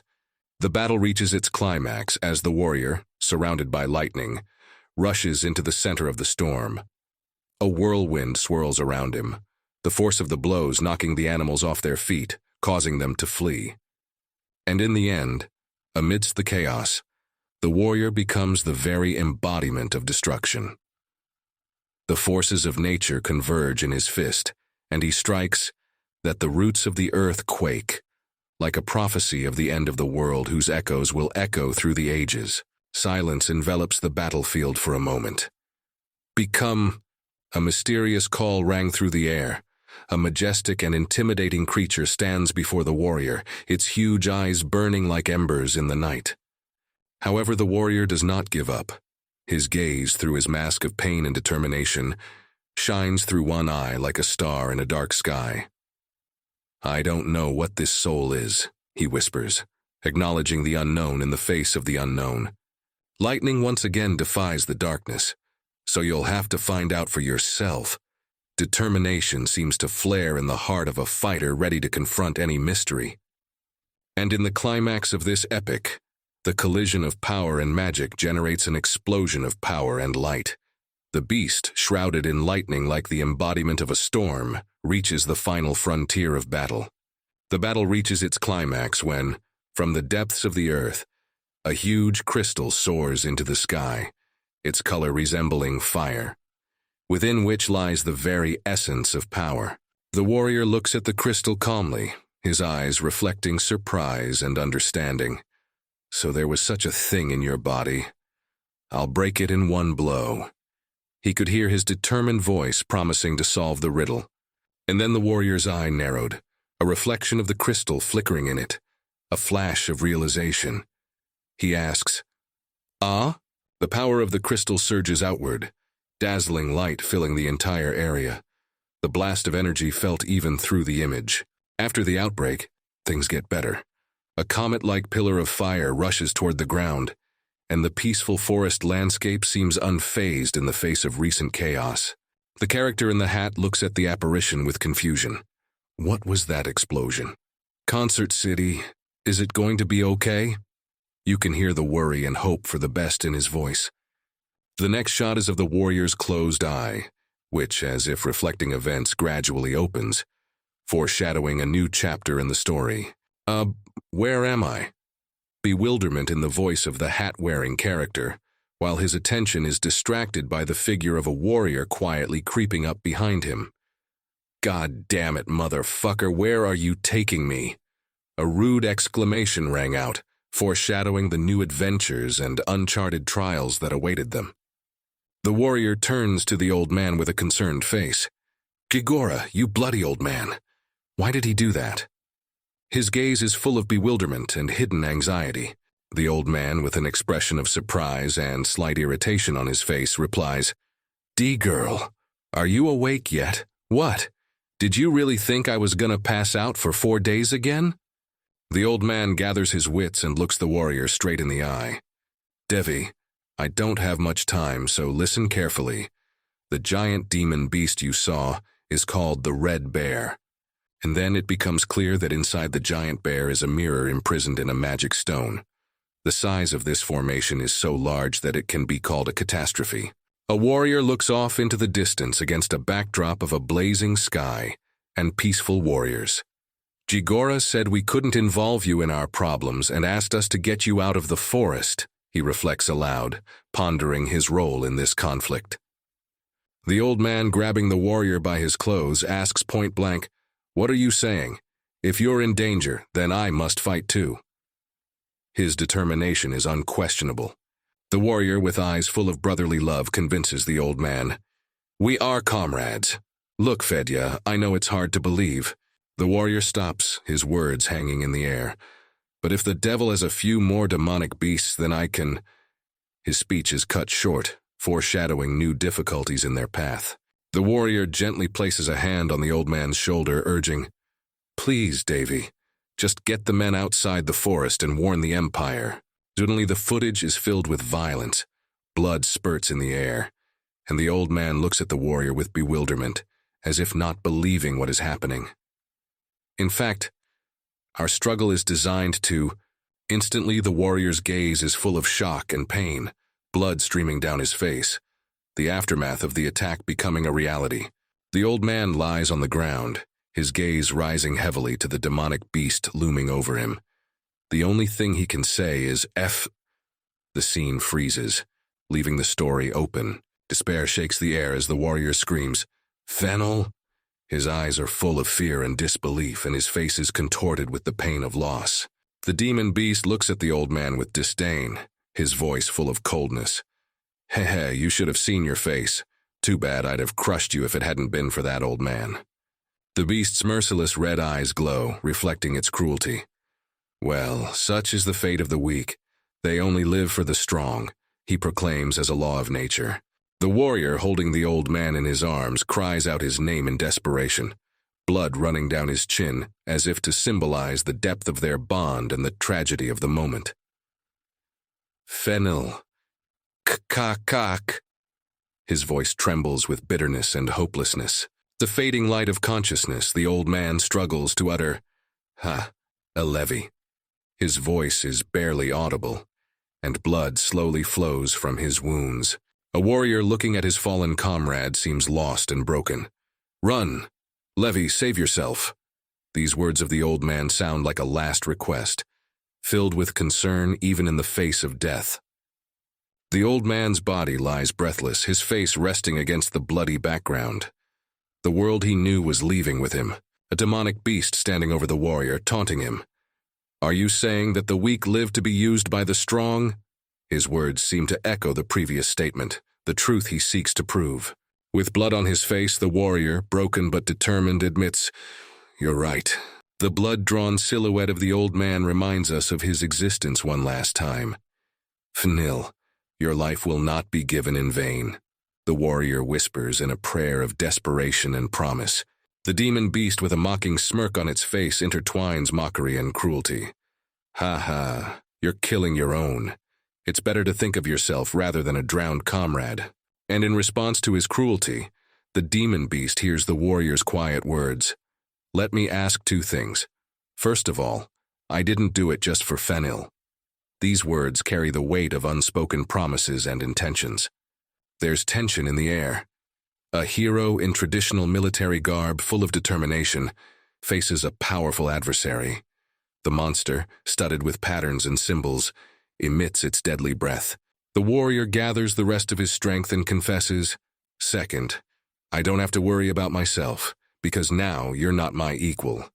The demon beast, seized by sudden rage, is in for a real shock. What the fuck? Don't be sad. And amidst the incredible tension, there is a loud sound that heralds a new round of battle and perhaps new hope. Moment of impact. A swift whirlwind of air kicked up dust, enveloping the bodies of the warrior and the demonic beast in a storm. The force of the blow could be felt in every curve of their bodies, and the green blood of the demonic beast scattered in the air like a canvas on which the drama of the fight was being played out.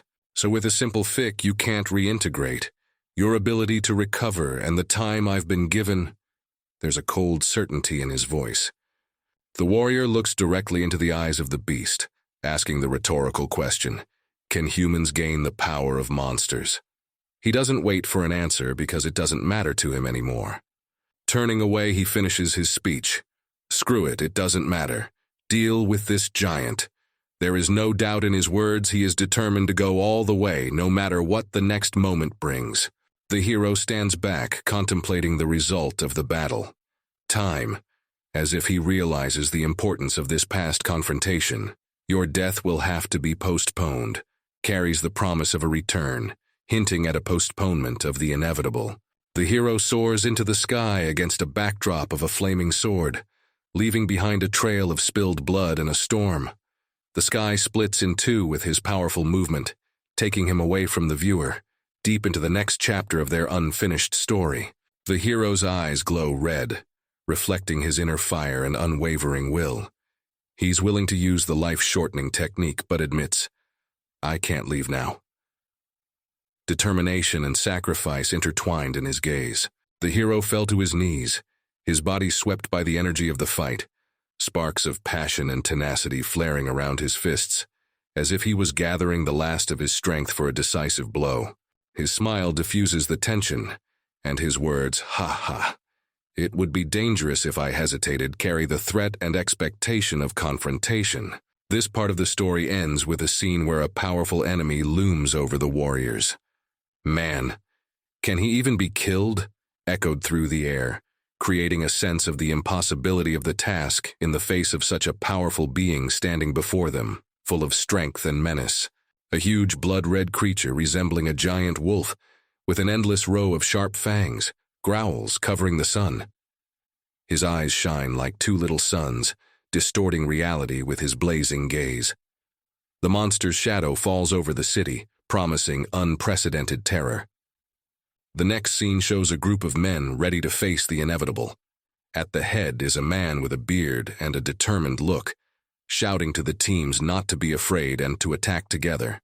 His face is contorted with passion for battle, and his gaze is full of determination. The next shot shows two men, probably allies, one of whom is looking over his shoulder as if to convey a look of confidence in joint action. Their hands clasped tightly together, symbolizing brotherhood and unity in the face of impending danger.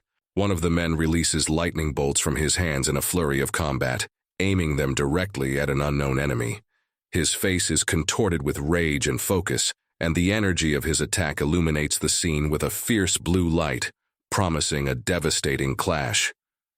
A muffled scream is heard in the darkness. What the? The air is filled with anxiety. Lightning flashes in front of them, illuminating the silhouette of a man whose fist is shrouded in electric sparks. He's ready to fight, but there's a note of doubt in his voice. Is he soft? A giant blood-red monster with a huge open mouth attacks, its teeth resembling sharply sharpened daggers. The air is torn by the creature's scream, and the frame is dominated by red and black colors, creating a sense of chaos and horror. The silhouette of a warrior in gray, imbued with swiftness of movement, clutched a weapon. Glitch! The sound of the blow drowns out everything else, showing the determination and power of the fighter. Blood flies around like paint splattered all over the place. A man with sharp features and an excited look. He warns of mortal danger. Beware! His body is changing. There is fear and insistence in his eyes, his mouth open in a warning cry. The words echo through the night, heralding a new turn in this battle. The man's eyes widen with shock. A sudden realization flashed in his eyes. A drop of sweat rolled down his face, and a sense of impending danger hung in the air. The warriors watch the monstrous creature rising into the sky. He's not just a demonic beast. An exclamation is heard. Clouds of dust and earth frame the monster's silhouette, with a menacing red light pulsing in its center, like an ominous heart. The creature fills the entire space, its many jaws ready to attack. Like an abstract painting made of fear and pain, it inspires terror with its appearance. The army of warriors is assembled and ready for the final battle. Sharp swords are ready for battle, and the tension between them and the demon beast can be felt even through the cold screen. Blood-red symbols, like cries for help, painted the walls, and blood streamed across the floor. The many-eyed and toothy monster spread its huge limbs, and there was a terrible determination in that movement.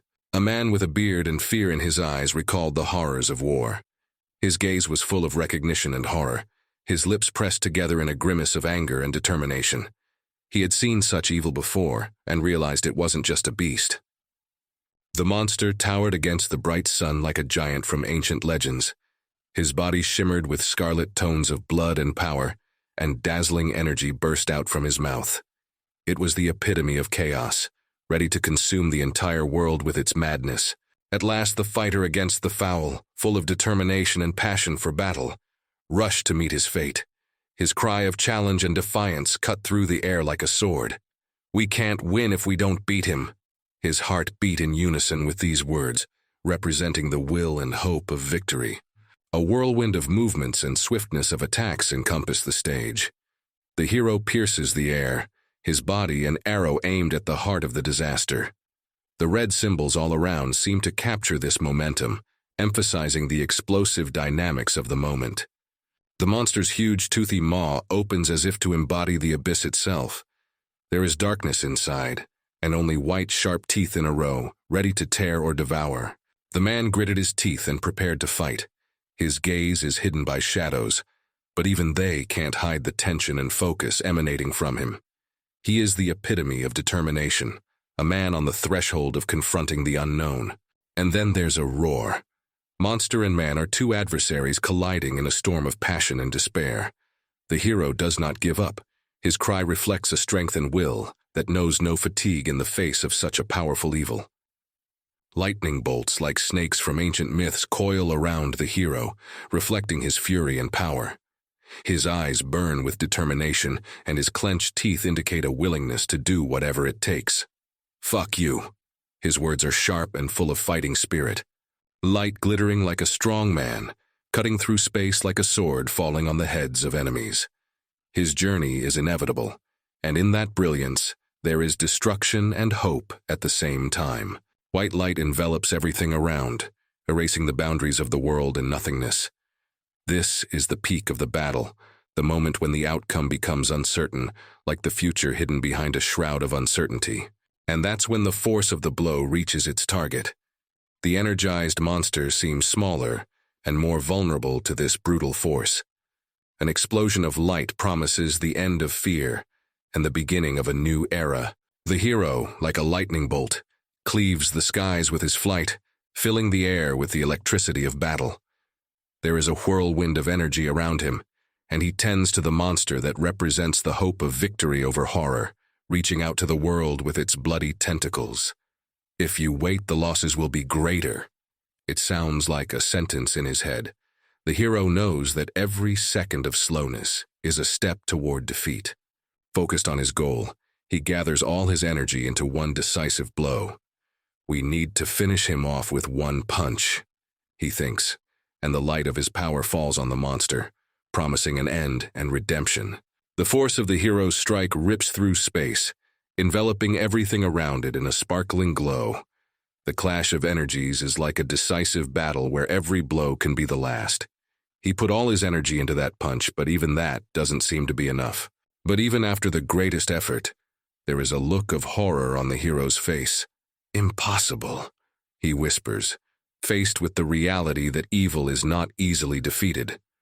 The hero's gaze clouds with doubt as he realizes that his powerful punch fell short of its target. The monster's darkness still absorbs the light of its attack, and winning this battle remains an unattainable dream. Raising his head to the sky, he sees the silhouettes of the monstrous tentacles joining together, as if preparing for a new, decisive strike. The darkness thickens, and the hero realizes that this battle is not over. His body is pierced by painful sensations of despair and fatigue, but he doesn't give up. No matter what, he is willing to keep fighting, not backing down in the face of the seeming indifference of fate. Now he faces a monster bigger than ever, and realizes that time is working against him. There is no time to lose. Every moment decides the outcome of the war for the fates of the world. Fatal determination is reflected in the hero's every move as he strikes the decisive blow.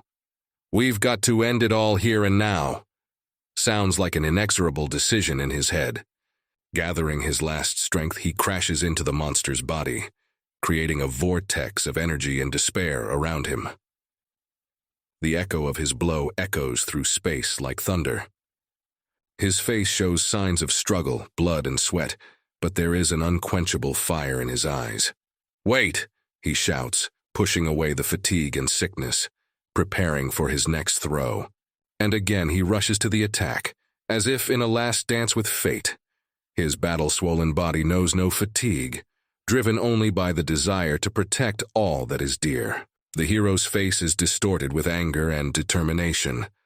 Drops of blood in the air seem to freeze, emphasizing the tension of the moment. He will not back down or give up. His will is ironclad. He attacks again, his scream merging with the roar of air from the impact.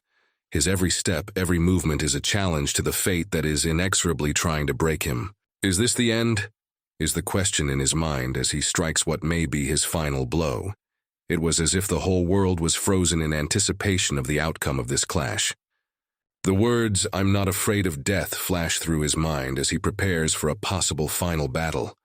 But even on the brink of despair, he finds the strength to keep fighting. 3 people stand in front of a house against the backdrop of a misty forest, where smoke from the destruction rises to the sky. "We lost," they think as they look at the aftermath of a battle that claimed many lives. The hero, bleeding, can barely stand on his feet. His eyes reflect fatigue and pain. And I was wondering who was wasting time here. His thoughts on the battle, on the fact that he might disappear in that battle. The noise made him easy to find, he said, recognizing that in a world full of chaos, even destruction can lead to purpose. The hero raises his head, seeing the sun breaking through the clouds. His face is covered in scars, but there is still a spark of hope in his eyes despite all the trials. The hero's face is filled with fear and bewilderment. A levy! He can't believe what he sees in front of him, his eyes full of despair. "Why are you here?" An unanswered question hanging in the air. The dark silhouette responds confidently in a voice. "Hold on tight, I'll cut it in one fell swoop." The promise of swift and decisive action in the echo of his words. A warrior with a flaming sword in his hand flies into the air. "Rome, change your weapon." Words that carry determination and strength, ready to destroy everything in their path. The hero looks up, his face scarred. He gasps with effort. "Am I dreaming?" He doubts himself, feeling the weight of his wounds. It's not ether. Conclude his reflections with thoughts on the meaning of spilled blood and suffering. The fiery giant towers above the ground, its power and fury illuminating the space around it, as if the sun had burst forth on the earth. The power of the god of war Roma. His essence embodies ancient strength and steadfastness of will. The hero's face is seized with anger, eyes sizzling the space in front of him. The numbers, like a countdown to the inevitable, flashed before his eyes, filling the moment with tension. A huge red crystal divides the world in two, its edges reflecting the last light of battle. It is a symbol of the decisive moment of the battle. Lightning rips through heaven and earth, its light cutting through reality. This storm of energy is like a boundary, dividing the world into before and after this epic battle. A heated swirl of red and white symbols furrows the sky, the rising silhouette of the hero cutting through the atmosphere, leaving behind a trail of fire and power reflecting the peak of the battle. Debris and body fragments rise into the sky, becoming a grim reminder of the devastation brought by this conflict. His body collapses, is a statement of fact, indicating the force of the blow that crushed the monster, plunging him to the ground. And so, amidst the falling remains, the hero's face lights up with joy. It's over. We're saved. His words are full of relief and triumph, for the battle is won and the world is now safe. Against the backdrop of a ruined landscape, the hero addresses the mysterious figure with an important question. "I want to know something," he begins his request, full of seriousness and expectation of answers. A dark silhouette stands before him, reminding him of the recent danger. "If you hadn't come, I would have died," the hero admits, indicating the stranger's crucial role in the outcome of the battle. With a note of doubt and bewilderment, the figure replies, "Well, even though I came here to save you, I still don't understand. Why act so recklessly?" You can read both accusation and genuine bewilderment in his words. The hero, shaking off the effects of the battle, looks at the stranger. "You could have walked away and left everything to the Viscount. Is that what you wanted to ask?" He is willing to dialogue despite his fatigue and pain, wanting to unravel his savior's motives. The determined hero explains his mission. A hunter's job is to kill animals. He seeks answers to his questions, grasping the meaning of his existence and his actions. The mysterious savior stares at him, his face hidden in shadow, eyes full of bewilderment. Is that it? He doesn't understand why the hero reacts the way he does. "What about you?" he asks the question, indicating the hero's personal interest. But his remark carries a certain detachment as well. "I told you it's none of your business." The hero, looking directly into the eyes of his companion, repeats the question that torments him. "So it doesn't matter? Why should I give such a large booty to others?" His words reflect the depth of his perplexity and his desire to understand the motives for his salvation. The hero with a broken face declares, "And I can't leave, I'm a hunter." His words are full of confidence in his role and duty. The hero's companion laughs with disapproval in his voice. You, a hunter, with skills like that?" The apparent bewilderment is due perhaps to his recent actions or condition. The outline of figures against the sunset, and the enigmatic savior asks rhetorically, "You call yourself a hunter, after you couldn't give birth to a giant beast yourself?" An indication of the hero's uncertainty or inexperience. The hero, without taking a break from the conversation, continues, "You must have misled me. I'll teach you how to do it." The proposal seems to promise learning, or an attempt to correct previous mistakes. The hero looks on with bewilderment and a question mark in his eyes, as if not believing what is happening in front of him. Suddenly the situation escalates. He takes decisive action, turning his companion upside down, demonstrating his superiority and strength. The companion lying on the ground is stunned and looks shocked. "Hey, Levi, what's up?" The hero addresses him, showing concern despite his earlier abruptness. The companion lying on the ground looks wounded and weak. Damn, this happens every time the God of War's mess ends." The words filled with battle fatigue and pain. "So, ticking." His consciousness is lost on the edge of reality. On his last breath, a deep red void opens before the hero like an abyss, and a warning appears. "The blessing of the God of War is no longer available to you." The young man with brown hair, looking tired, says, "I see work." The expression on his face indicates fatigue and frustration. He turns to his companion. "Judging by the last report, the seal in the dark forest should be okay." His words sound like a report reflecting the duties and routines of the day. A serious figure in a dark cloak agrees, confirming, "Calm down. The seal of the Black Forest shall be in the form of a stone mountain." His tone suggests control and knowledge of the situation.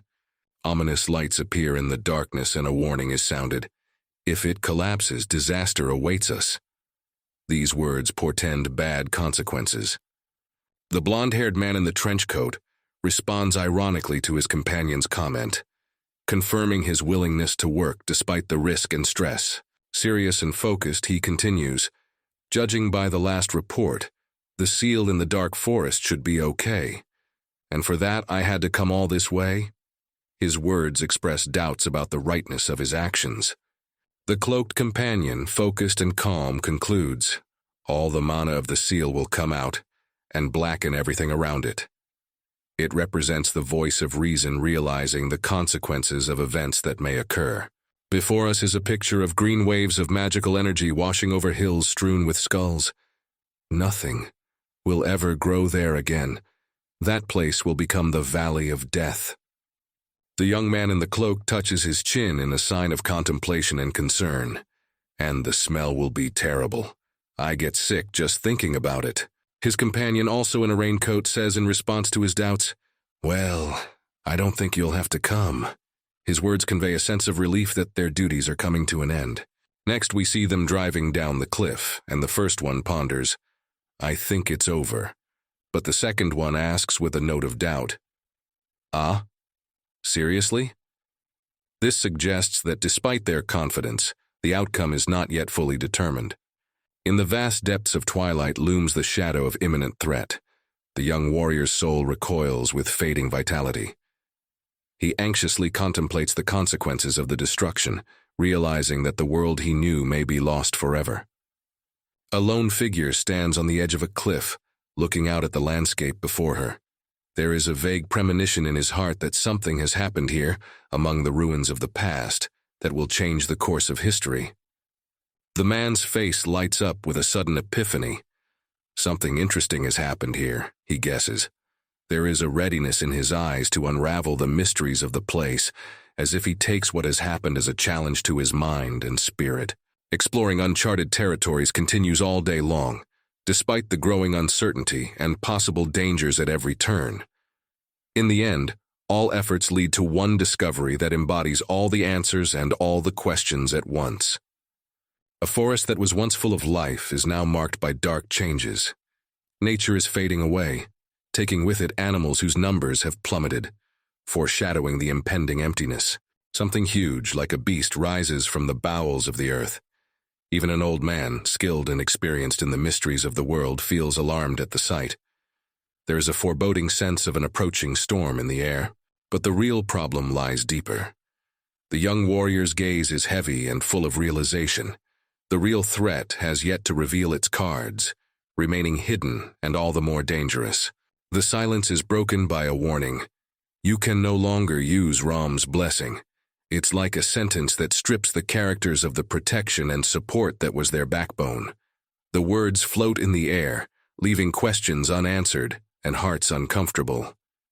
The man with wavy hair turns to his comrade in amazement, not hiding his surprise at his sudden appearance. Trying to understand the reason for this rush, he recalls recent events that suggest the real cost of their victory. The red-haired warrior with the sword behind his back is sputtering about his apprentice, who not only kept him waiting, but also got him into an unpleasant situation, showing that his concern for the young warrior goes deeper than mere annoyance. The young man, with a nonchalant face, reveals the essence of his anxiety, recognizing that he is losing not only his blessing, but also his confidence, making him vulnerable to the trials ahead. The final shot shows the depth of the consequences of their actions. A forest that once witnessed life is now reduced to ash. Confirmation that their victory was not without sacrifice causes their hearts to echo with regret and reflection on the price to be paid for every decision. The warriors stand in somber contemplation before rows of swords stuck in the ground, a silent monument to their fallen comrades. A ritual of saying goodbye to sorrow is performed, and every sword here is an echo of a life cut short. Among them, the red-haired giant speaks with bemusement about the warriors' lack of time to rest. Despite their weariness, they are not looking for peace. Their eyes are full of determination and questions about the future. With a slight smile, he offers his comrade to continue on his journey, keeping the hope that their paths will cross again, regardless of the severity of their ordeal. A young warrior in a red glove silently bids farewell to the sword figure, symbolizing a departed friend. A prayer is ripening in his heart that in his next incarnation, his soul will learn how to masterfully wield a weapon. The student and teacher stand at the edge of the forest, preparing for a new challenge. The wisdom and strength passed down from generation to generation is reflected again in their training together. A smile of pride plays on the face of the warrior with the red mane. He shares his experience, explaining that strength is not in muscles, but in the ability to feel and predict your opponent's movements. The young warrior's strikes reflect dexterity and technique as he learns to control his energy, so that each movement is precise and powerful. There is tension between master and apprentice, as they both test each other not only in combat, but also in understanding how to use and honor their inner strength and knowledge. The power and bestial nature of the god of war is embodied in his majestic image, filling the air with thunderous tension. The student stands before him, ready to take the fight and prove his bravery. Focus and determination can be seen on the young man's face as he deflects attacks, showing the level of skill and tenacity he displays, despite an imposing opponent. Learning reaches its climax when student and teacher exchange blows, testing each other's mettle. It's not just a physical confrontation, but a character battle where each seeks to outdo the other. The student, exhausted but not broken, realizes that each lesson is a step toward understanding the depth of his power and using it properly in battle. The student shares his transformation with renewed vigor and eyes that seem to twinkle like a kaleidoscope. After the trials he has endured, his gaze seems to draw from other sources of wisdom. He raises a finger in the air, pointing to his new companion who, like a premonition, heralds new challenges. Her figure is drawn against a mysterious silhouette of a figure with glowing eyes. An unexpected character appears before the teacher and student, her gaze reflecting a mixture of tenderness and determination. She's ready to take on the challenge, to get in her own way. The teacher's warm words flow with admonishment as he warns a student of a new danger. His experience and intuition suggest that they are in for a challenge. A grim warrior with a scythe on his shoulder stands before the teacher, his gaze full of determination and hidden strength.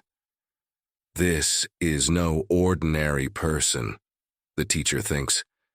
She could have been a knight. The young warrior, exhausted after the battle, bows her head to her teacher. Her posture expresses respect and weariness, perhaps also pain from unspoken words. With a final warning of caution on the way back, the teacher is ready to leave the battlefield. His gaze is soft, but his concern for his student is evident. The young warrior lowers her head, surprise and respect mixed in her eyes. She doesn't understand why she deserves such attention, but her heart is full of gratitude. The teacher prepares to resume teaching, talking enthusiastically to his student.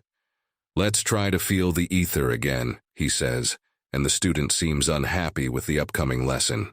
The young warrior is confused and a little upset when her teacher hints at her potential to become a real terror to her enemies. "You fought like a kitten with a sword," he jokes, trying to ease the tension.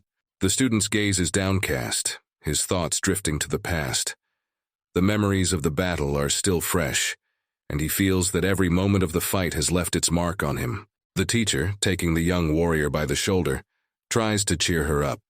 Her pale face expresses confusion and fatigue from her recent ordeal. The apprentice prepares to practice again, but his attention is distracted by a figure that suddenly appears. "Mr. Instructor!"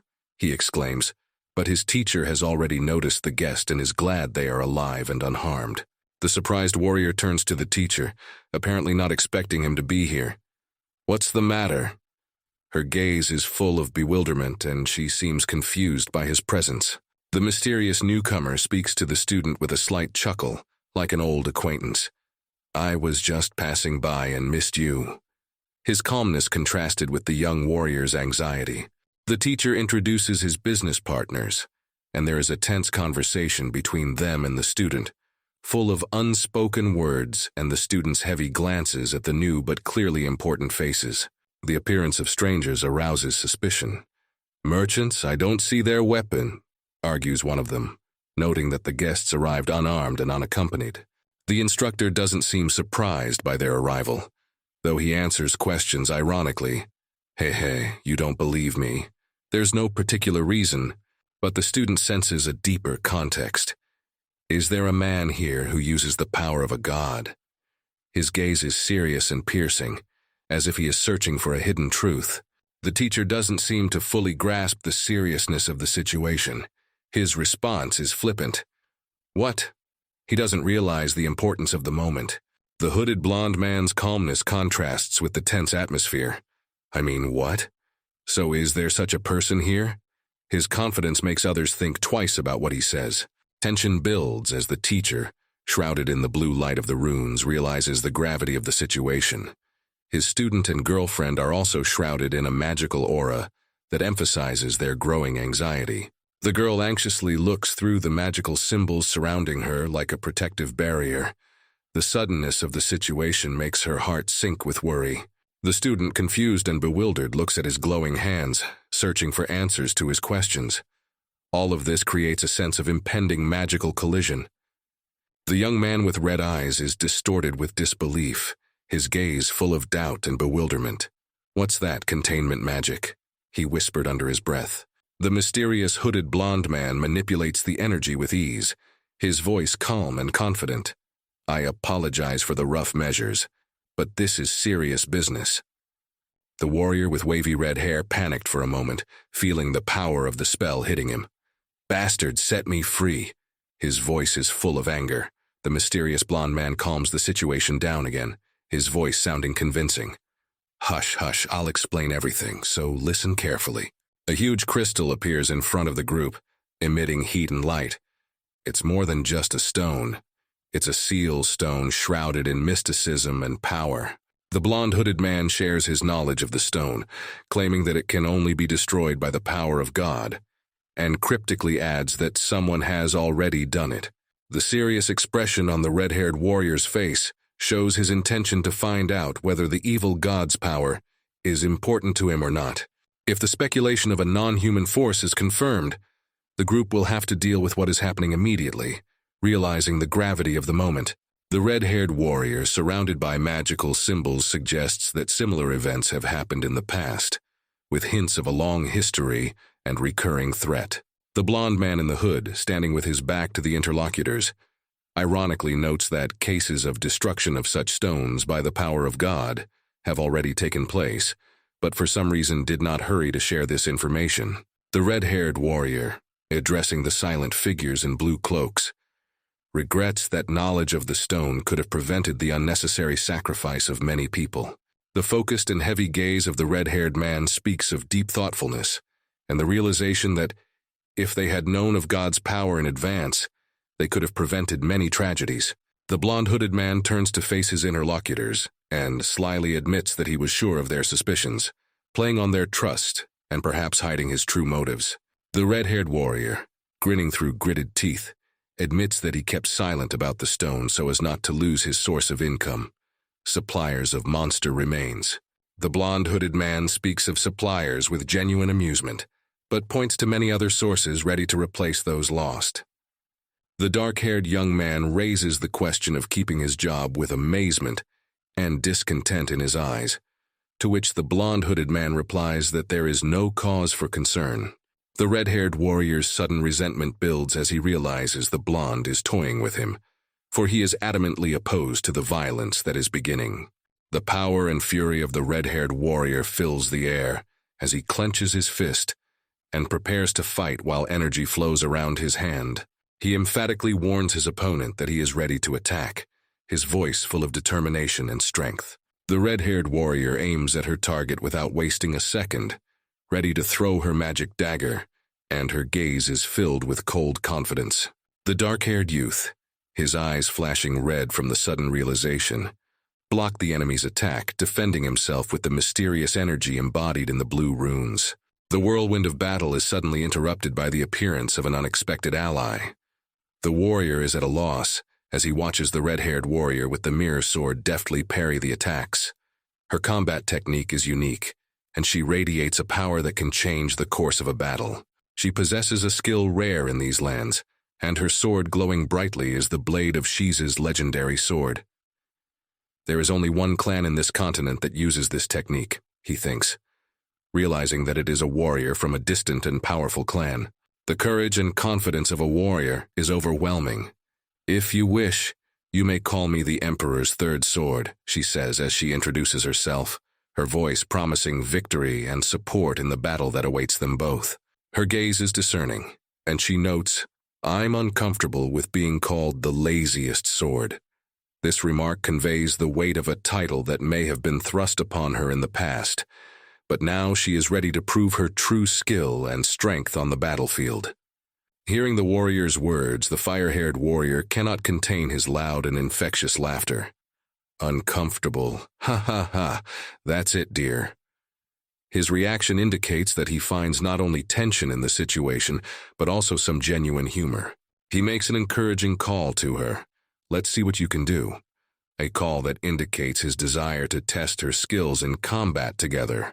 The next shot reveals the deep structure of the world, in which there are 8 clans of swordsmen, each with their own unique symbol and abilities.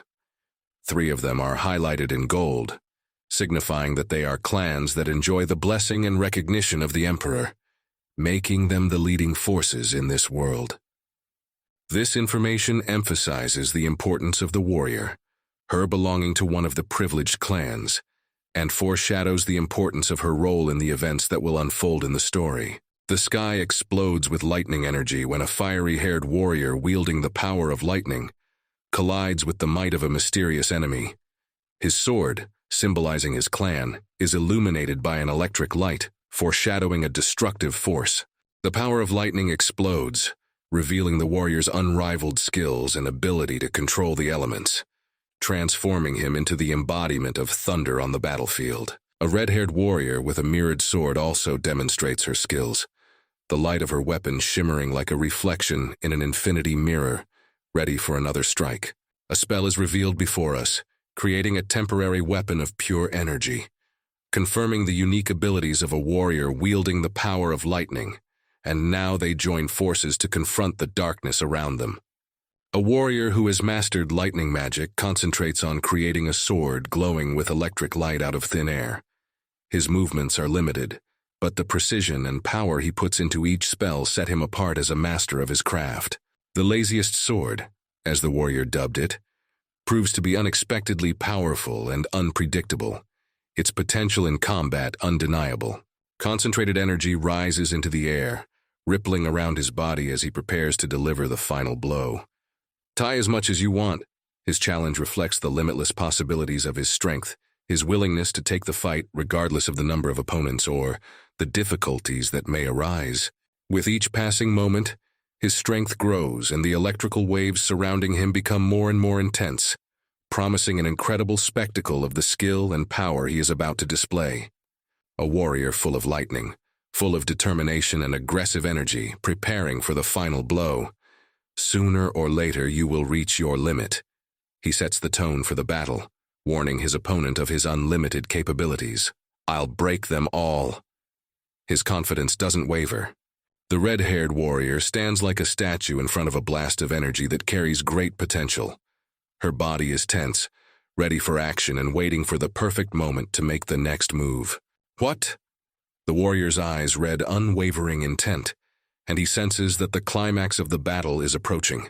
His face is contorted in anticipation of a confrontation he has no intention of conceding.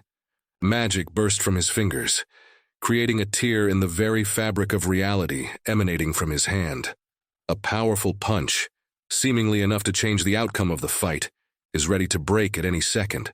The warrior with the lightning bolt reflects confidence and strength on his face. It was wise to target the cheese's weak spot, the shikot. He analyzes his opponent's strategy, showing that he understands the importance of tactics in combat. But our clan has advanced. He is ready to prove that his clan has not only the strength but also the wisdom to adapt and excel. The warrior in gray, like an unshakable statue, adopts a defensive posture. Givora, as long as you stay here. She sets the pace of the fight, emphasizing that her opponent hasn't taken a step forward since their last clash. Her gaze is piercing and she demands, "Now tell me who has used the power of God." Her words are full of challenge and demand answers that may reveal the true intentions and power behind the battle. The warrior nonchalantly replies, "You talk too much." His tone combines defiance and some irony, showing that he will not allow his opponent to dominate the conversation. "I wouldn't hide it if I was going to tell you." His words hint that he can keep secrets, but this time he's not ready to reveal them. The lightning warrior, realizing that the situation is getting out of control, decides that he has no choice but to use violence. Looks like I have no choice. He recognizes the inevitability of the next step. preparing for decisive action. "I don't like to resort to violence." His words express regret. His opponent advised resorting to extreme measures. "But I'll have to chop off one of your arms," he warns, though he doesn't want to do any harm. Suddenly, the situation is interrupted by a shout of, "Stop!" The air is filled with tension and anticipation. This moment is full of drama. Everyone pauses to figure out the reason for this sudden intervention. The main character appears, a red-eyed man full of determination and courage, exclaiming, "It was me!" His voice is full of strength and determination. "Let Giver go." He demands the release of his comrade, entering the conflict and adding a new chapter to the ongoing story of this conflict. The fire-haired warrior lying on the ground looks defeated, but his spirit is not broken. With irony in his voice, he addresses himself. Fool, if he had kept quiet, everything could have been done with one severed hand. Words expressing his disappointment at his own carelessness and forthrightness. The cloaked character asks the question with doubt in his voice. "You say you're Levi." He's trying to verify the veracity of his colleague's words. "Let's check first." He is not willing to blindly take statements on faith, showing caution and a desire to test the truth. The man in blue, surrounded by a protective field, seems confused and tense due to the unexpected turn of events.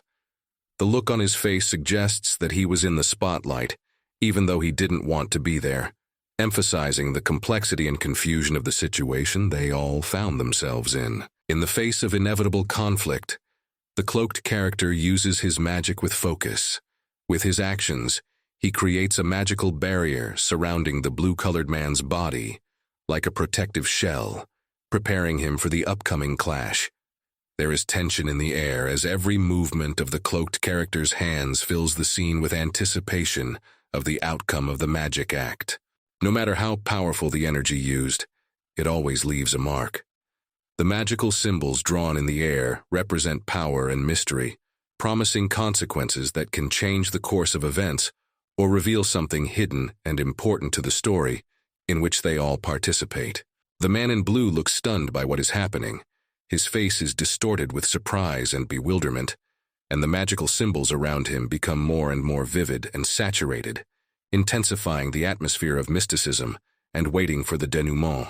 Finally, the fire-haired warrior, an unwitting witness to the magical ritual, expresses his bewilderment. His face lit up with spell light, eyes wide with amazement. There is a question in the air, reflecting a general sense of uncertainty and anticipation of what will happen next in this story. Full of mystery and magic, magical energy explodes in the young man's body, the radiance encompassing him whole, like lightning flowing inside, penetrating every cell. It is the moment of truth when hidden powers are fully revealed, revealing the depth of his uncharted abilities. The cloaked character watches the transformation in disbelief, his hand still outstretched in a spell-like gesture, a look of skepticism on his face. Inner skepticism and wariness are visible in every feature of his face when he encounters something beyond his expectations. The confirmation comes from the man in blue. "Confirmed. I'll let you go." His words sounding like a sentence, his eyes showing determination. At this point, he accepts his role, despite all the trials and anxieties the journey has prepared for him. A girl with pale golden hair shrouded in shadows of magical radiance looks on with doubt and hope. "Jean, you can let them go," her voice full of expectation and hope for a peaceful resolution to the conflict, a release of the tension that had kept them in suspense, on edge. The haggard warrior with reddish hair apologizes for being rude, his eyes closed, his face reflecting fatigue and pain. A woman with red hair stands nearby, head bowed. She looks immersed in thought or prayer, perhaps feeling guilty or sad about what has happened. A young man in gray approaches the girl and asks if he can talk to her. His voice sounds confident, and his eyes are full of determination. He is willing to listen to what is on her mind, embodying the image of a fair listener. Suddenly he makes a shocking statement, suggesting that our hero may be from another world. This assumption is full of mystery and foreshadows something unimaginable, opening up the possibility of an unprecedented connection between realities. The tension of the moment is heightened when I hear the suggestion of a hidden war. The seal stone appears in focus, emitting a blood-red glow. The light surrounding it seems soft and warm, but its power can be felt even through the image.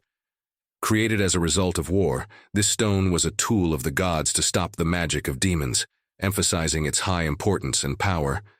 Before us is a stark landscape where monumental stones stick out of the ground like ancient guardians. They are said to have been hidden all over the continent, and one was hidden inside a mountain in the Black Forest, adding elements of mystery and ancient wisdom to the story. A cloaked figure could be seen looking out into the forest thicket. This moment reveals to us that, after hiding the seal stone, it is as if it disappeared without a trace, bringing mystery and uncertainty to the storyline. The next shot shows two characters standing on the edge of a cliff overlooking a dense forest. One of them asks about wanting to talk about history, suggesting that we talk about the events surrounding the powerful seal stones, and offers to delve deeper into the mystical secrets of this world. A man with dark hair and piercing eyes stands before us, addressing the mysterious cloaked figure. There's a question in his eyes that he asks silently, but his gaze says it all for him. A shadow falls across the cloaked figure's face, giving it even more mystery and uncertainty about its intentions. The face of a young man with pale skin and golden hair is filled with doubt. His lips barely move, but the words he speaks carry weight and judgment, leaving a heavy pause in the air, full of disapproval. The dark-haired man looks away, his eyes widening at the realization that he seems shocked at the realization of what he has done. The expression on his face shows the inner conflict between what he has learned and what he feels, as if he is confronted with an unexpected truth about himself. The next scene shows us a charged image where fire and destruction merge into one, as if conveying the energy of the god of war transforming the quicksand of time into eternal divine flame. These words, like an echo of the past, lift the veil of long-ago secrets and spells that have been forgotten but never lost. A stream of energy envelops the fighter, sword glowing with thunderous light in his hands. The question, what's going on, hovers in the air, but the answer is hidden in the power he has summoned, a power that must not leave the animal world. He stands shrouded in flame, a testament to his power, a power beyond the understanding of most, a power that only a few know of, a power he was born with. Their gazes meet, one full of determination, the other full of questions. The realization doesn't come immediately, but it's clear. Ram's vision seemed to be more than just a fight. The cloaked figure turns his back, looking thoughtfully into the distance. There is more hidden in his thoughts than just the world he exists in, perhaps a world he is just beginning to learn about. A mysterious hooded figure, whose face is hidden in shadow, stands motionless. The mystery of her presence adds to the intrigue of what is going on. A man with red eyes approaches the figure with an invitation to pray together, as if seeking comfort or understanding in a shared ritual. The hooded figure dismisses the offer with a slight smile, hinting at his doubts about his interlocutor's abilities and the invisible connection that may exist between them. She thoughtfully reflects on the power of prayer and how much can be learned about each other through communication, even without divine mediation. The man in black touches his head in confusion, his thoughts full of bewilderment. He is surprised at how much his interlocutor knows, but tries to hide it by telling of his betrayal to the god of war. A hooded figure with a critical eye talks about deals with the gods, emphasizing that they are only possible between equal parties. The man seems to be contemplating the situation, a look of confusion on his face. Perhaps he's discussing the consequences of his actions. The hooded figure asks the question again, suggesting that we start the conversation by asking for help, as if offering some sort of assistance or opportunity to confess. A young man in brown robes folds his hands prayerfully, his eyes downcast and his expression reflecting concentration and anxiety. He seems to appeal to a higher power in search of inner strength or a solution. Darkness envelops him, only his eyes glowing in the total darkness. His gaze is filled with determination and anticipation, and he is in a state of maximum concentration and readiness for action. The next image shows him floating in outer space among the stars and planets. It is an embodiment of his inner world, or a journey of the spirit, an exploration of the uncharted depths of his own consciousness, or more global mysteries. Finally, he is confronted by a huge dark figure with glowing red eyes. The creature inspires terror and fear, but the man stands before it without showing any sign of relenting or fear. A majestic figure looms before the young man. A deity with blue hair and elf ears, clad in a long white robe with golden patterns, surrounded by a glowing halo and stars in the background. It seems to merge with the cosmos, and its voice is like an echo of the universe. The man looks up, his gaze full of amazement and bewilderment. He is stunned and yet fascinated by what he sees before him, and his inner world seems stirred by this encounter. The scene changes to a battlefield under a sunset sky, where a man stands alone, lowering his sword into the ground amidst scattered weapons and graves. It is a depiction of loneliness and reflection after the battle is over, a sense of loss and perhaps victory with a bitter aftertaste. The next shot shows him in dynamic motion, energy flowing through his body, his red eyes glowing with power and determination. He is full of energy and ready for action despite the challenges he faces. On a battlefield colored by the purple dawn of sunset, a man in armor viciously clutches a glowing sword. His body is bathed in an orange light, and his face is contorted with anger and painful effort, as if he is battling an unseen enemy or inner demons. In contrast to the chaos of battle, a divine being with delicate facial features and blue hair stands in front of the man, creating an atmosphere of calm and majesty. His gaze is wise and shrewd, and his posture is full of dignity and nobility. The man tilts his head puzzled, trying to figure out what he's standing in front of. In his eyes, you can see a mixture of confusion and a desire for understanding. He is searching for answers to the incomprehensible questions this mystical being is asking him. Deity looks at him with slight disappointment and reproach in his voice, as if he expected more from this encounter. The expression on his face is impenetrable, yet reflects a deep connection to universal mysteries. 3 no-interface messages appear before a person in outer space, as if they are trying to find contact with something that is not available to them in this place and time. He stands against the stars, his gaze focused and yet lost. The deity with the high crown and wise gaze folded his fingers into a magical sigil surrounded by stars and nebulae. His face expresses compassion, a willingness to help a person in their predicament. The recovery process begins as shown on the blue screen that appears in front of the man. Progress displayed. System recovery at 11%, sharing function restored.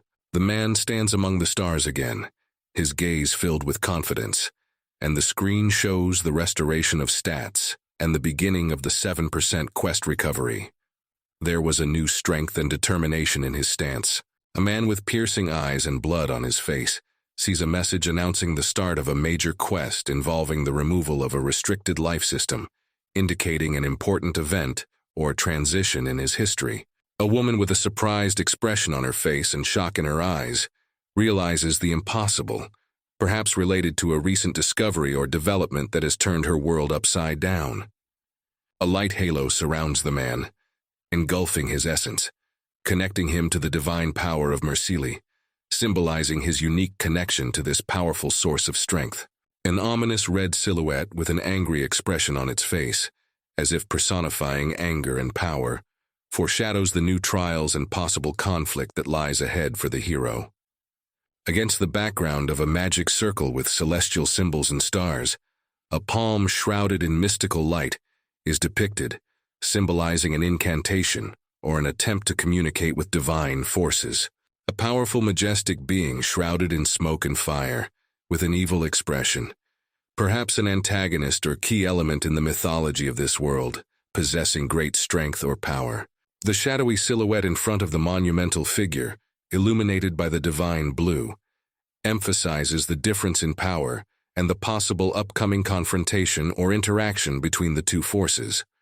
A man with a pensive yet determined gaze stands before a huge figure, which may symbolize his search for answers or his desire to understand his place in the world or history. A tired warrior rests near the trunk of a tree.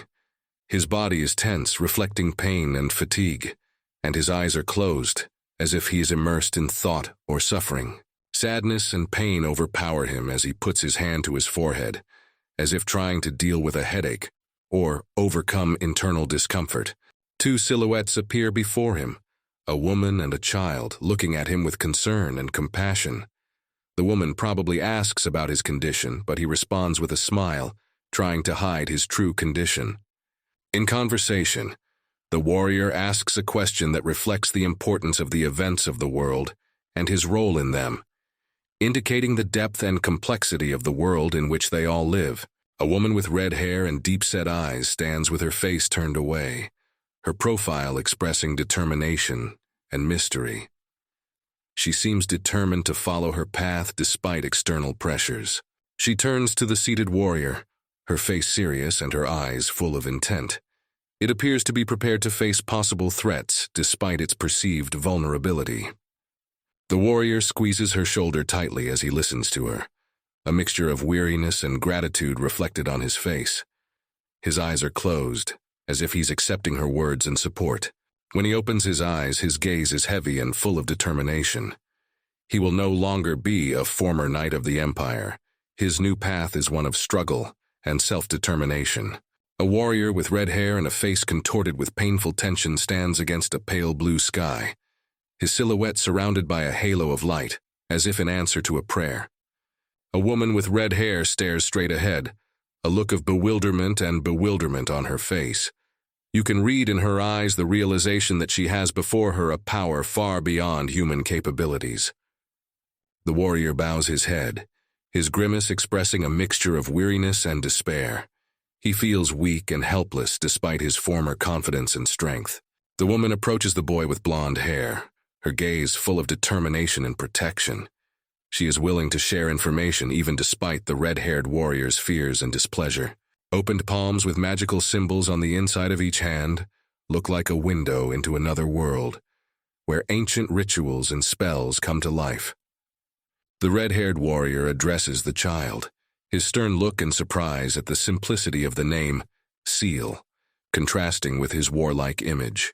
The red-haired cloaked woman looks mysterious and knowledgeable, her intense gaze hiding knowledge of the ancient powers she wields. An armored warrior, bound by blue light and energy, radiates strength and determination as he prepares for the battle that will decide the fate of worlds. Blue energy flowed into the mysterious runes on the warrior's hand like an air current piercing through space and time, connecting them to ancient magical forces. A red-haired man looking at a glowing magic bubble mixed with blacksmithing skills finds it a subject for jokes, levity, mixing magic with everyday life. An encouraging and warm dialogue between a strong warrior and a young girl in which hints of commonality, shared traits or destiny are dispelled with a single word, no. The girl's disappointment in the small but seemingly magical bottle is a counterbalance to her expectations of greatness and wonder, showing that even in the world of magic, there are little things and simple joys. The red-haired warrior reflects on the fact that the art of creating magical things is only available to those who have not only talent, but also hard work and the right attitude, not to those who expect miracles from random bubbles. The pink-haired girl's irritation suddenly flares up when she hears the comparison to a dog, and she strongly rebels against such treatment, defending her pride and dignity. The imperceptible appearance of another figure on stage changes the course of the conversation, bringing new mystery and a sense of foreshadowing of greater events. And the characters exchange glances full of questions.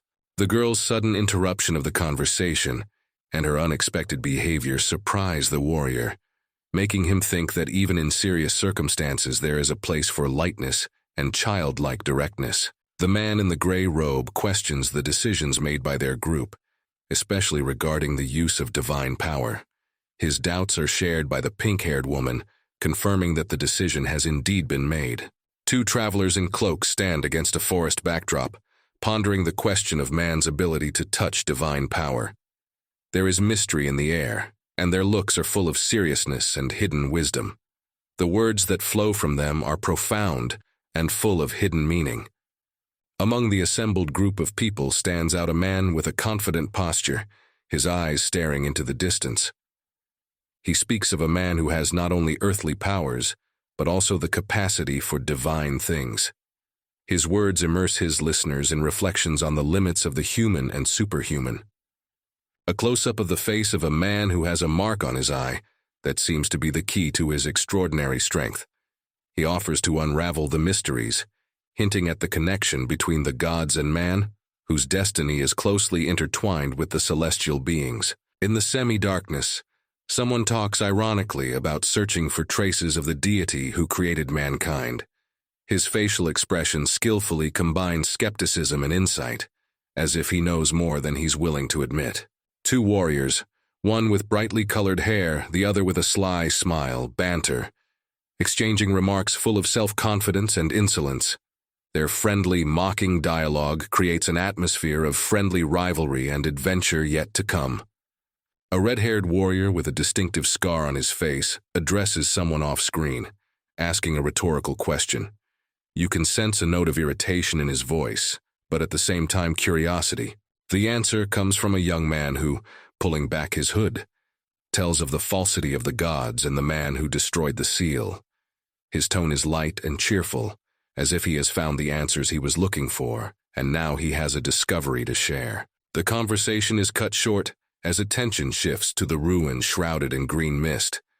This debris may be evidence of a recent battle or disaster, leaving only questions and a mysterious decrease in monster numbers. Silhouettes of a group of people appear against a foggy landscape. One of them seems to be thinking about the future, pondering the fate of the monsters, and how long it will take for their disappearance to become noticeable. Their dialogue hints at profound changes in the world around them. The red-haired warrior confidently concludes that their task is not yet complete, as there are plenty of monsters left. His companion asks with a slight degree of derision about the reason for this decision, hinting at the lack of logic in his actions. The young man with the red eyes speaks of a reciprocal duty, perhaps indicating some invisible debt to fate or obligation to others, which gives his words weight and significance. Red discusses his duties, indignantly asking if he should make a living selling monster remains. His words express disappointment and confusion in the face of circumstances contrary to his expectations. The group is represented by soldiers lined up in a row, their appearance and posture demonstrating discipline and readiness for action. This could be the beginning of a new skirmish or challenge that the red-haired man and his companions will have to take on. The situation suddenly changes vector when the red-haired warrior, ready for battle, learns that there is no threat. Instead, there is a sense of misunderstanding and confusion in the air, and they both realize that the situation is not what it seemed at first glance. The situation escalates, but a cheerful character with an almost childlike slyness in his eyes and a bottle in his hand brings relief. His relaxed demeanor and appearance suggests that there is no danger, but friendliness and an offer of peace. Now it becomes clear. The soldiers express their gratitude by bringing food and drink as gifts. Instead of the expected fight, the prospect has turned into a celebration, and misunderstanding is replaced by hilarity. The invitation to join in the festivities is in the air, creating an atmosphere of community and warmth. Such an invitation reveals a new side to the characters' relationship, inviting them to share each other's joy and company. Evening comes and the sky gradually fades into blue. The bonfire burns brightly against the setting sun and the green of the forest, creating an atmosphere of coziness and warmth. It's a scene of calm and reflection after an eventful day. Then the atmosphere is filled with laughter and warmth. The red-haired warrior and his comrade are surrounded by others enjoying a feast. The smiles on their faces reflect the camaraderie and joy of a shared celebration. Meanwhile, the girl with blonde hair refuses the offer of a drink, explaining it with a post. Her words and looks express firmness and devotion to her principles even in an atmosphere of general merriment. Finally, amidst the fun and laughter, a lone character sits silently at a table. His isolated posture and lack of food on the table may indicate thoughts or an inner world he prefers not to reveal to others. The lonely character seems to find the solitude pleasant, but his thoughts are interrupted by the approach of a certain person asking a question that expresses friendly concern and a slight sneer. The newcomer breaks through the veil of privacy gently and with a smile, offering company and giving something that feels meaningful. It is a moment of strengthening the bond between the two characters, an exchange of trust and intimacy. The person on the piece of paper is a wanted man. The owner of the leaf shares a story that can be related to their past or present. This reveal adds mystery and depth to his character. A wanted ad with specific numbers and name reveals to us not only the criminal, but also the cost of a mistake. It's a plot twist that could change the future course of their relationship and the development of the story. The eyes of the character who sees the wanted ad are full of shock and disbelief. The reality of his situation begins to be realized, and he realizes that his life is in danger. The reactions of those around them indicate surprise and bewilderment. The amount of the bounty on their head causes excitement, and they realize that their comrade is in the middle of something far more serious than they imagined. The character in the ad tries to reassure his friends by saying that it will all be over soon, and he just needs to pay off his debts. His words try to ease the tension, but the look on his face betrays an internal struggle. The red-haired warrior asks a question that suggests his comrade's motives are debt-related, and expresses doubt that such a high price on his head can be justified. His words reflect concern and suspicion that there may be something more behind this situation. The blonde comrade mocks the redhead, finding him unexpectedly compassionate and willing to stay with him. It's a moment of lightness amidst the seriousness of the situation, when warm feelings are shown in a joke. The scene switches to a joyous feast, where the townspeople, apparently rescued by the heroes, enjoy the food and the feast. It is a reflection of the joy and gratitude they feel, and the immediate benefit of the characters' actions. Darkness envelops the scene, and the serious faces of the observers speak of the greatness of the past battle, and the fact that if not for the actions of the heroes, many could have died. It is a moment of reflection on the importance of their role and the price they may have paid. The red-haired warrior reflects on the heavy burden of the decisions he has made, and the fact that only their small group can provide safety and support for these people. His words and look are full of determination and understanding that their way is the only way to salvation. The blond man replies to his companion with a slight smile and a note of sarcasm in his voice, admitting that despite the misunderstanding, he is willing to follow him. The atmosphere relaxes, and the redhead gratefully notes the blonde's willingness to join him, recognizing it as reason enough to continue their journey together. The character with the red eyes looks directly at the viewer, his gaze full of determination and calmness. It is the expression of a man who has accepted his fate and is ready to face the future. A message will appear on the screen indicating that the quest has been completed and a new, main task has begun. It's like a signal for a new chapter of their adventures, heralding greater challenges and important discoveries. A new page of his story opens before the character with his first task, which looks like the beginning of a more challenging journey. There is confusion and questioning in his eyes as he searches for answers to the tasks before him. The red-haired warrior, focused and serious, breaks the moment of silence with his question. There is not only curiosity in his voice, but a deep concern for what lies ahead of them. The red-eyed man addresses his companions with an unexpected question about Bahar, adding a new element of mystery to their conversation. His gaze expresses a sincere desire to understand and learn more about his situation. His face reflects shock and bewilderment as he tries to grasp the meaning of the word Bahara, which may be a clue to the next stage of their adventure or conceals an important meaning of his own story. The situation heats up when the command is given to close down the company. Everyone around him is puzzled, a questioning tone in the air. The redhead and the blonde discuss whether this order is addressed only to them, their conversation filled with bewilderment and anxiety. The townspeople don't seem to notice any tension. They continue to celebrate, happy to be able to drink and eat. Their lightheartedness contrasts with the character's tense conversation. The redhead suddenly turns to the blonde, saying something in his ear, trying to reassure him of his support despite the sudden tension in their conversation. The red-eyed character, still puzzled, tries to figure out why the name is causing such a reaction, and turns to his companions for clarification. Tension builds as they begin to realize that something unusual is happening, causing widespread concern and bewilderment. The faces of those around them reflect surprise and concern, indicating that the situation is becoming increasingly tense. A man with red eyes begins to doubt his words, wondering if he said something wrong that might have caused such a reaction from others.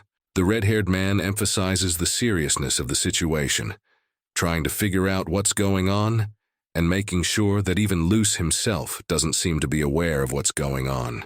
The blonde begins the explanation with the basics, asking about the three gods guarding humanity, suggesting the beginning of an important lesson or story. The man with red eyes admits his ignorance by answering the question about the three gods in the negative, which emphasizes his detachment from this mythology or legend. The story shifts to one of these gods, Roma, the god of war. This representation of a powerful and protective figure is perhaps the key to understanding the character's task. The story continues with the appearance of Mercia, the goddess of abundance, another majestic figure in the pantheon of gods who guard humanity. Then there is Charlotte, the goddess of order and humanity, forming a contrast to the fiery god of war and the generous goddess of plenty. The blonde-haired character explains that once all three deities fought together against an enemy called the red-eyed character. The war has caused great damage, and now the enemy of mankind is referred to as the evil god. The red-eyed man realizes the importance of the task before him, to find and possibly meet the enemy of all mankind, which leaves him shocked and bewildered. The characters keep talking about deities. The blonde-haired man explains that you should not say the name of the evil god, as it could be dangerous. He talks about the sad fate of scientists who mentioned the name in the past and what they paid for. The red-eyed man notes with concern that he's already said the name and nothing has happened to him, which makes the blonde man puzzled and interested. A group of monks appear, and the idea is reiterated that calling God by his name is considered blasphemy, promising punishment for those who dare to violate this prohibition. The explanation continues.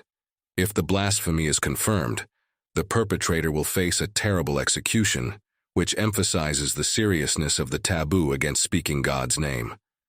The blonde character makes an important point about the consequences of speaking incorrectly about a deity, stating that even accidentally talking to the wrong person can lead to death. Red convincingly asks his comrade if he understands the gravity of the situation, showing the depth of his understanding of the world they live in. Red-Eye admits he can't give all the details, but he has his reasons for seeking an evil god, hinting at the complex and possibly personal nature of his mission. The scene takes a new turn. Tension fills the air and one of the characters exclaims, perhaps in shock or pain, while another screams back, denying his involvement in what happened. The redhead confidently states that the blonde comrade's words have no relevance to the current moment, recognizing that the decision was his own. The red-haired character confidently states that he made the decision on his own, and not influenced by the words of a comrade. He emphasizes his determination and independence in action. In the next scene, the character is surrounded by armed figures, perhaps about to be captured or arrested. He shares personal reflections on his existence that reveal the depth of his experience and backstory. A man with red eyes opens an interface in front of him, which, as the caption indicates, is unavailable for use. He says that thanks to his relative he was able to talk to the gods, and now realizes that the gods have intervened in his destiny. Red asks if this means that the man with red eyes can harness divine power, to which he hesitantly replies, suggesting the possibility of such a connection. The red-eyed man then states that he wants to know who the gods are and what they want, expressing his desire to understand the higher powers that seem to guide his life. The next scene shows his determination to figure out what he should do next, depicting a moment of epiphany, or possible discovery of a new ability or course of action. The red-haired man, looking at his interlocutor, begins an assumption, assuming that he wants to make some significant point. He is serious, and his face shows signs of worry and fatigue. The man with the red eyes confirms his suspicions, indicating that perhaps, depending on the circumstances, he is capable of fighting even a god. His facial expression is unreadable, and he seems to be focused on his thoughts. The third character, a blonde man, watches their dialogue with a slight smile, showing his interest in the conversation and perhaps waiting for the red-eyed man to respond. For his part, he notes that while it may seem confusing, the conclusion is pretty simple. Time is passing too quickly. The expression on his face became more determined and serious, reflecting the realization of the urgency of the situation. We see a close-up of the profile of a man with red eyes. His gaze is filled with thoughts and unspoken words, which is emphasized by the ellipses in the dialogue cloud. The next shot reveals his interlocutor, a red-haired man with a slightly confused look, who addresses the former with a phrase about requests and favors, concluding the thought with the acknowledgement that everyone lives by their own rules. The next shot shows a man with red eyes, surprised by the word Kshatriya, which is probably a new and unexpected direction or task for him. We are presented with a view of the kingdom of Kshatriya, described as a place founded by dragons and humans, implying its long and powerful history. A young man with a determined look and dark hair asks his companion a question. His words are filled with curiosity about the ancient kingdom's connection to the evil god, who, according to legend, took the form of a dragon. His interlocutor, a man with golden hair, responds with a slight smile and waves a finger at his temple. He speaks of the weak belief in the three gods in the kingdom compared to the empire, and suggests that this is where more information about the god can be found. The night falls, and the silhouettes of the kingdom can be seen on the horizon in the distance. The sky is studded with stars, and the full moon lights the way, reminding them that it will be a long journey, and that they will set out at dawn. At dawn, a girl with blonde hair stands at the edge of the forest and looks out into the distance. Her eyes are full of determination and anticipation, and she is ready to follow the call of adventure that pulls her to uncharted lands. A girl with blonde hair and a determined expression stands amidst the blue flames, clutching a red bracelet in her hand. The energy around her pulses, heralding the beginning of something new and exciting. A hooded figure stands before her, shrouded in shadow with bright red hair flowing down her back. She expresses surprise that the girl has started her morning workout and calls her Ein sister. The blonde girl looks away in response, her face shrouded in disappointment or doubt, as if she's wondering if she's on the right track. The hooded figure next to her continues to ask if she's sure this is the only way to get stronger. A silhouette of a man with a smirk and a look full of hidden knowledge wonders if the girl has a real reason to become stronger, suggesting that she has a deeper motivation for her actions.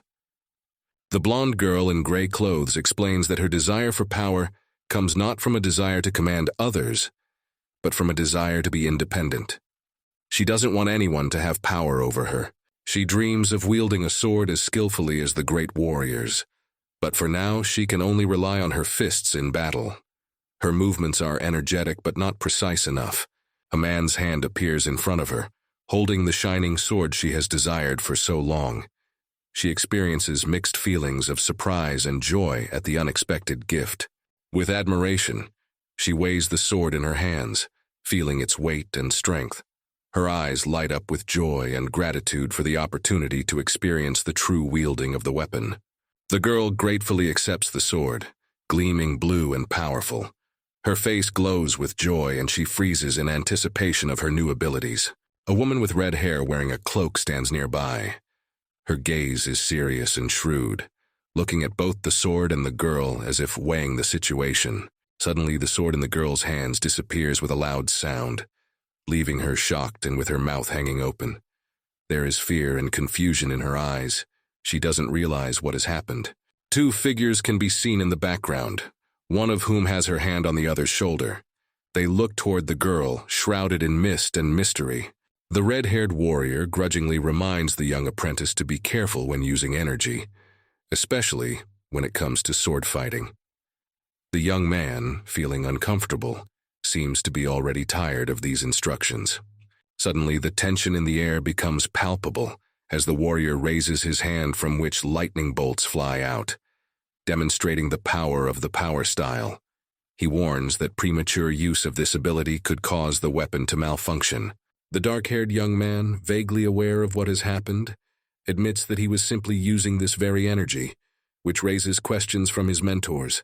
One of the mentors, a red-haired warrior, touches the young student's head with tenderness and concern, wondering if she has just begun to learn the technique, pointing out her inexperience and possible risks. The red-haired warrior speaks admiringly of his apprentice's talent, recognizing her genius so rare. His focused gaze expresses pride and confidence in his abilities. In the next shot, he and the young man stand side by side, and the warrior says with a slight smile that training with the girl will be much more interesting than training with him, to which the young man replies with an understanding grin that it will be. A man in a robe standing some distance away from them notes that the food and views here leave much to be desired, expressing his desire to leave, which emphasizes his desire for comfort and better conditions. He nonchalantly spreads his arms to the sides, considering his current location as something dirty and unsuitable for his elegant nature, which angers the red-haired warrior who reminds him that he is now part of their family. The man in the robe holds out a small object, declaring it a gift. In his hand is a card or ticket decorated with the image of a bird. He reminds the man that he is the owner of a trading company, and presents a document certifying the buyer's initial position in his company, which may bring great benefit in the future. He also offers a stone youth with a sword on his belt to take this document, emphasizing its importance. Inside the leather bag are light and valuable goods looted from demonic monsters, and the man in the robe offers to consider this as a severance package, emphasizing the generosity of his gesture. The young man with red eyes and a sword at his belt looks at Captain Gigor gratefully, gratitude evident in his gaze. He recalls the past 2 months as a time spent alone, when he trusted no one, and how those days filled him with doubt. He squeezes his companion's hand tightly, his gesture expressing determination and gratitude for the support and camaraderie he has found. Turning to the girl and Captain Gigor, he admits that he is now not alone, but surrounded by people who have become like family to him. Captain Gigor looks at the departing young man and tells him that they are always happy to see him, and he can return whenever he wishes. The young man walks away down the dusty road while the captain and the girl watch him. The gravity of farewell is felt in his steps. With a note of regret in his voice, the young man admits that the time to say goodbye has come sooner than he expected. The road takes him farther and farther away from his companions, and the greenery of the forest covers his silhouette, leaving only the memories of the days they lived together. A mysterious cloaked figure stands on a rock, looking into the distance. She weighs her words about the imminent return of darkness and the opportunity to prepare her troops for the impending threat. Turning to the seal stone, hidden deep in the dark forest, the figure expresses doubt about its return, pointing out the importance of keeping such a powerful artifact safely guarded. In her eyes, one can see the frustration at the inaction of what has happened. She realizes that events that could have had huge consequences have gone unnoticed. A man with a sword on his shoulder walks down the road, thoughtfully recalling the hype surrounding him earlier and the unforeseen circumstances he had to face. Figures in the shadows discuss a man with power comparable to that of a god, suggesting that he may be a major obstacle to their plans. The decision to follow him is cemented in their conversation, for this man has knowledge and skills that require special attention. One of them wonders with sarcasm in his voice about the direction of flight of said man, who he says is heading toward the center of Soteria. With irony in his voice and a carefree smile on his face, he expresses his bewilderment at the seriousness of the situation, as if questioning the gravity of what is happening. The towering figure on the throne, surrounded by an aura of power and mystery, notes that the people of Cetria have already begun to grow weary of her, suggesting a weariness with the impending events and the possible problems they may bring. The enigmatic woman with a shrewd gaze and a confident smile on her lips said thoughtfully, "Let him go." Her companion, majestic and scarred, stares silently into the distance, his face expressing a deep weariness of the burden of power. The sight of the castle of the kingdom of Cetria reveals its power and grandeur. The walls, fortifications, and towers rise above the surrounding countryside, like an impregnable fortress ready to withstand any threat. The urgent orders of "follow him" and "stop" sound insistent and decisive as the castle guards rush in pursuit, their armor ringing with the tension and urgency of the moment. Surrounded by the guards, the young man shouts irritably, demanding that the pursuit cease, his face contorted with anger and incomprehension as to why they have disturbed the peace of his solitude and now want to capture him. The young man, the object of the hunt, stares at the wanted poster with his image clearly stating the bounty on his head. Despite the certainty that his identity will remain unknown in the depths of Cetria, his face is tense and serious. The guards do not relent. Their determination to catch the fugitive is extreme, their menacing faces expressing unwavering determination and strength. He contemplates the possibility of using force to finally rid himself of the pursuit. His eyes glisten with anger, and the thought of violence seems more and more attractive to him. But his companion, a fearsome warrior with a wild look, categorically forbids him to resort to extremes, shouting, "No, you idiot," in a voice full of desperate seriousness. With determination in his eyes, the young man realizes that bloodshed is not necessary and decides to retreat, admitting that it is not worth it. To the shrill cries of "Naprea, stop!" he speeds up his run, leaving a swirl of dust behind him as the guards inexorably continue to pursue him. Fear and chaos envelop the market square as the giant blue creature suddenly invades the space, causing merchants and visitors to panic and run in different directions. With determination in his heart and a burden on his shoulders, he rushes forward, tearing through the crowd in search of a path to freedom, pushing himself off the ground with such force that he seems to fly. He looks over his shoulder, experiencing an unexpected but familiar feeling, as if there has been an unexpected turn in his path. There are shouts throughout the square. "Drop your stuff!" commands one of the runners, his face contorted with fear and bewilderment at what is happening. Monsters, as if coming out of the darkest corners of fantasy, appear at the very walls of the city, wreaking panic and chaos among the population. They move inexorably forward, wreaking havoc with their huge bodies, their beastly faces distorted by an evil thirst for chaos, causing everyone around them to flee in terror from their menacing presence. One of the monsters, filled with ferocity and rage, raises a menacing gaze, preparing for another attack. Madness shines in its deep-set eyes. The man, dressed in simple clothes, falls to the ground, his face contorted with fear, his eyes pleading for mercy.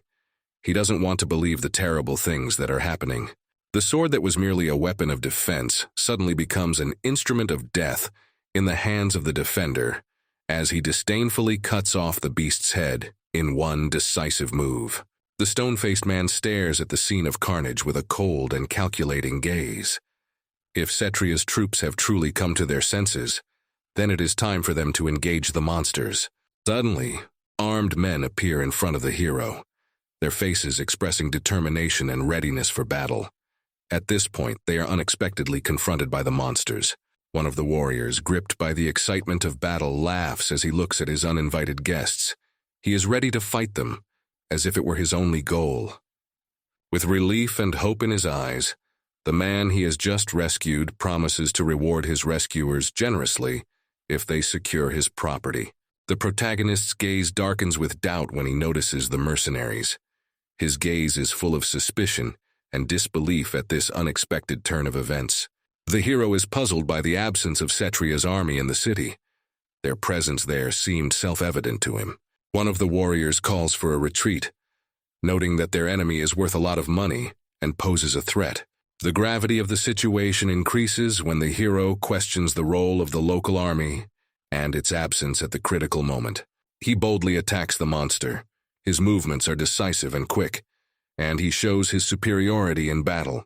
The monster seems to have the ability to regenerate, recovering from a lightning strike, which surprised one of the witnesses. However, despite its seeming invulnerability, the monster begins to feel threatened when the hero gets in its way. Alarmed cries for help are heard, and full of determination, the hero prepares his retaliation, promising that he will make an excellent defense. The hero seems determined, ready for action. He pretends to ask for help, though he is actually looking for a way to draw attention to himself. The situation escalates when he drops a load, causing chaos. People panic, monsters growl, and the hero deliberately attracts their attention, making it clear that he is wanted. He flatly rejects the idea of hiding, instead preferring to confront the enemy directly, responsible for attracting the monsters. The hero's girlfriend, clearly upset by his decision, insists that he does not risk people's lives for his goals. But the hero is convinced that he doesn't need an excuse to save people. He realizes that the situation is getting out of control, and realizes that the local army will have to fight here. The tension reaches a climax when a powerful creature appears right in front of the man, ready to attack. Its terrified look and desperate screams echo through the air. The creature raises one of its huge paws, preparing to strike. The electrical energy emanating from it creates a sense of immediate danger. Next, something unexpected happens. The hero fights the monster, his sword piercing the air, enveloped in electricity. The force of the blow is so great that it seems as if it is cutting through space itself. In this moment of struggle, the monster, seemingly invincible, is defeated, its gigantic body falling to the ground under the blows of the hero's sword. The monster, shrouded in glittering lightning, relentlessly continues to attack despite its previous defeats. Its eyes glow with red flames, full of rage and unstoppable power. The hero, without wasting a second, responds to the challenge with precision and determination. With each powerful stroke of his sword, electricity runs through the air as if it were cutting through the very fabric of the storm. The force of the blows is so great that the monster is knocked off its feet, and the energy of the blows creates a blinding light that turns daylight into night for a moment.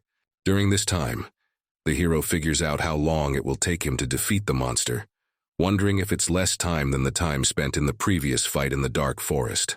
On a dusty and ruined street, amidst overturned carts and breathless bodies, the silhouette of a stranger appears, disappearing in a cloud of dust. A smiling woman with purple hair and glasses introduces herself as Dana from Horn Trading Company, emphasizing her role as manager. The man is shocked to learn the name of the company, his eyes full of bewilderment and doubt. Dana explains that their company is contracted by the kingdom to eliminate the monsters, but she doesn't want to go into details, simply demanding to be paid her due reward. A group of armed men approach the scene determinedly, demanding a halt to the action, and claiming their rights to the monsters. One of them, with a sullen face and a disgruntled tone, claims that they almost defeated the monster, but someone else struck the decisive blow, and now they have forfeited their reward. The battle-defeated warrior lies on the ground, his motionless body and scarred face testifying to the ferocity of the battle. Dana turns to the man, suggesting he follow protocol and test the monster for survivability, suggesting he strike the body with his sword. The armed men look at the defeated monster with determination in their eyes, preparing to test its survivability. The faces of the mercenaries are tense and focused. They do not hide their bewilderment and displeasure at the recent event. One of them swings his sword in a practiced motion to test the monster to see if it is dead or regenerating. The sword hits the monster's scales, sparks fly around, and for a moment the silence around them seems pierced with tension. Two people stand before the defeated monster, one of them a woman, expressing gratitude, perhaps for successfully completing some task. The faces of the mercenaries have a mixture of anger and fatigue on them, one of them ready for another attack, seeming to want to prove something.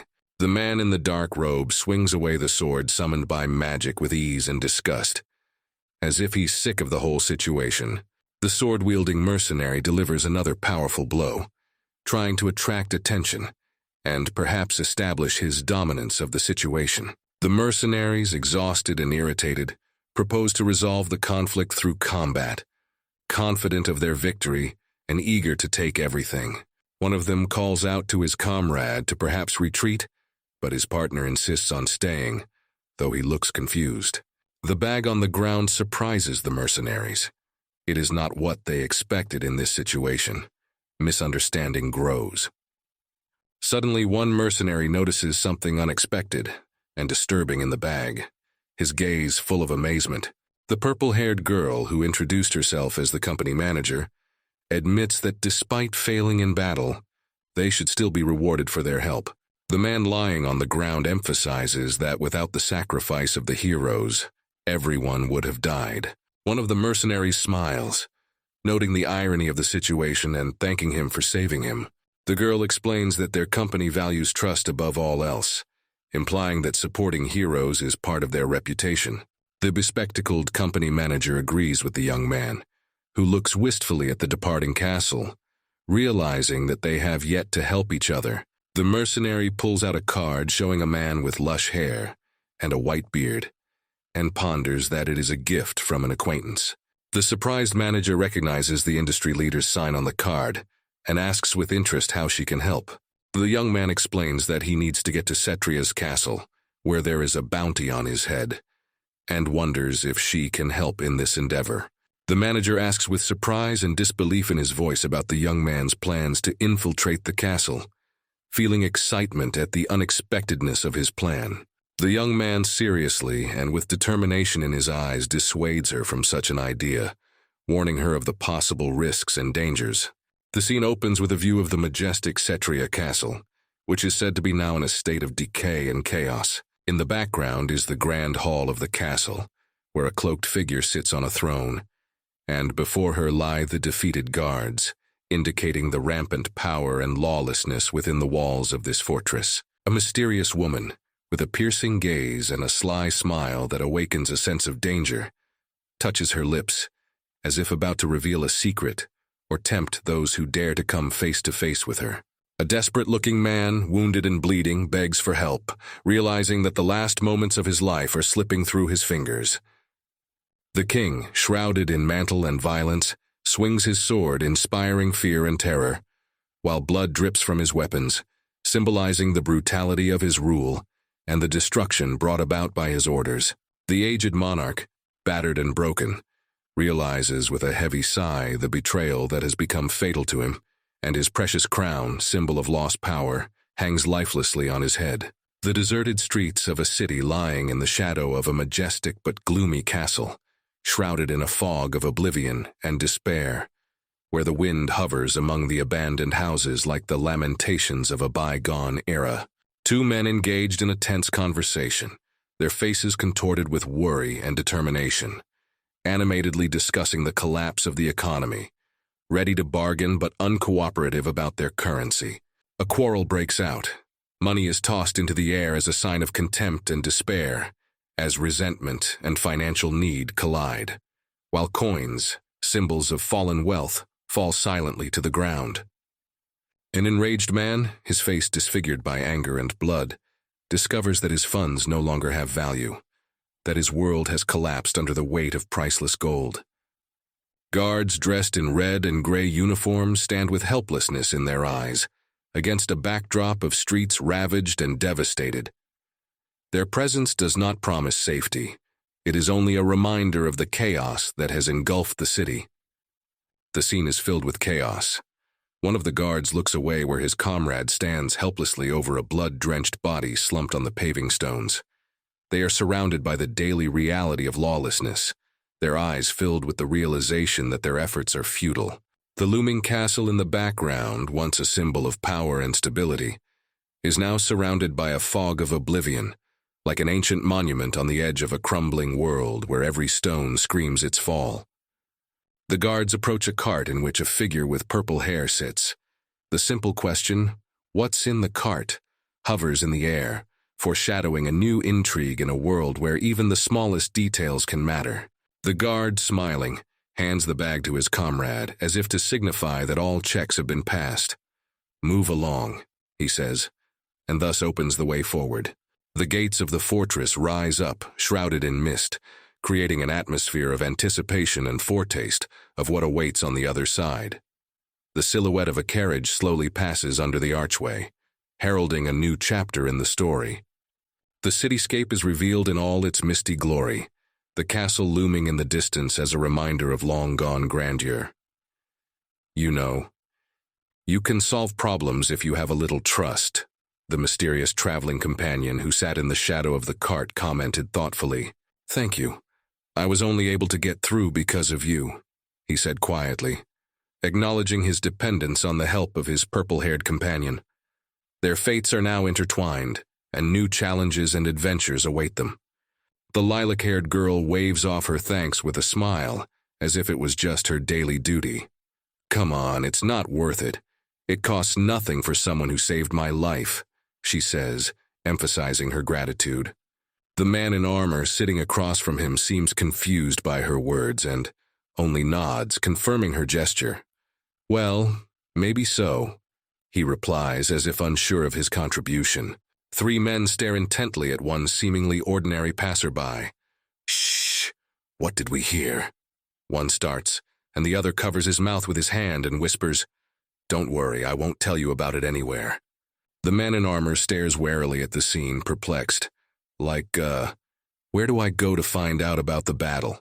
And waits for an answer, hinting at his desire to participate in the events to come. The best choice would be the temple, one of the men offers him, pointing the way to a place where he can learn more. The man in armor touches his chin thoughtfully. I can't pronounce the name Bakar here, so that's not an option, he ponders aloud. His companion offers an alternative. Then maybe the library? Before entering the building, he asks, puzzled, "The library?" The girl explains to him, "You know what this is? It's kind of like a big pantry of books." He nods back, admitting his ignorance. "Of course I know that. I just didn't think they were here." He ponders his next move, holding the package in his hands. "Oh, and one last thing. These are the materials of the monsters I killed in the Black Forest." He asks the question, "Can they be exchanged for money?" He asks, hinting at his intention to turn the loot into something more valuable. A man in armor stands in front of a stone building, his gaze thoughtful and attentive. "I need them for one thing," he thinks as he ponders the next steps of his mysterious plan. His face is impenetrable, his gaze cold and judicious. Suddenly, he is surrounded by a group of roughly dressed men armed to the teeth. The tension in the air is palpable, their intentions clear. The man is not surprised by the sudden aggression. I didn't expect that, but his thoughts are interrupted by his readiness for action. He didn't come here to fight, but he's ready to defend his life. One of his attackers taunts him, questioning his sanity. But the armored man does not lose his composure, his gaze remaining cold and focused. Stern-looking warrior displays a placard with the image of a wanted man, announcing a bounty on his head. He exudes confidence and obvious contempt, holding the fate of the person depicted in his hands. The armored werewolf calmly addresses his opponent, hinting that if their intentions were serious, they would have attacked him by now. His tone suggests confidence and readiness for battle. The silhouette of a warrior looms against a red background, giving the impression of readiness for battle. His posture says, "If you want to fight, start one." The people around him, looking at the cold light of his weapon, feel the charge of tension transmitted through his warning. There is a sense of imminent conflict in the air. The dark figure enters a bright room where a warrior is already waiting, preparing for the onward journey. The silence in the air is broken only by the slight movement of his hand. The image on the paper represents a man whose price on his head is significant. A discovered ad heralds a reward, luring bounty hunters. The bald man with glasses reflects on the fact that the criminal is usually asked to be delivered alive, which makes his task more profitable. A man with glasses stands on a hill and watches the warrior from below. He looks like someone with the power or information to change the course of events. A bald man with glasses recognizes the warrior as an old acquaintance who has not been in these parts for a long time. The smile on his face hints at the history between them. The warrior seems unsurprised by the encounter, assuming the reason for this man's visit is duty. His gaze is serious and direct. The bald man unfolds the papers, explaining his presence with the need to stop the warrior's activities in Cetria. He represents the Mercenary Guild. Looking over the documents, the bald man clarifies the amount of the debt at 8,000 imperial gold. Warrior intends to settle this matter to clear his name. Baldy refutes the warrior's assumption that he wants to capture him alive, specifying that the interest on the debt is 6,580 gold. The warrior resents the high percentage with surprise in his voice. The bespectacled man warns the warrior to be careful, as any additional costs will be added to his debt. With a strain in his voice, the warrior asks about the laws limiting the interest rate, to which the man replies that the Mercenary Guild's interest is 30% per month. An evil laugh is heard behind the warrior's back, and a man with a placard in his hand declares that if the warrior has a bounty on his head, The man with the wedding ring in his nose assures the warrior that they're not going to fight right here, because the cost of catching him will only increase if they let him go for a short time. The warrior calls the man a fool, with disbelief in his eyes, and quickly leaves the room saying, "See you soon, Levi." Left alone with the bald man, the warrior expresses doubts about his percentage, mentioning the parts of the monsters he can't use. Baldy asks if the warrior is going to pay off the monster parts, to which the warrior replies that he tried to sell them to Korn's company, but the money didn't come together. The bald man expresses bewilderment when he learns that the warrior couldn't sell the monster materials for more than 4,900 gold, even though they are worth 10,000 gold. The warrior asks indignantly how the bald man halved the price. He explains that the kingdom of Cetria has defaulted on the debts of its industry and mercenaries. The warrior is surprised to report that even in a city as large as Cetrius, the main buyer of such materials is the rogue industry. But even they lack funds. Baldy replies that the price must be decided outside the kingdom, hinting that transportation costs and guarantees must be taken into account. In front of us is a figure in black, wearing shiny glasses that reflect the light so that the eyes are not visible, giving the impression of mystery. His hands are folded in front of his face as a sign of meditation or conspiracy. The same figure could now be seen from behind, standing behind a desk of books and scrolls, presumably in a study. She wears a long cloak and a sword behind her back. The room is cozy and tidy, ready for the next assignment. The figure heads toward a small, cozy house against a misty cityscape that seems distant and aloof. This house looks inviting, as if it promises peace or adventure. The man in the cloak stares off into the distance, his gaze pensive and focused. He ponders his next steps, as if weighing the seriousness of the consequences of his decisions. Standing on the threshold of his house, the man in the cloak turns around as if saying goodbye to the world he is leaving behind. He seems determined and ready to close a chapter of his life after completing the task.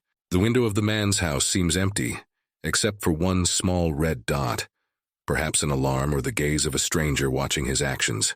A man in a trench coat stands in front of door number 201, his silhouette casting a heavy shadow on the wooden boards, creating a sense of an approaching event or confrontation. The room number sign suddenly falls off and falls to the floor, as if it were a harbinger of unforeseen problems, or the beginning of trouble yet to come. The room number sign flies into the air, accompanied by a powerful bang that breaks the silence of the corridor, revealing a surprise attack by an unknown enemy determinedly attacking the protagonist. The attacker, a strong woman with a combative look and a scarred face, backs away, but her eyes express confidence and firmness even in the face of unexpected resistance. The force of the blow is so great that they are both thrown backwards, the moment the shards of the door fly in all directions from the collision of the two warriors, each determined to win. The protagonist looks at the retreating enemy with a cold and focused face. He analyzes the situation, trying to understand the motives and skills of his unexpected opponent. A mysterious masked figure, waving a knife threateningly, declares the power difference between them and demands an end to the resistance, hinting at the insurmountable difference in their strength. The protagonist, calmly looking at the tip of the weapon, nonchalantly wonders if the assailant is his employer or something. Trying to unravel his opponent's true motives, his gaze becomes more serious as he studies his attacker, suggesting that the mother and daughter in front of him may be fugitives seeking refuge or help. A statuesque girl with bright pink hair and a cloak stands before him, and her appearance expresses confidence and strength, despite the potential threat posed by the protagonist. The pink-haired girl explodes with anger, indignantly asking who he just called daughter, and yelling that she's just a little girl. Her emotions are expressed through strong visuals that emphasize her outrage and resentment. The next shot shows the roof of a wooden house from where loud laughter is coming from, indicating that someone inside the building perceives the situation as funny. The pink-haired girl apologizes for the unexpected reaction, explaining that her purpose was to test how useful the protagonist was as a mercenary. The protagonist, confused and bewildered, admits that they finally sent him someone normal, commenting that this is a mercenary guild that may have its own peculiarities in choosing candidates. A man with glasses sits at a desk in a spacious office holding a piece of paper. He reports that an application was left today, and as a result, a talented person like the main character was sent. He then realizes with amazement that he has been tricked again, and concludes that the protagonist and the girl with pink hair have already met. The protagonist, looking away, embarrassed, notes that he is going to complete a task and get paid for it. In response, the man in glasses smiles, noting that the Mercenary Guild understands only the language of money, and reassures the protagonist, saying that there is no need to worry, and payment will be made after the completion of the task. A girl with pink hair and eyes, wearing a white dress with a red cloak, radiating confidence, promises to give as much as the interlocutor wishes, and introduces herself with the name Syrier Dohin Sestria. The man asks himself in mild bewilderment, does she have the surname Sestria? Is she of royal blood? He is honored to meet a member of the royal bloodline. The girl turns around abruptly, her face filled with anger. She can't believe he turned his back on her while she was still talking. A woman with dark blue hair and a red eye patch appears armed with a sword. She says sternly, "The princess has not yet finished her sentence." A man with a serious expression and dark hair, dressed in a gray cloak, pensively exhales smoke. He ironically reflects on the fact that there is no point in making trouble. Turning to the pink-haired girl, he decides to listen to her. There's a slight look of irritation and bewilderment on his face. Face to face, he asks what such a noble girl wants from him, emphasizing the difference in their social status. A girl in a red coat and a confident look asks him if he has heard of a mistress. She indignantly declares that he needs to know about the evil queen who destroyed their country. In front of us is a woman with a chilling stare. Her hair is lilac and her eyes are highlighted in red. She looks confident, but there's a sense of challenge in her voice. The young man smiles with some confusion, asking for help to get rid of his mistress as if it were a joke or a game. He seriously remarks that if it's about the emperor's family, he's not supposed to be listened to. He turns his back to the pink-haired girl, emphasizing the distance between their worlds. We are greeted by a majestic monument to the dragon and the girl, symbolizing the union of the human and dragon worlds. Cetria is a small but proud kingdom founded by these two forces. On stage, a majestic king, surrounded by a people respected and honored, celebrates the centennial of his kingdom, an example of equality and harmony between different walks of life. The father of this kingdom, a king with a serious face and noble bearing, wants to create for his subjects a country where everyone feels respected and valued. A king's birthday is a time when his people can express sincere respect, like this woman presenting a bouquet of white flowers, a symbol of purity and respect. The king accepts the gift with gratitude and love, reciprocating the respect of his subjects. His gaze and gestures express tenderness and care for all who are part of his large royal family. The queen, possessing a beauty that mesmerizes even a monarch, stands nearby, her gaze soft and warm. The king, reverently touching the petal of the flower, feels its tenderness, reminding of a loved one, whose love and care is felt even in a simple gesture. The queen's thoughts are directed towards something intimate and personal, perhaps a new status symbol that would be closer to nature and her own essence. And so Queen Josephine appears before the crowd, majestic but with a soul open to people and the world, a symbol of harmony and wisdom, filling the hearts of her people with hope and light. The family happiness, with the king and queen surrounded by their people sharing joyful moments, seemed eternal. However, fate was unmerciful, and the disease took the life of Queen Josephine, leaving behind only a faint memory of former joy. In the shadow of the crown, devastated and alone, the king loses the will to live, leaving the throne without his lord. And in this moment, the heir, who has lost his mother and lacks parental support, wonders about his past and his future, pondering what role he will have to play in the story. There is bewilderment in the mercenary's tense gaze. In his eyes flashes an unspoken question aloud about the fate of the queen, whose death is shrouded in mystery. His companion, a warrior woman with a scarred face, confirms his fears, hinting at a deeper story that is just beginning. Silence reigns in the royal castle, where the body of the cloaked queen lies alone on the floor. The death affected even the highest echelons of power, leaving behind only an echo of former greatness.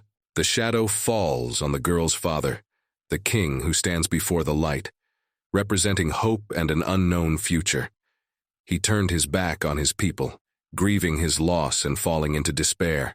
The mercenary's last words hang in the air as he looks directly into the eyes of the princess, whose family is shrouded in sadness and secrets. Their conversation is cut short, as is the anticipation of the long journey that awaits them. The new queen's silhouette is shrouded in shadow, her gaze cold and detached. She doesn't look like she's alive. It's not customary to return from the world of the dead, but there's something familiar about it that keeps us from completely dismissing the idea of a miracle. The king standing in front of her feels the weight of her gaze. She responds to her name, but her response lacks its former warmth, her voice sounding like an echo of the past. The touch of her hand, her scent all stir the king's heart, filling his mind with illusions and memories of a former happiness that seems so far away. The king's obsession with his late wife blurs the line between reality and dreams. His days and nights are filled with only thoughts of her, leaving the kingdom in oblivion. In the Hall of Thrones, it's become clear who holds the power now. The queen, like a shadow, rises to the throne, and anyone who dares to stand up to her disappears without a trace. Her power seems limitless. The king, mired in despair and obsession, is no longer able to rule the country. His mind is consumed by a single figure, the queen, hovering in his thoughts like a ghost. In this complex atmosphere he appears, a man whose gaze suggests intentions more serious than mere curiosity. He has questions that could change the course of history. The queen, standing on the bed, begins a story that may reveal the secrets that reign in the kingdom. The beginning of the story promises to be as dark as the atmosphere in the room itself. The queen enters the discussion demanding respect, but her voice sounds defiant. She's not used to anyone looking down on her, and it makes her unhappy. The mercenary, despite her status, calmly asks the second question, showing her bewilderment. Why would he help her? The queen tries to explain that the situation is more complicated than it seems at first glance. If she is indeed telling the truth, then she has a good reason to address it. However, she hesitates when she recognizes that being at the queen's side means more than just completing a mission. Her words hint at ulterior motives she has yet to uncover. The mercenary reacts sharply to the queen's speculation about his motives, emphasizing that money is not always the primary goal, especially when it comes to risking one's life. He continues by saying that he's not going to trade his life for self-respect, and that he doesn't really care if it's good or evil. Mercenary notes that it's more important to see if they can achieve victory together, rather than discussing the moral aspects. He concludes by making it clear that if the queen has no more arguments, he is ready to leave, which emphasizes his pragmatic and determined nature. Girl with pink hair and red eyes suddenly turns to someone, asking if he cares that the country is doomed to destruction. A reserved man in combat gear replies that he is not going to get involved in politics. The girl, taken aback by his indifference, insists that he should make better choices about who he associates with. He coldly notes that she may be dedicated, but must learn to choose her opponents, thus showing her willingness to fight. She confidently asks if he is sure of victory if she bears her sword, emphasizing that this time she will go beyond mere disarming. A man in combat gear silently exits through a broken door, leaving behind only the echo of his footsteps. He stands in front of the building, pensively reflecting on the wasted time, realizing that there is no plan of action or information about the enemy. With bitterness in his voice, he admits that the girl turned out to be an ordinary child, with high ideals, and at the same time he does not care at all about other people's affairs. Turning his gaze to the sky, he thinks ironically of the bald man, not hiding his irritation at how easily he provokes him. The fighter checks his current assignments, noting that there have been no changes to his objectives. A task appears before him, find Bamhara, clearly marking the next step of his journey. Sarcastically, he considers the suggestion of going to the library, as if wondering at its existence and importance. Their path leads them to the majestic building of Cetria's Royal Library, which will now be the next stage of their adventure. The fighter takes the unexpected find with doubt. He discovers a glittering magic seal lying in the road and wonders about its origin. Assuming that there is a magical barrier in front of him, He ponders the reason for its appearance at the entrance to the library. Observing the world around him, he is surprised by the lack of attention of others to this phenomenon, and confesses his lack of understanding of the mechanisms of this world. The warrior gingerly touches the mysterious seal, instantly triggering a mechanism that emits energy. Facing the unknown forces him to retreat as magical energy surges upward, illuminating everything around him. Reflecting on how knowledge and techniques are protected and transmitted in this world, he realizes that access is strictly controlled. The realization that a place like a library containing such knowledge would be well guarded comes to him with renewed insistence. Against the backdrop of a blurred world, a young man in a snow-white cloak takes a hard look at reality. His hand clutches something resembling a weapon or tool, ready for the inevitable. An ancient city spread out before him, its houses as if they had stepped out of a medieval chronicle. The narrow streets are empty, and in this silence his figure seems even more lonely. The fog slowly dissipates, exposing the calm outlines of the buildings. There is an elusive sense of anticipation in the air, and time seems to have stopped waiting for the outcome. A sudden realization strikes him, and he turns around. There's surprise in his eyes. The world around him is filled with sounds and movement, but in this moment he is separated from them by his task. A young man with dark hair and a determined expression looks over his shoulder. He wears a gray hooded military jacket and is equipped like a scout or adventurer, with a sword strapped to his back. Snowflakes fall softly against the backdrop of ancient buildings, creating the feeling of a cold winter day. His mind is perplexed. He is sure he was walking straight ahead. The hero stands before a majestic magical seal on the ground, surrounded by ancient symbols and glowing blue light. He looks down, puzzled at the crack in the floor from which this glowing pattern is revealed. The question mark in his thoughts emphasizes his confusion. How did he end up here?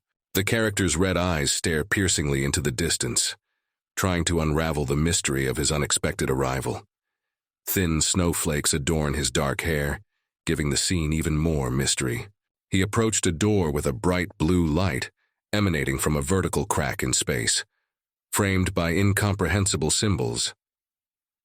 The figure of the hero is drawn in contrast to this light, as if he stands on the threshold of an unknown world. He is ready to take a step into the unknown, perhaps in search of answers or adventures that lie ahead. The young man stands on the threshold of the stately mansion, looking up at the huge doors that slowly swing open, letting in the dim light of the street lamps. A logo-like symbol floats in front of him, emitting a cool blue glow. As he crosses the threshold, he feels a mysterious force pulling him inside. His gaze is furtive and wary, red eyes drilling the space in front of him, trying to unravel the intent of the unknown force that is pulling him deeper into the building. The house around it seems ancient and exquisite, its facade decorated with carved balusters and columns, above which rise crenellations of indistinct silhouettes, like castles hidden in the mist. Inside the mansion, he finds himself in the center of a huge circular hall, surrounded by tiered balconies richly decorated with golden patterns. The silence here is absolute, and only his footsteps break it, echoing off the polished floor and walls. The young man, left alone with the splendor of the library, looks annoyed and confused. His words, lost in the vastness of the hall, seem empty as he waits for a response. His gaze fixed on something he suddenly saw. His eyes widened with surprise, and the air around him seemed to thicken with the tension of anticipation. A silhouette appears on one of the upper balconies. The mysterious figure with his back turned to him was illuminated by the light streaming in from the tall windows. Her words fall from above, soft and impassive. The figure turns, exposing its pale, enigmatic face. His posture expresses confidence and strength, and his words sound like a sentence hanging in the air of the hall. The young seeker is immersed in thoughts of the countless books that represent the true wealth of knowledge of this place. His hand involuntarily touches his sword, as if seeking support from an inanimate object. His question, thrown across the expanse of the hall, seems like a challenge, demanding not an answer, but rather confirmation of his own suspicions about the secrets of the place. With the figure above, motionless and enigmatic, he enters into a dialogue more like a mind game where words take on a special meaning and weight. Between two beings so different yet so attentive to each other, there is an invisible connection, a spark of understanding, or perhaps recognition. He turns around abruptly, his movements full of tension and anxiety. Something flashes in his hand, a glint of light on skin and metal. The words from the balcony sound like an invitation, but there's a clear threat in them, a promise of immediate action if the conversation continues over a cup of tea as suggested. Time and space seem to freeze. The interlocutors become partners in this strange tea party full of hidden meanings. With a smile full of irony and sarcasm, he accepts the rules of the game established in this hall of riddles and mysteries. His gaze is clear and piercing, and his confidence seems unwavering. Fingers slide across the top of the hourglass, beginning a game in which time becomes another participant, urgent and inexorable. The first question echoes to fill the space, and the weight of the sand and the clock seems the inevitable answer. Words fly between them, as if waltzing in a dance of intelligence and knowledge, where every remark is important and every silence says more than words. There is determination and defiance in his eyes, a quest that transcends local walls, that breaks the boundaries of everyday life and knowledge. The philosophy contained in these words enriches the atmosphere as the conversations continue, now touching on deeper and more abstract concepts of divinity and morality. Discussions of the gods and the essence of evil unfold before them, like pages of ancient texts, eternally relevant to the search for truth. He listens, his gaze focused, and his thoughts seem endless, like sand flowing down the narrow neck of a clock. Reflections on truth and history, and how faith and human narrative are intertwined round out this tournament of wit. The search for the sacred object takes on clear contours. Its tracks lead westward, and the temple is hidden in the north, in the depths of an empire seemingly full of mysteries. Uncertainty reigns in the dialogues as they touch on the fate of a deity, lost in battles of faith and power, struggles where the very essence disappears. The story of the deity's fall, rebellion, and defeat becomes an epic legend intertwined with the tragedy of loss and the aftermath of war. A measured gaze returns to the young warrior, full of hidden knowledge, demanding that his essence and history be revealed, inviting him to look into the mirror of questions and answers. The young warrior grudgingly emphasizes the gaps in the information he has received, showing his eagerness to understand the whole point. The mysterious interlocutor remains unperturbed, his words revealing the duality of the concepts of truth and faith, leaving room for doubt and interpretation. It is as if the ritual becomes the key to understanding the connection to the deity, hinting at the need for a physical object and certain actions to touch what lies beyond the visible. However, the mysteries of the ritual remain outside of the conversation, adding to the intrigue and deepening the mystery surrounding this meeting and the story that unfolds before them. The young warrior's questions become more insistent, his gaze piercing and full of suspicion, intent on uncovering the secrets his interlocutor may be hiding. The man's words are imbued with personal experience and knowledge beyond ordinary comprehension, giving the impression that he not only knows about Bamhara, but has a special relationship to her. The seriousness on his face suggests a deep understanding of the situation and that he knows more than he is willing to reveal, which adds intrigue to their conversation. Now that the roles have reversed, the young warrior takes over the game, claiming the right to control the course of the conversation and discover the truth behind the words of his enigmatic interlocutor. The sand in the clock ran out, symbolizing the end of their meeting. The time for answers and questions was over. All that was left was the promise of future conversations without rush or constraint. Hiding disappointment behind a mask of politeness, the enigmatic interlocutor offers to schedule the next meeting more formally, foreshadowing additional revelations. Outside, under the scorching daylight, stands a young warrior with a cup in his hand, a sign of a secret agreement or unspoken promise, reflecting the ambiguity of their conversation. His face reflected confusion and doubt, for an unexpected gift raises new questions about the intentions and knowledge of the one who gave it. The young man, still pondering the unexpected gesture with the cup, faces a new challenge. A warrior in red and black armor stands before him, his gaze stern and commanding.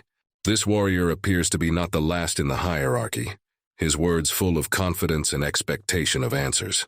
To the young seeker's surprise, the warrior recognizes him as the man who had just come out of the library, as if his arrival was not accidental but carefully planned. A joke thrown in passing does not resonate with the young warrior. His stride is confident and ready for whatever trials may come next. The guard emphatically states that no one can enter the royal library without permission from the monarchy, demanding an explanation from the young man. The words about royal permission make the young warrior perplexed and reminds him of the words of a mysterious interlocutor about the necessity of an official visit.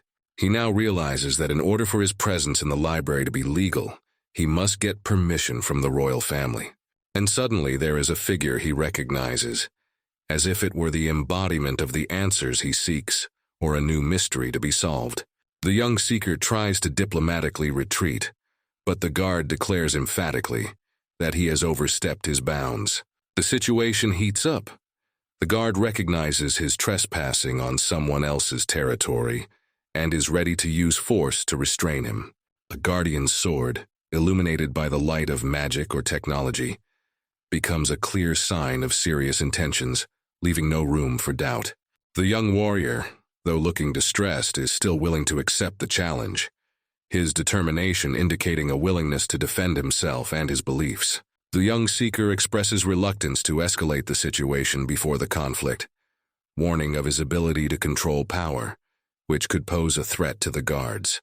The guard, not taking this as a warning, decides to accept the challenge, seeing only arrogance in the young warrior's words. And then the tension reaches a climax. The young warrior activates his power, the guard's glowing sword reflects his power, and the fight begins. The guard orders his subordinates to attack, emphasizing the gravity of the moment and the inflexibility of his decision to end any resistance. In the depths of the night, a man with an unwavering gaze and dark hair examines something he admires. His eyes sparkle in the darkness, and his face has an expression of genuine pride.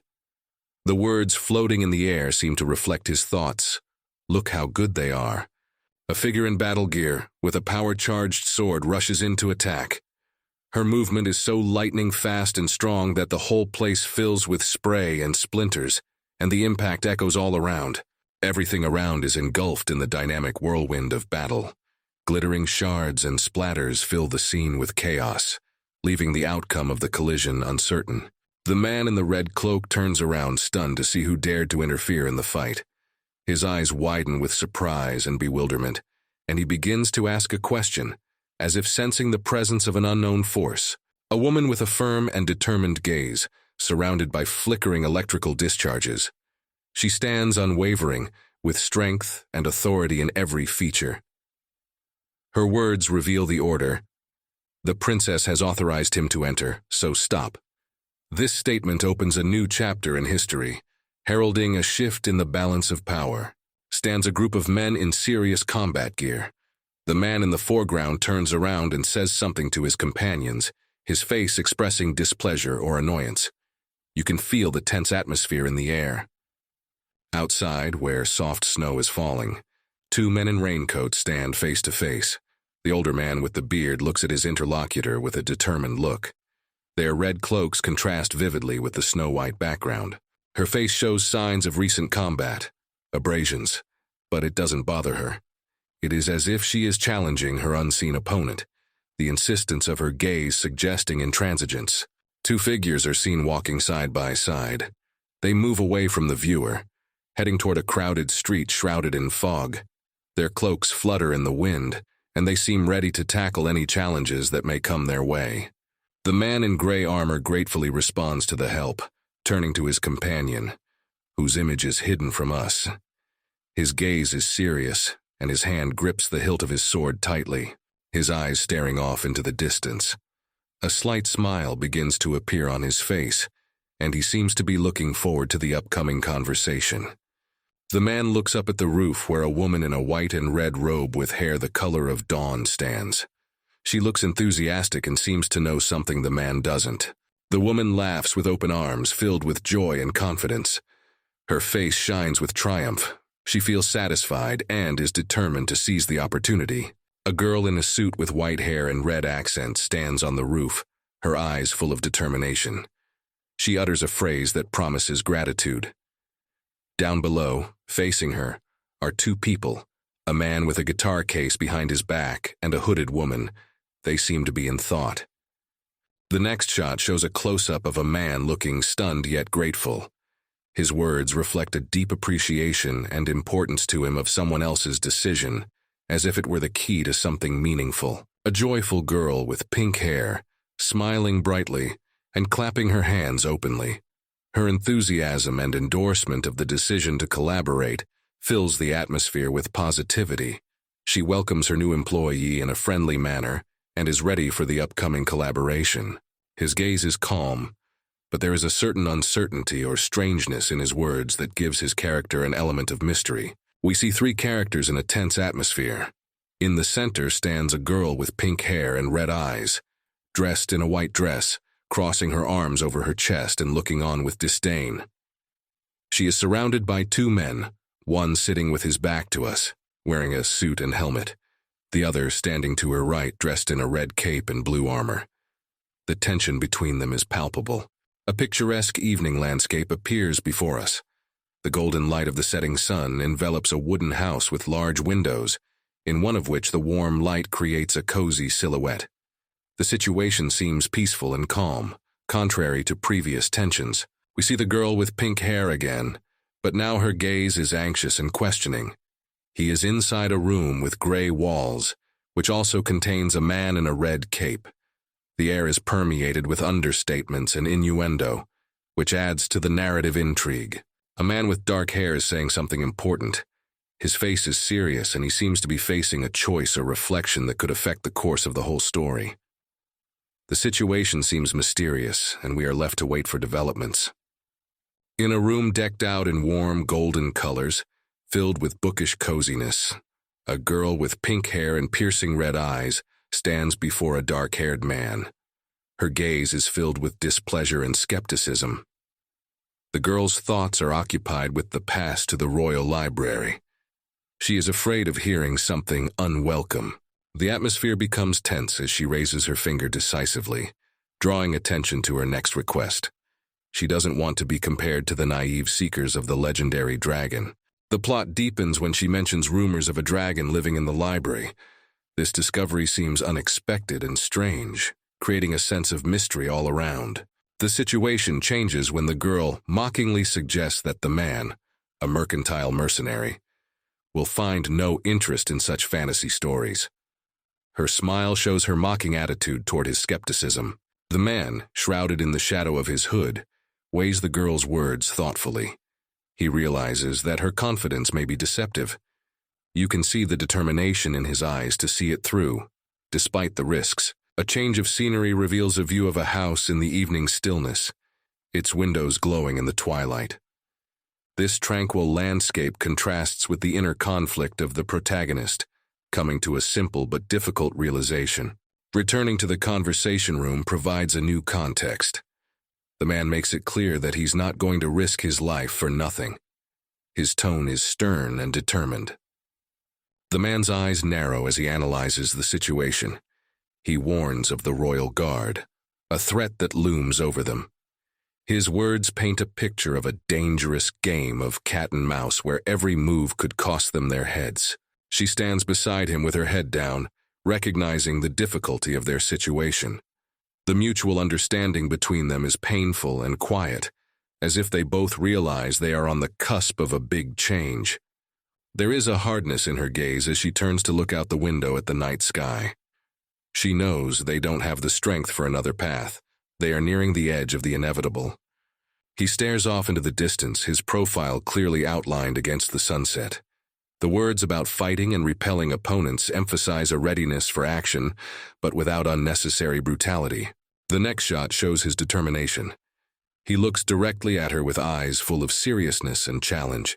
He suggests joining forces to confront a common enemy, the question hanging in the air, waiting for an answer.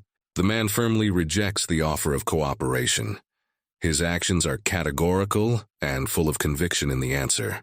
The girl, meanwhile, sticks to her beliefs, citing not only her own opinion but her brother's as well. She seems to be expressing a secret hope for support. Her gaze lifts to the blue-haired man standing behind her.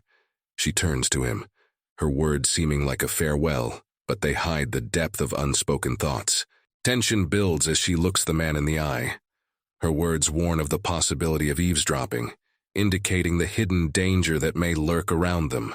The man recognizes her rightness, confirming that in their difficult situation, safety is paramount. His thoughts about his sister may express concern about whether she has really shared her plans with her brother. The scene changes and the house reappears, its windows glowing in the night. His doubts about the favorable outcome of their affairs are reflected in the ghostly outlines of the building and the quiet whisper of the wind. The girl seems tired of talking and deciding while emphasizing the proximity of deadlines. In her words lies both the weight of responsibility and the ease of letting go because she is not asking for protection, only reassurance of safety. He stands up, his silhouette determined and ready for action. The calmness of his voice hides the tension of the moment, but he urges her to rest, emphasizing the importance of taking care of herself before important matters. A blue-haired man stands in the doorway, arms crossed over his chest, looming in the dim light. He observes the situation, assessing it calmly and carefully. He approaches the girl with an offer of rest, realizing the gravity of past trials. His gaze is serious and penetrating, and his words are both a comfort and a plea to take care. His eyes stare off into the distance, as if he is solving an invisible riddle. There is something that demands his attention, some understatement in his intentions. The man seems to disappear into the darkness of the night, leaving behind only a flicker of light in the window. This last image leaves a sense of unsolved mystery and impending events. A heavy black foot hangs over an old faucet from which the last drops of water drip, as if counting down the last moments of time. Soul Eater. These words sound like an ominous nickname, reflecting the grimness of the situation. A blue-haired woman, her back turned to the sullen sky, addresses the hooded figure. Her words suggest some sort of connection to the mercenary manager, which hints at hidden information or betrayal. The hooded figure turns around, revealing an astounding list of merits. Suspicions that he can take down an entire mercenary squad create an aura of danger and power around him. The man looks away, the expression on his face indicating mixed feelings, perhaps resentment or reflection. He is sure that the visit will go beyond mere concern for his well-being. The man looks straight ahead, his gaze asking a question, simple but full of incredulity and expectation of an answer. The water running down his face adds to the impression of tension. A woman in armor stands before him, confidently holding a sword in her hand. Her words are few and direct. They don't bode well. The man is skeptical of the princess's intentions, his words hinting at her good intentions, but also a misunderstanding of important details. The scene shows a group of people under a flag with a dragon, a symbol of power and mystery. They stand waiting, ready for battle or ritual, in an atmosphere of anticipation of a great event. General Caesar's scarred face expresses deep experience and unwavering determination.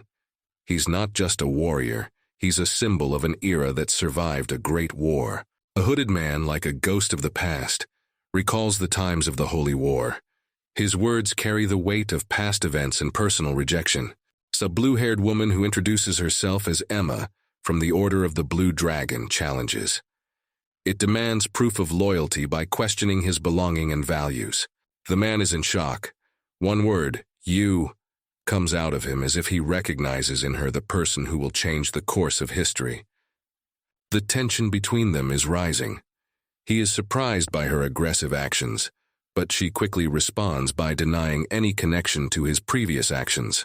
He realizes he can't get away that easily. His image looms against the cold sky as a harbinger of the coming battle. There's a challenge on his face. If she falls, she loses. His words are simple and clear, conveying confidence and calmness in the face of danger. She responds by urging him to start, making it clear that they will fight without magic, just swords, making the battle even more dangerous and personal. Emma moves forward sharply, her body pointed straight at her opponent. The tension of the moment is felt in every line of her movement. Swords clang loudly, sparks flying in different directions. This moment is the culmination of their battle, full of tension and speed. Words full of smugness come from the pink-haired observer. She notices the young warrior's abilities and seems to approve of his determination. She dismisses the idea of passionate sword talk between the knights, reflecting her determination and perhaps hinting at her own intentions in this battle. The swords meet in a mighty blow, the sparks from which light up the battle. Emma wants to test a confident mercenary from the Northern Kingdom. Emma is focused and determined, her gaze full of determination, and her sword movements precise and swift. The hooded man ponders the strength of this kingdom's best knight, comparing him to himself. There is both surprise and perhaps admiration in his words. He recognizes her strength, emphasizing that she and the Order of the Blue Dragon are rivals worthy of respect and consideration. Suddenly, the force of the mercenary's sword throws Emma back. His words about the weakness of her strike hovered in the air, filled with confidence in his superiority. The pink-haired girl is stunned by what is happening, her expression full of bewilderment and shock at the unexpected outcome of the fight. Astonishment and confusion fill the atmosphere. The question what happened hangs unanswered, adding to the mystery of what's going on. Emma falls to the ground, shocked and hurt. The figure of the mercenary towers over her, forcing the viewer to consider the fate and consequences of their confrontation. The mercenary asks with apparent smugness if these are the best warriors Cetria has to offer, and concludes that if so, they would not be serious contenders. A mysterious woman with red eyes and pale skin appears out of the darkness, her gaze cold and piercing. A young man in a robe with a blue dragon emblem stands with his back turned, his figure shrouded in darkness and silence. The majestic scene in the hall, where General Caesar and a mysterious woman stand against a backdrop of fallen soldiers, creates an atmosphere of triumph and unwavering power. On a snowy street under a frowning sky, a young man in a blue cloak looks up, his face contorted with anger and despair. Blood runs down his cheek, dripping onto the white snow. In his eyes you can read not only pain, but also bewilderment at the recklessness of the enemy who dared to attack him, the heir to the throne. In the distance, in a dimly lit hall, stands a warrior in heavy armor, with patterns reminiscent of ice patterns. He addresses the crowd in front of him, talking about evidence and accusations. There's hardness and determination in his eyes, and next to him is the silhouette of a woman with a pale face and a frown. The same warrior, now in close-up, continues his speech. His haggard face shows signs of fatigue and strain. Doubt and regret flicker in his eyes as he discusses the boundaries that even members of the royal family are not supposed to cross. Again, the scene of the bleeding and angry young man who, supported by his sword, rises from the snow-covered ground.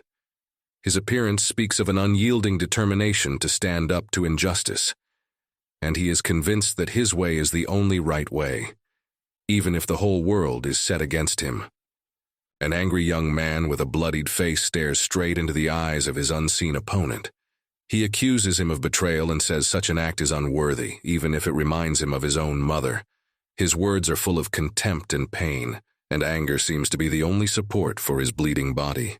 In the shadows stands a woman with dark hair with a smirk on her lips, her eyes sparkling with confidence and cunning. She plays with her adversary with words, threatening and bullying, touching on his weaknesses and causing outright conflict. Her style of speech is harsh and venomous, as if she is ready to strike a decisive blow at any moment. The two opponents stand opposite each other against the backdrop of a grand hall with tall windows and a stone floor. The air is filled with tension and unsolved mysteries of the past, every word weighed and full of accusations. Passions reach a climax when the young man accuses the woman that it was her cruel actions that led them to such a tragic outcome. Finally, with painful sincerity in his eyes, the young warrior in blue addresses his unseen opponent, pleading that the situation is serious and that all his actions are for the sake of the kingdom. His eyes reflect not only anger, but an unwavering determination to stand to the end for his ideals and his people. The young warrior with the piercing gaze pauses to consider the situation. He asks a rhetorical question, as if searching his heart for confirmation of his doubts. His face reflects a mixture of pain and doubt as he tries to discern the truth in his opponent's words. A woman with dark hair and burning eyes responds defiantly, asserting her rightness and the cruelty of her actions. Her words are filled with confidence that all her actions were done for justice, but in her eyes you can see cold calculation and perhaps personal gain. The scene changes to a tranquil view of a dwelling with its roof cutting through the blue sky. This peaceful landscape is in stark contrast to the previous events, forcing the viewer to consider the meaning and consequences of what is happening. In a room with dim, penetrating light, stands a warrior woman in armor, facing a man sitting with his back to her. She seems focused and serious, her words filled with concern and determination to deal with the situation that has affected them all. A female warrior shares her fears with a focused gaze. It speaks to the complexity of the situation, that the problem is much deeper, and that contact with important people has been lost. Her face tensed, concerned at the lack of responses from key figures. In front of us is another woman with pink hair and bright red eyes. She looks worried and hesitant, not ready to jump to conclusions. Her reaction suggests that she is carefully weighing every word and every move. The same woman suggests moving to another location to ensure the privacy of the conversation. Her anxiety rises at the thought of a possible information leak. The situation is escalating, and she senses that something is wrong. A sudden noise is heard, and the pink-haired woman looks up to find out its source. Her face expresses alarm and readiness for action.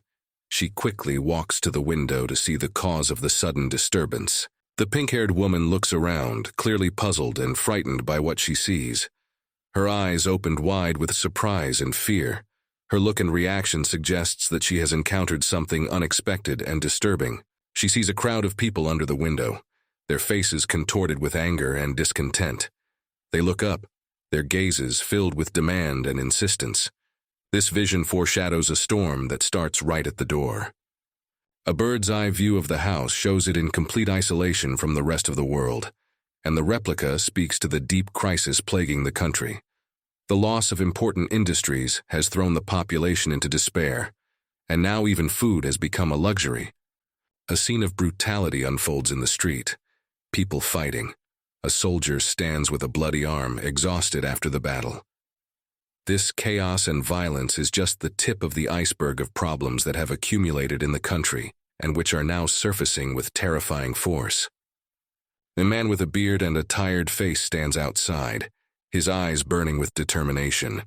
He adamantly refuses to accept his fate without a fight, unwilling to accept the predicament his people find themselves in. The same man, now in profile, looks spiteful, saying that desperation has driven people to the extreme of becoming something they never wanted to be. He emphasizes that some paths are not suitable for everyone, excluding those he doesn't want to jeopardize. The girl in the red cloak listens to his words with a serious and grown-up expression. She seems to resent being seen as a child, unable to face the dangers of the real world. But the dialogue continues, and the man, turning his head slightly toward the girl, mentions the rumors of those who secretly oppose the harsh reality of their lives. His words reflect the complexity of the situation, when even children are witnesses and participants in the struggle for justice. Both men stand face to face, their gazes full of hope and despair at the same time. One of them expresses doubt about the rumors with a piercing gaze, hoping they aren't true because that would mean dire consequences for everyone. The girl in the red cloak turns away, her profile expressing deep thoughtfulness. She thinks about the time that might still be worth waiting for, and what would change if the landlady disappeared. Her words are filled with disbelief at the possible changes. Her eyes stare straight ahead, and she claims that even in the absence of a mistress, the royal family still can't be trusted. This statement underscores the distrust and caution felt by many in this unstable world. The man stands in front of the crowd, his face reflecting a bitter reality. He realizes that their rulers are only concerned with maintaining power, and that the lives of ordinary people mean little to them. It is a desperate realization that their fates are being ignored in this power struggle. A man with a beard, clenched fists, and tension throughout his body declares his refusal to accept injustice. His face clearly shows his determination not to endure any more pain and humiliation. He is ready to take radical action to change his fate. The girl, with wide-open eyes full of horror and bewilderment, cannot understand why what is happening seems so hopeless and unfair. Her inner monologue expresses her confusion and her search for answers to the questions that torment her. She is engaged in a dialogue with another woman standing behind her. Her words sound like a suggestion to take a step back and rethink the situation so you don't make any more mistakes. There's caution and strategic calculation in her eyes. The girl in the red cloak, meanwhile, declares with seriousness and determination in her voice that she wants to understand people's true desires, even if it requires confrontation and bloodshed. Her face reflects her willingness to fight for truth and justice. A woman in a red cloak with determination in her eyes speaks of the need for help, addressing someone named Emma. The expression on her face is serious. She is ready for action. Before us is a castle with high towers and strong walls, rising majestically under the heavens. The castle gates are guarded, and through them you can see Cetria's palace, which may hold the key to the events taking place. Red armored guards stand in front of the gathered crowd, their leader explaining that simply having people here will not solve the problem they are facing. He looks confident and unyielding. In response to his words, the man with the beard firmly rejects the proposed rules, his words and facial expression expressing contempt and willingness to go against the established order despite the possible consequences. A man with a beard cries out to the guards, his face reflecting the suffering of the people who, he says, will starve to death if they are not heard. The woman in the red cloak watches carefully, her gaze serious and shrewd. One of the guards calls for order from the doorstep of the castle, saying that the royal authorities will not respond to a simple rally of the townspeople. His tone suggests that solving the problem requires more than just a show of discontent. A man in a blue cloak with a distinctive insignia on his chest appears among the guards, introducing himself as deputy head of the Knights Maxwell. His appearance brings a new dynamic to the situation. He looks confident and ready for dialogue. The woman in the red cloak recognizes him as Caesar's apprentice, and her words indicate that she is aware of his role and may know more than she reveals. Her attitude may mean that she sees him as a potential ally or key to resolving the conflict. The woman in the red cloak speaks of Maxwell with obvious respect in her voice, noting his talent and the education he received abroad in the Tuan Empire. Maxwell, standing in front of the crowd, stands out for his youth and his status as the youngest knight to hold such a high office. His calmness and confidence may indicate his competence and leadership potential. The woman continues to ponder the rumors surrounding Maxwell, acknowledging his ambition but not considering him a threat or source of trouble. Her tone emphasizes a cautious optimism about his character. Suddenly, there was a scream that interrupted his thoughts. The woman and the man beside her turn around to find out the cause of the commotion. Their facial expressions are tense and alert, ready for any surprises that may follow. A drop of blood slowly sliding down the point of a sword portends tragedy. A voice from the crowd expresses the desperation and fear of starvation that threatens if the king continues to ignore their plight. A scene of violence unfolds before our eyes. The body of a guard lies on the ground, surrounded by blood, and the shadow of a man in a blue cloak who asks why so many people were brought in to kill one guard. A man in the crowd with a menacing look reminds them that people like them often come to the palace, presumably with requests and complaints that go unanswered. Maxwell, with sword in hand and blood on his blade, coldly notes that the king has long since stopped communicating with the people, which has led to the current state of affairs in Cetria.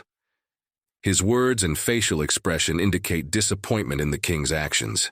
The man with the beard, addressing Maxwell, declares the superiority of the royal family over the law, which he believes is the cause of the people's suffering. He seems sincere and desperate in his accusations. Maxwell, standing with his back to the crowd, gives a final warning, ordering everyone to disperse or they will be arrested. His act shows his determination to maintain order and the authority of royalty.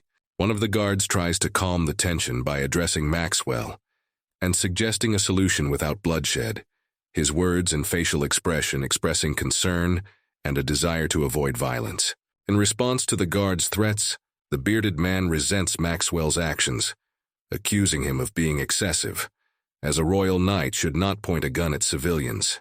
His words express outrage and shock at the violence he saw. Maxwell is in front of us, his figure sharply carved against a blood-red splash. The tension of the scene is heightened by his unwavering resilience as chaos reigns around him. The story reaches a climax.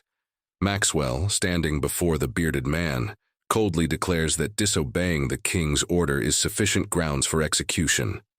The expression on his face is unwavering. He addresses the crowd, emphasizing that he has given ample time for reflection, and assumes that those remaining intend to confront him in a hostile manner. In the next scene, Maxwell gives the order to arrest anyone who doesn't leave, with a ruthless addition, "Kill if you have to." His eyes and smile express his confidence and willingness to use force. The woman in the red cloak, shocked by the events unfolding before her, exclaims and calls for a halt, her face reflecting a sudden realization of the gravity of the situation. The next shot shows her in motion, perhaps trying to intervene or prevent further violence. Her gesture and facial expressions suggest the determination and urgency of her intentions. The crowd around her is excited, and the name Emma can be heard amongst the mixed shouts. The name seems to have a special meaning to her, perhaps indicating a personal connection or the importance of the person in current events. In the next shot, we see a woman in a red cloak with pain and horror on her face, with her hand outstretched in a gesture full of despair. She seems to be at the center of a sudden and violent conflict. A dark figure in a black cloak suddenly raises his hand upwards, shouting desperately. An unexpected burst of drama is captured in the curved gestures and dynamic lines surrounding her. The red background and the white skin of the hand create a contrast full of tension and foreboding. The girl in the red hood expresses shock and horror, her eyes wide open and her hand pressed to her lips.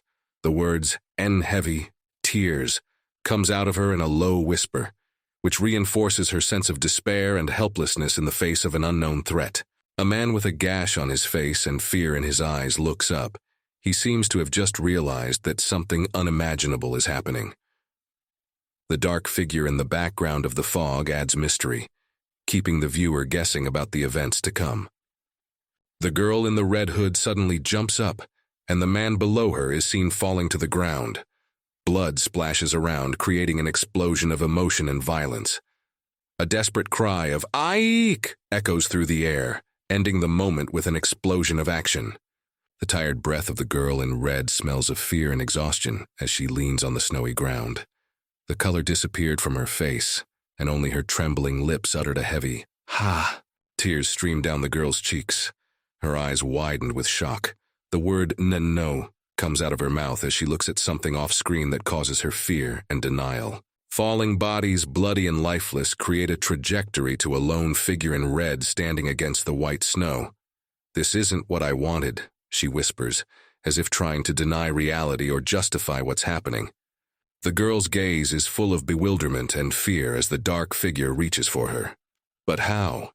she asks, as if not believing what is happening and looking for answers to unspoken questions. A mysterious man in black, with a sword behind his back, addresses a girl in red, his profile carved against the blue of the night.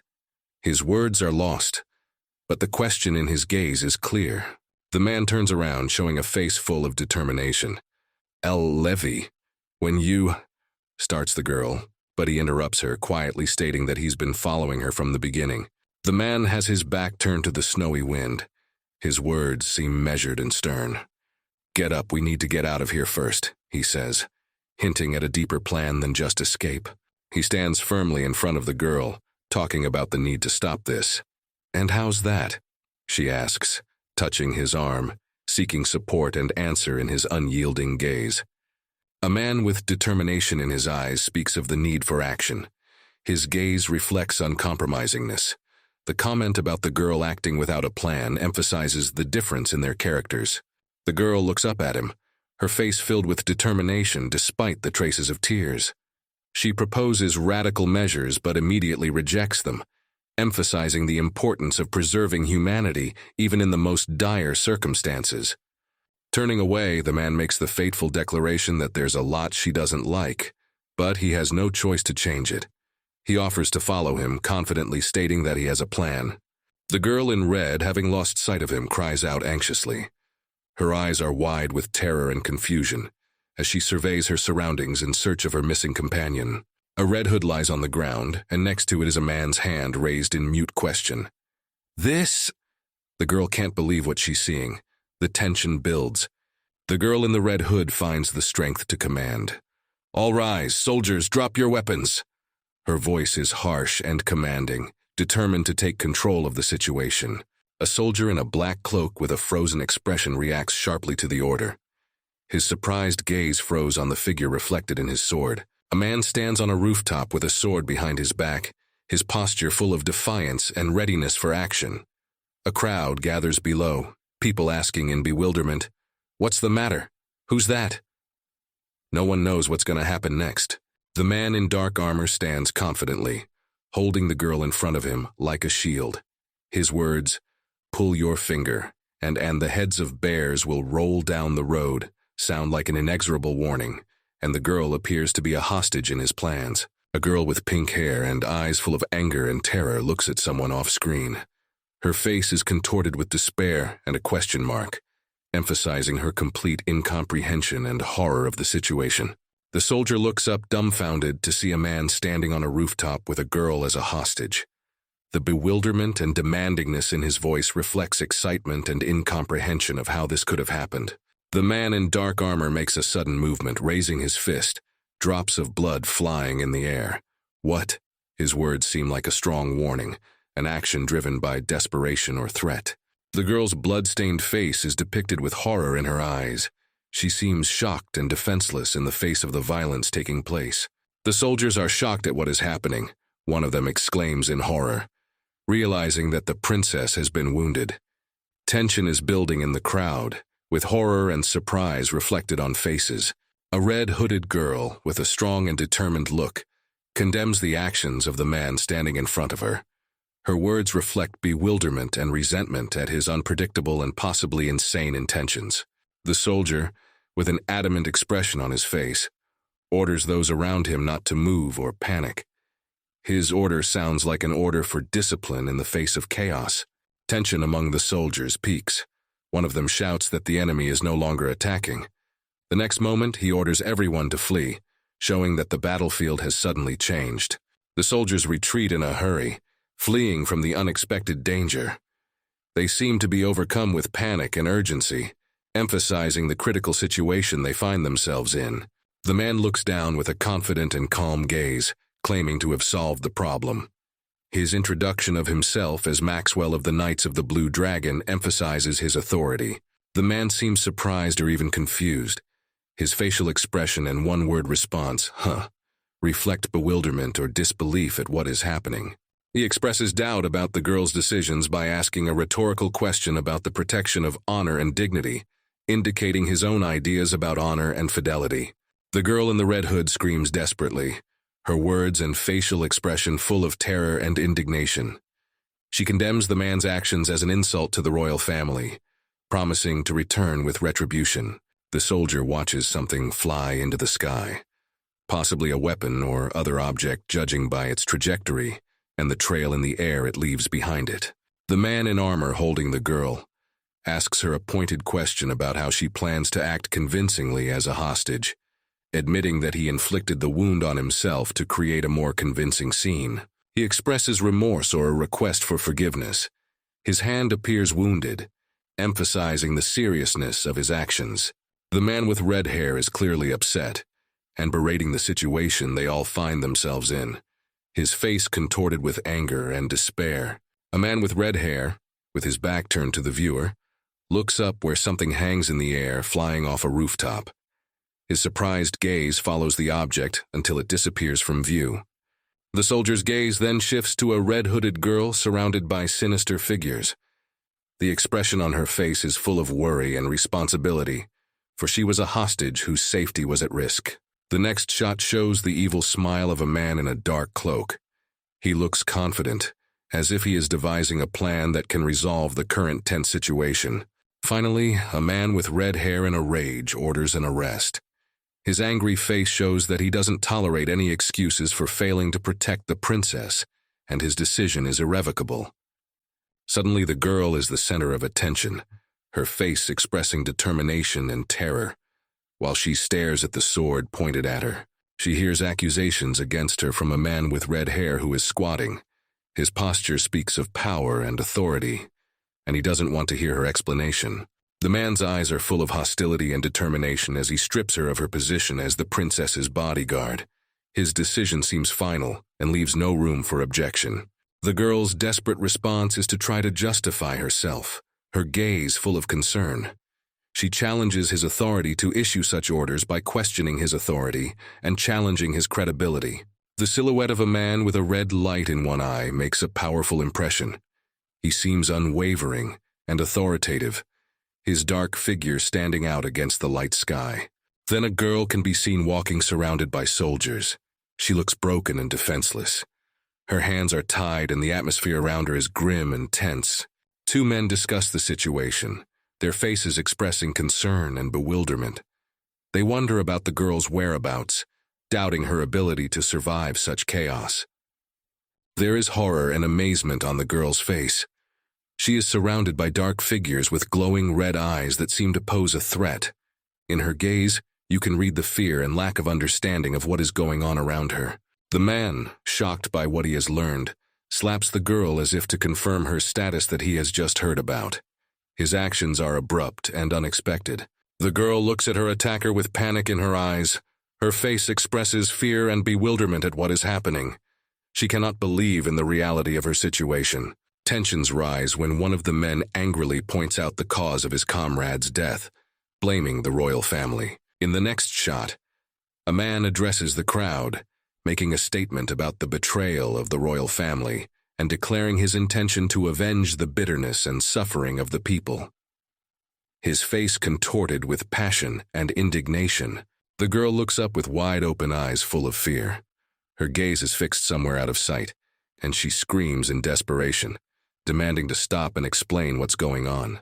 The man with the red eye raises his fist and shouts, determined to prove his point, revealing his resemblance to those before him to be equally in human blood. A sudden scene change shows a man falling to the ground with a wound on his arm, his face expressing pain and surprise. The dramatic fall emphasizes the unexpected turn of events. The crowd around the girl excitedly discusses what has happened, expressing shock and bewilderment.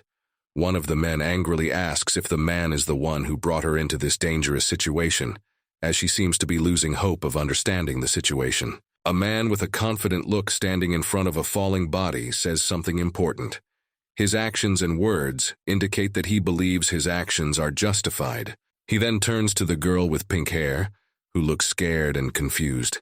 Her posture expresses uncertainty and fear of his words and actions. Suddenly, the situation escalates and the man receives a blow that interrupts his speech.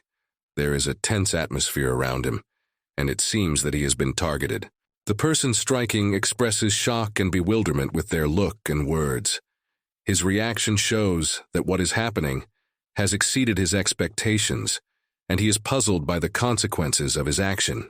The hard-eyed man speaks of his reluctance to be thanked for saving his life, but his tone suggests that the price of that salvation was high.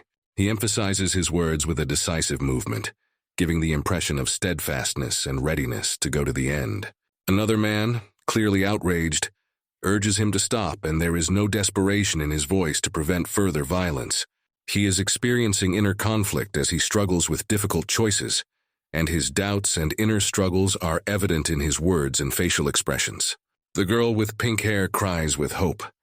Her eyes full of tears and despair, she begs for mercy.